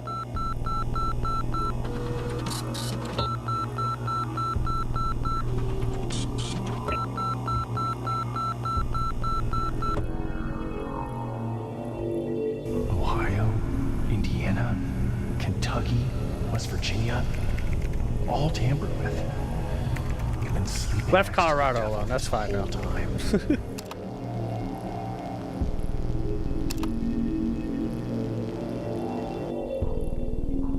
Oh, it's looking. It's watching. It's like, nah. I'm new god. You get that shit out of here.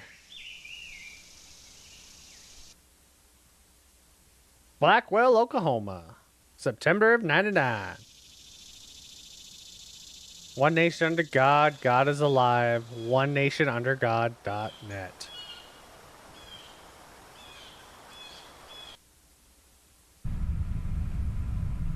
McConnell, AFB? God, we actually seen a face. Also, why'd you take the poster? That's so irresponsible.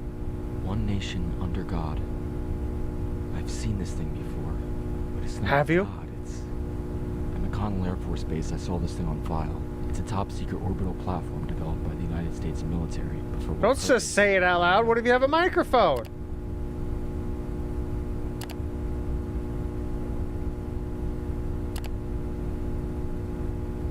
They're worshipping this thing. They're trying to make contact. I'm sure that'll go over well. I'm sure.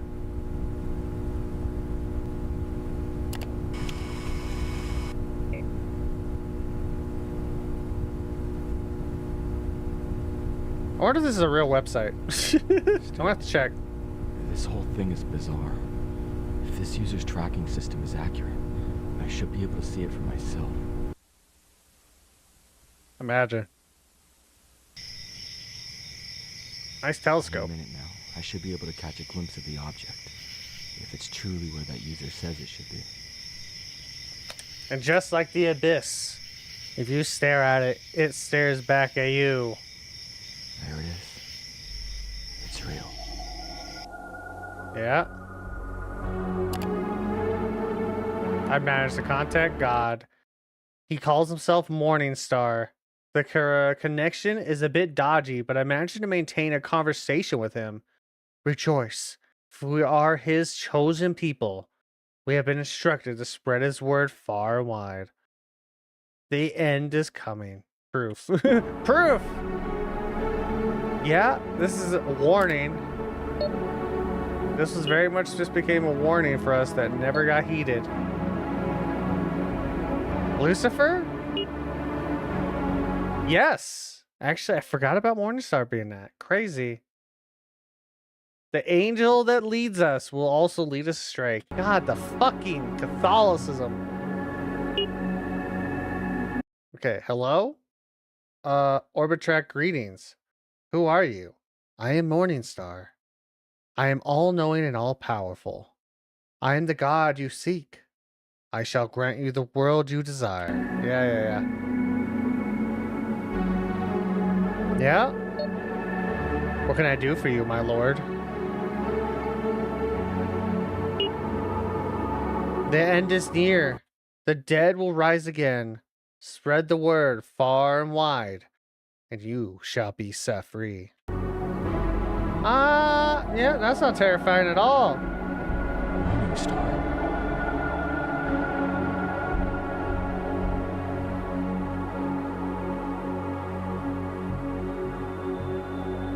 Crazy.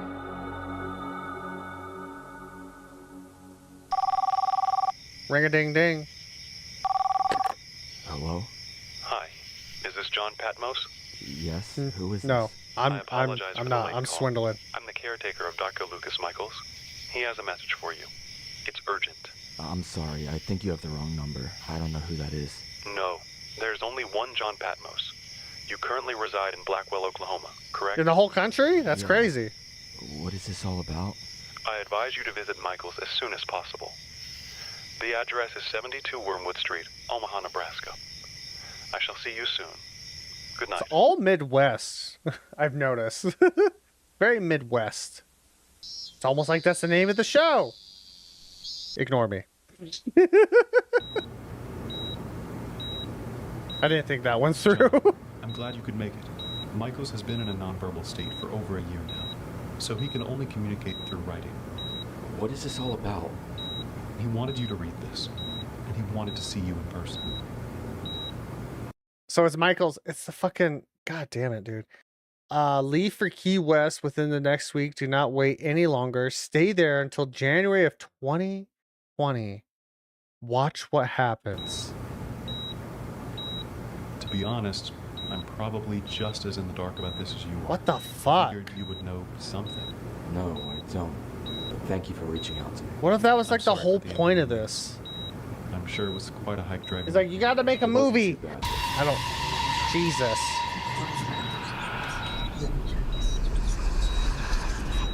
John, what the fuck? I'll be on my way, thank you. It's like a separate interpretation of the events that we've seen so far. It's clever. I think it's clever, but I'm just like, how is this connected with our main series? It's So we're back at the Ark, manipulating information. Yes, Commander Vindex. I have reason to believe that there are Starkill biomass hubs on Earth. If you're referring to the Akashic interference signals from last month, those were determined to be instrumentation errors. I think we should investigate, just to be sure. I don't want to take any more chances. I assure you, Commander, that a Starkill presence on Earth would be biologically impossible. Then let me go investigate. I'll take an escape pod. I'm sorry, Vindex, but I'm afraid that's not possible. Why not? Why? I've been given orders to disengage all escape pods aboard the Ark. All personnel must remain on the ship, even in the event of an emergency. What? Who gave you those orders? I did. What in the Space Odyssey moment, dude? I can't do that, Captain. What are your commands, my lord? I didn't want to read it. The Oracle of Omaha has chosen an observer. The final cascade has begun. Flood system terminals. Jesus. No, it can't be. Go forth to paradise. There you will receive a blessing of my soul.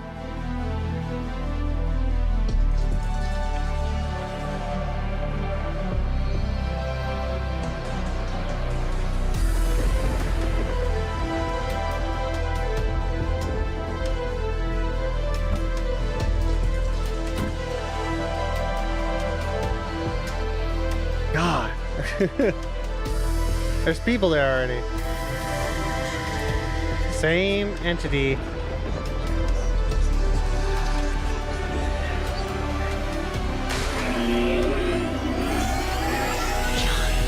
You don't belong here. Whoa! This is my only warning to you. Go to Key West. Nothing will remain here. Huh? Even it told him to move? Jesus, crazy. Okay. I mean, there's gotta be some type of time travel because it originally did say it saw things, right? Like the entities, like I saw the past and future and the infinity or whatever. Oh, I'm so curious. Vindex, there was nothing you could have done. Your fate was sealed before time itself began. What are you talking about? I've been in control of this story since the beginning. Before you were even aware of my existence, I was planning this moment. Where are you now? I am the third apostle, the mind of Azazel. What? The Ark is the keystone to apotheosis. Your colleagues already know that. Oh. Oh my God. Okay.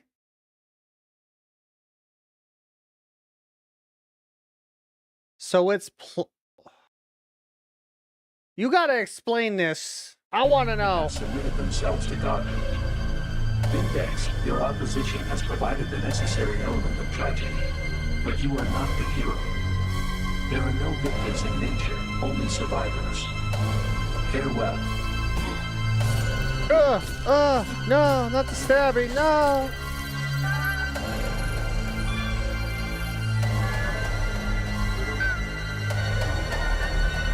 So, why the movie though? How? Oh, wow.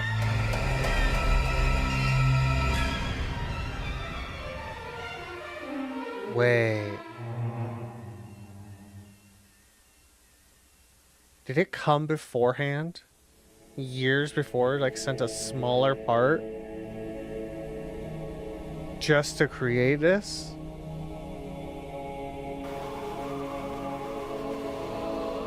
What the fuck?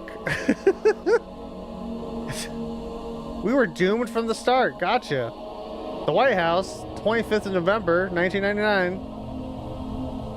President Solomon, we are messengers of Azazel. We advise you to lay down your arms and surrender. We have covertly infected the capital of the United States of America. You are the last living human within a 35-mile radius. Oh! Destroy your nuclear weapons. This isn't an act of force. It's a display of mercy. Should any other nation intervene, we will have no choice but to eliminate every last human on Earth. Humanity's fate rests on your shoulders. It's me. I'm staring at heaven's grace. Code word Heaven's Grace confirmed. Initiating watch sequence.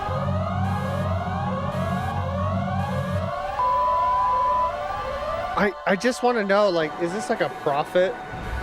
Like, we're having a prophetic moment right now, but no one was able to take it as that?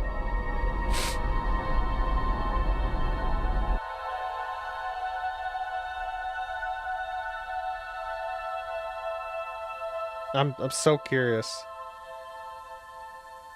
Bye, White House. Sorry, I shouldn't judge.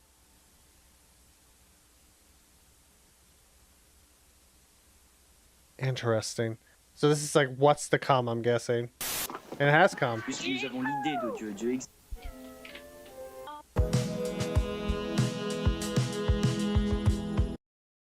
Are we still on the movie?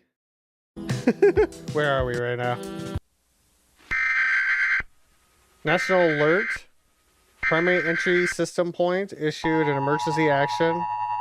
Primary entry point system has been issued an emergency action notification. What happened? We interrupt this program. This is a national emergency. Important instructions will follow. At 7:15 p.m. Eastern Standard Time, a nuclear weapon detonated over District of Columbia, D.C. Seek shelter indoors or underground immediately. Repeat, seek shelter indoors or underground immediately. This is not a test. The United States of America is currently under attack by a foreign threat. Due to the nature of this attack, citizens are advised to self-isolate and avoid contact with others. The extent of the attack is currently unknown. This advisory is in effect until further notice. Well, that sounds fun.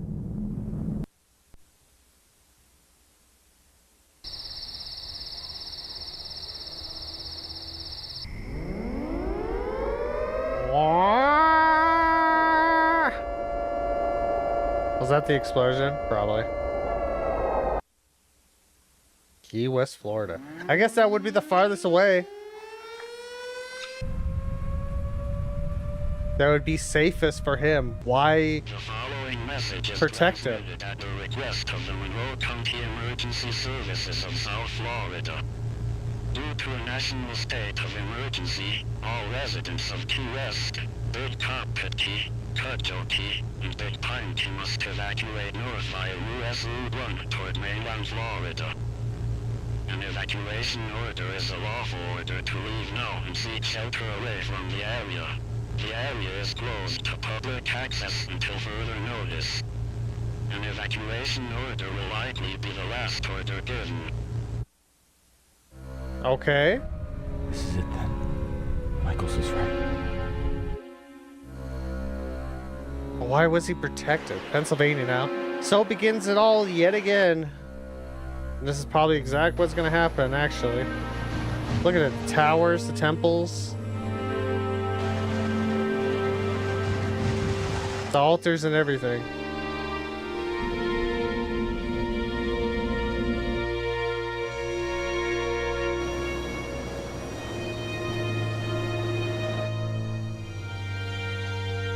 Nonetheless, the explosion was a failed thing, I guess.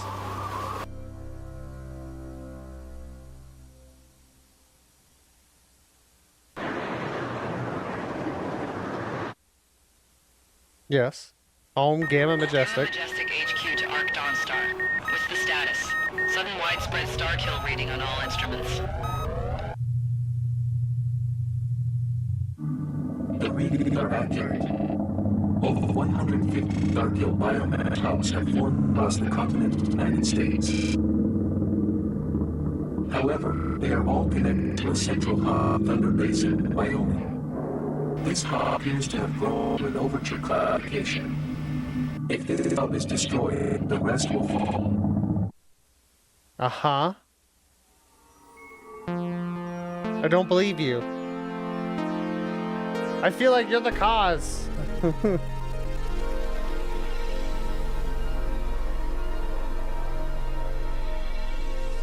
Operation Armageddon. December 1st.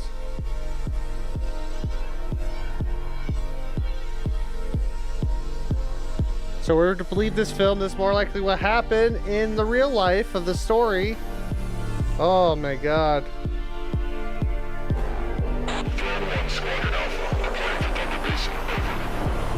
All ground units, stand by for deployment. This is like the true story they have to work out for.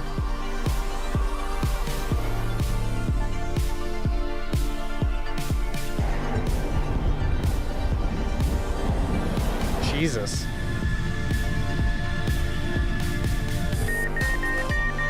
Overture confirmed! Look at them standy little bitches. They got that walk on them.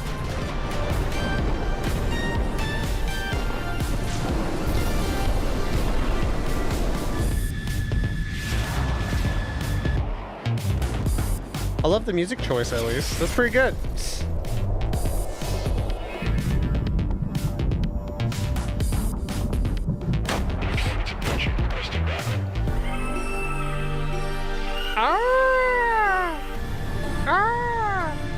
They sent out the birds. Get them!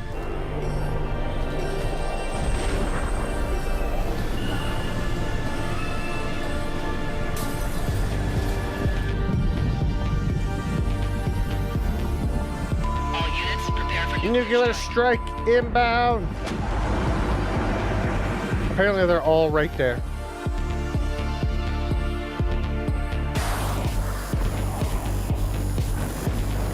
I feel like we did that once. I don't think that went that well. I want to be honest. Oh. Let me guess. That's like our fourth disciple. Because that's definitely Lucan. Stomp.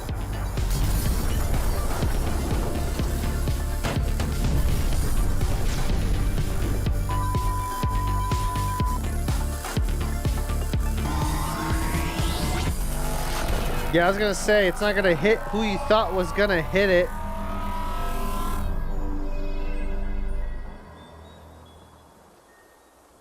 Well, rip Gamma Majestic, I guess. What a story foretold of what will happen.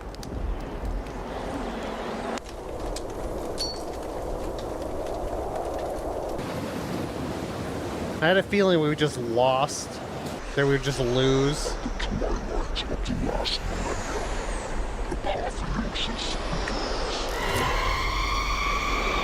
Oh god. That's how this entity just wipes people out, I guess.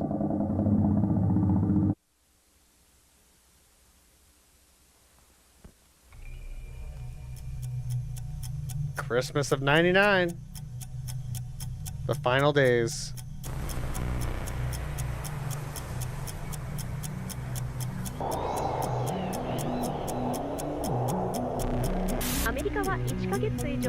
Today marks the 29th day of the U.S. closing. Misterioso in America è ancora. Everybody's closing them off. It's now alien land. Oh, hi, Mount Rushmore.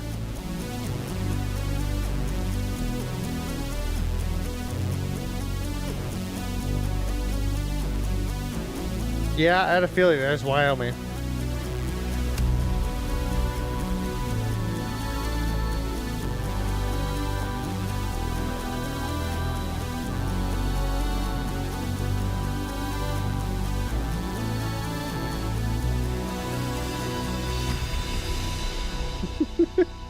Why only us? Is it not spreading to the rest of the world? I think that's what my most fascination with it, I guess. It was able to stay landlocked there only. I'm sure it's probably not actually the case, but still. Oh, maybe it actually is. What happened to Canada and Mexico and like down south more? Like, did they all get taken out? 31st of 99, New Year's Eve. God, we're headed close to New Year's Eve this year. Fuck. Insane.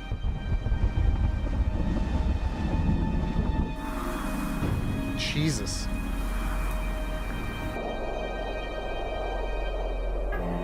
Why haven't you migrated? Why are you still here? Why aren't you somewhere else? How come you're still alive? Apocalypse has begun. The Southern Overtures will connect, giving birth to a new god.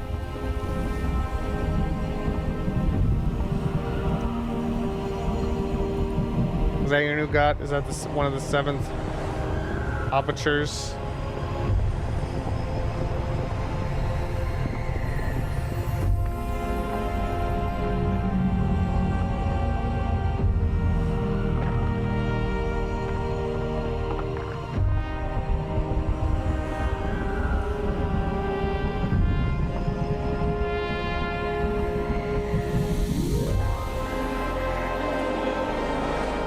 Spreading its wings for world domination.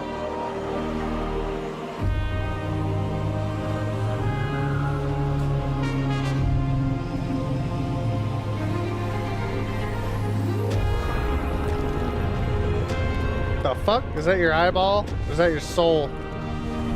I have questions.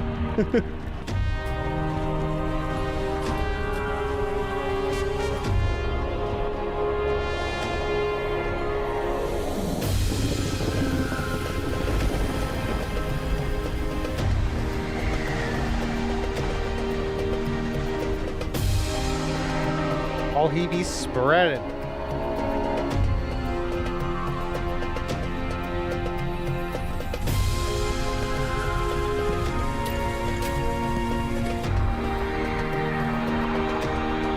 Well, at least they're thinking about energy. They're using wind energy to, you know, make this all happen. So there's that at least.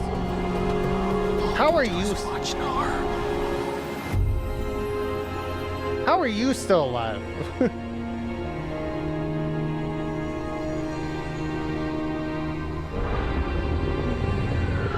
Jesus Christ. Oh, there's our magic circle again.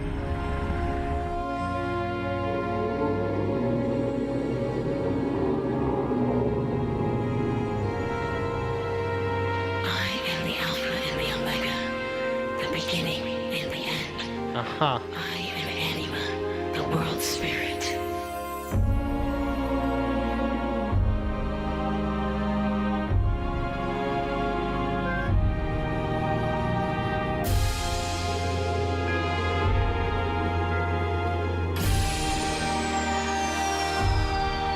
I love the love of complex designs for this.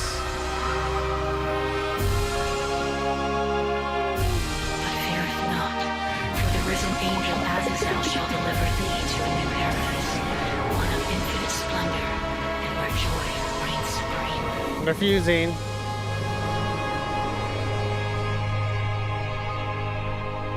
There it is.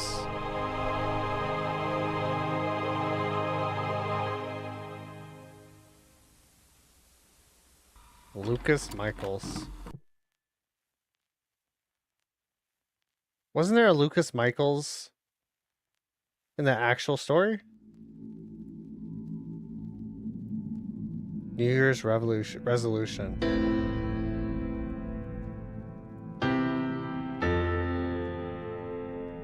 Trying to think, who was that next year?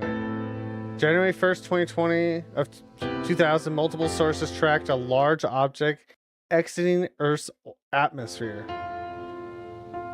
The object appeared to originate from the continental United States. Yep, there he is.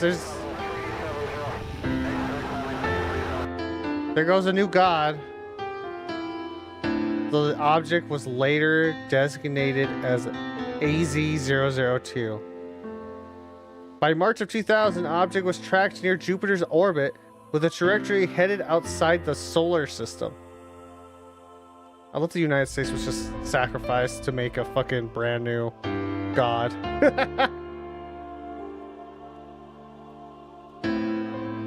Shortly after, the United Nations set up a task force to investigate the events that unfolded in the United States and the U.S. months prior. Okay. The task force was called Easter 1. Of course it was Easter. Fucking risen on the third day. God damn it. They're not subtle. Investigations began immediately. However, all that was found was the hollow aftermath of the Great Destruction. See, I wasn't losing my mind. There's no Appalachia Canyon. There's only Appalachia. Large slabs of continental crust reached miles into the sky, while monumental chasms bored deep into the earth. Few survivors were ever found.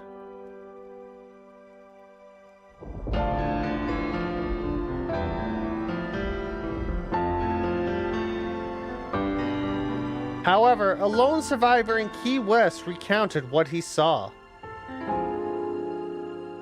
It was America's tornado. Like America's ass. John Patmos. Gotcha. Huh.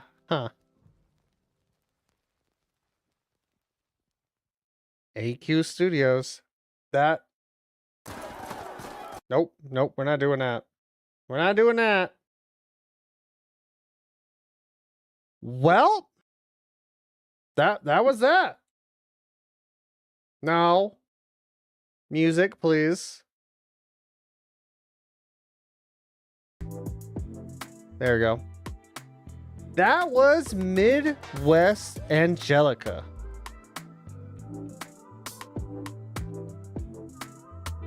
Fascinating ending. I'm going to give it that. It was a fascinating ending. I think I still like it overall. The ending is interesting to me because I do have questions. I think it's funny that basically the whole United States was sacrificed to form a new god. Was it what you were expecting? Not really. I wasn't. It was very much like it was such a fucking metaphor for like God and Jesus Christ being resurrected and everything. But it was like, it made it feel like we were a pit stop. I think that's funny, honestly. I think it works enough for the storyline, but it just weirded me out of like, why was this entity and everything that is so intelligent and powerful, just like, maybe it's just the fact of like what it was to remake itself, just use the United States as like a pit stop to recreate itself, bring it back from the brink of death, and just leave without the rest of the world knowing. I think that was the thing. Like, I know like communications was still hard for the late 90s and mid 90s, whatever, just the 90s in general, but I think that was like my only thing with it. It's like, why wasn't the rest of the world known about it? And why didn't it decide about fucking with the rest of it? I guess it was preoccupied too much so in the sense of trying to bring itself back and just leave. Also, like the satellite, especially the satellite in the sky. And I'm like, I feel like other nations would have problems with that. Granted, there's only a couple that could actually do anything about it, but still, that's not something you just do. I don't know. Maybe I'm thinking too deep into it. I think I am. I still enjoyed it though. I think I like what they did with the storytelling of it all. It fits. It really does. I think it fits all together. It very much, maybe because it was going so fast. Maybe that's why they chose that time period, because like it took a year, right? it took a year to do all that. So I'm thinking like, because of like how long it would have taken maybe for information to actually spread that far, and it took until they saw that shit in the sky for them to find like, we should go check to see what's going on over there. You know what I'm saying? Especially for how quiet they kept the information. Yeah. It's a good watch. I think if anything, I highly recommend it for just the season 1 and that beginning of 2. But like overall, it was a good watch. Not the story I was expecting for the ending, but it was a good watch. I highly recommend it. I really do. But I'm gonna call it there, guys. Thank you all so much for hanging out with me today. Hope you guys enjoyed Midwest Angelica. I think I thoroughly did enjoy it. Just so you guys know, I stream Monday, Wednesday, and Thursday. There'll be a stream on Wednesday for a totally normal run of Dark Souls. Nothing funny about it, nothing weird, nothing obscure, nothing at all. It's just completely vanilla, I swear. I swear. Yeah, thank you all so much for being here. I really appreciate it. I hope you guys had a fantastic time. Thanks for streaming. Thanks for being here. Yeah, I stream those days: Monday, Wednesday, Thursday, 9 a.m. Mountain Time. Figure that out for your time zones. Yeah, you can follow me in other places if you want to. I gotta really figure out a button. Just do my socials. You can follow me in those places. Those are probably my most active areas if you want to check them out. I love one has, oh, I gotta fix that link for TikTok. I was able to change my name. So if you want to follow me on TikTok specifically, it's a Swindlin with an actual 0 now. I was able to change my name on there. And also one of them is not perfect. I just noticed. Oh well. I'll fix that later. I knew I was forgetting something. But yeah, all the links are also down below. Most of the places, if you're on Twitch, whatever, YouTube. Yeah, I'm not gonna rate anyone. I'm just gonna head on out. Thank you all so much for being here again. I'll see you guys Wednesday. Have a lovely rest of your day. Have a great Tuesday. Thank you all so much for being here. Thank you all so much for your support across everything. It truly does mean a lot. Have a lovely day, everyone. Bye-bye.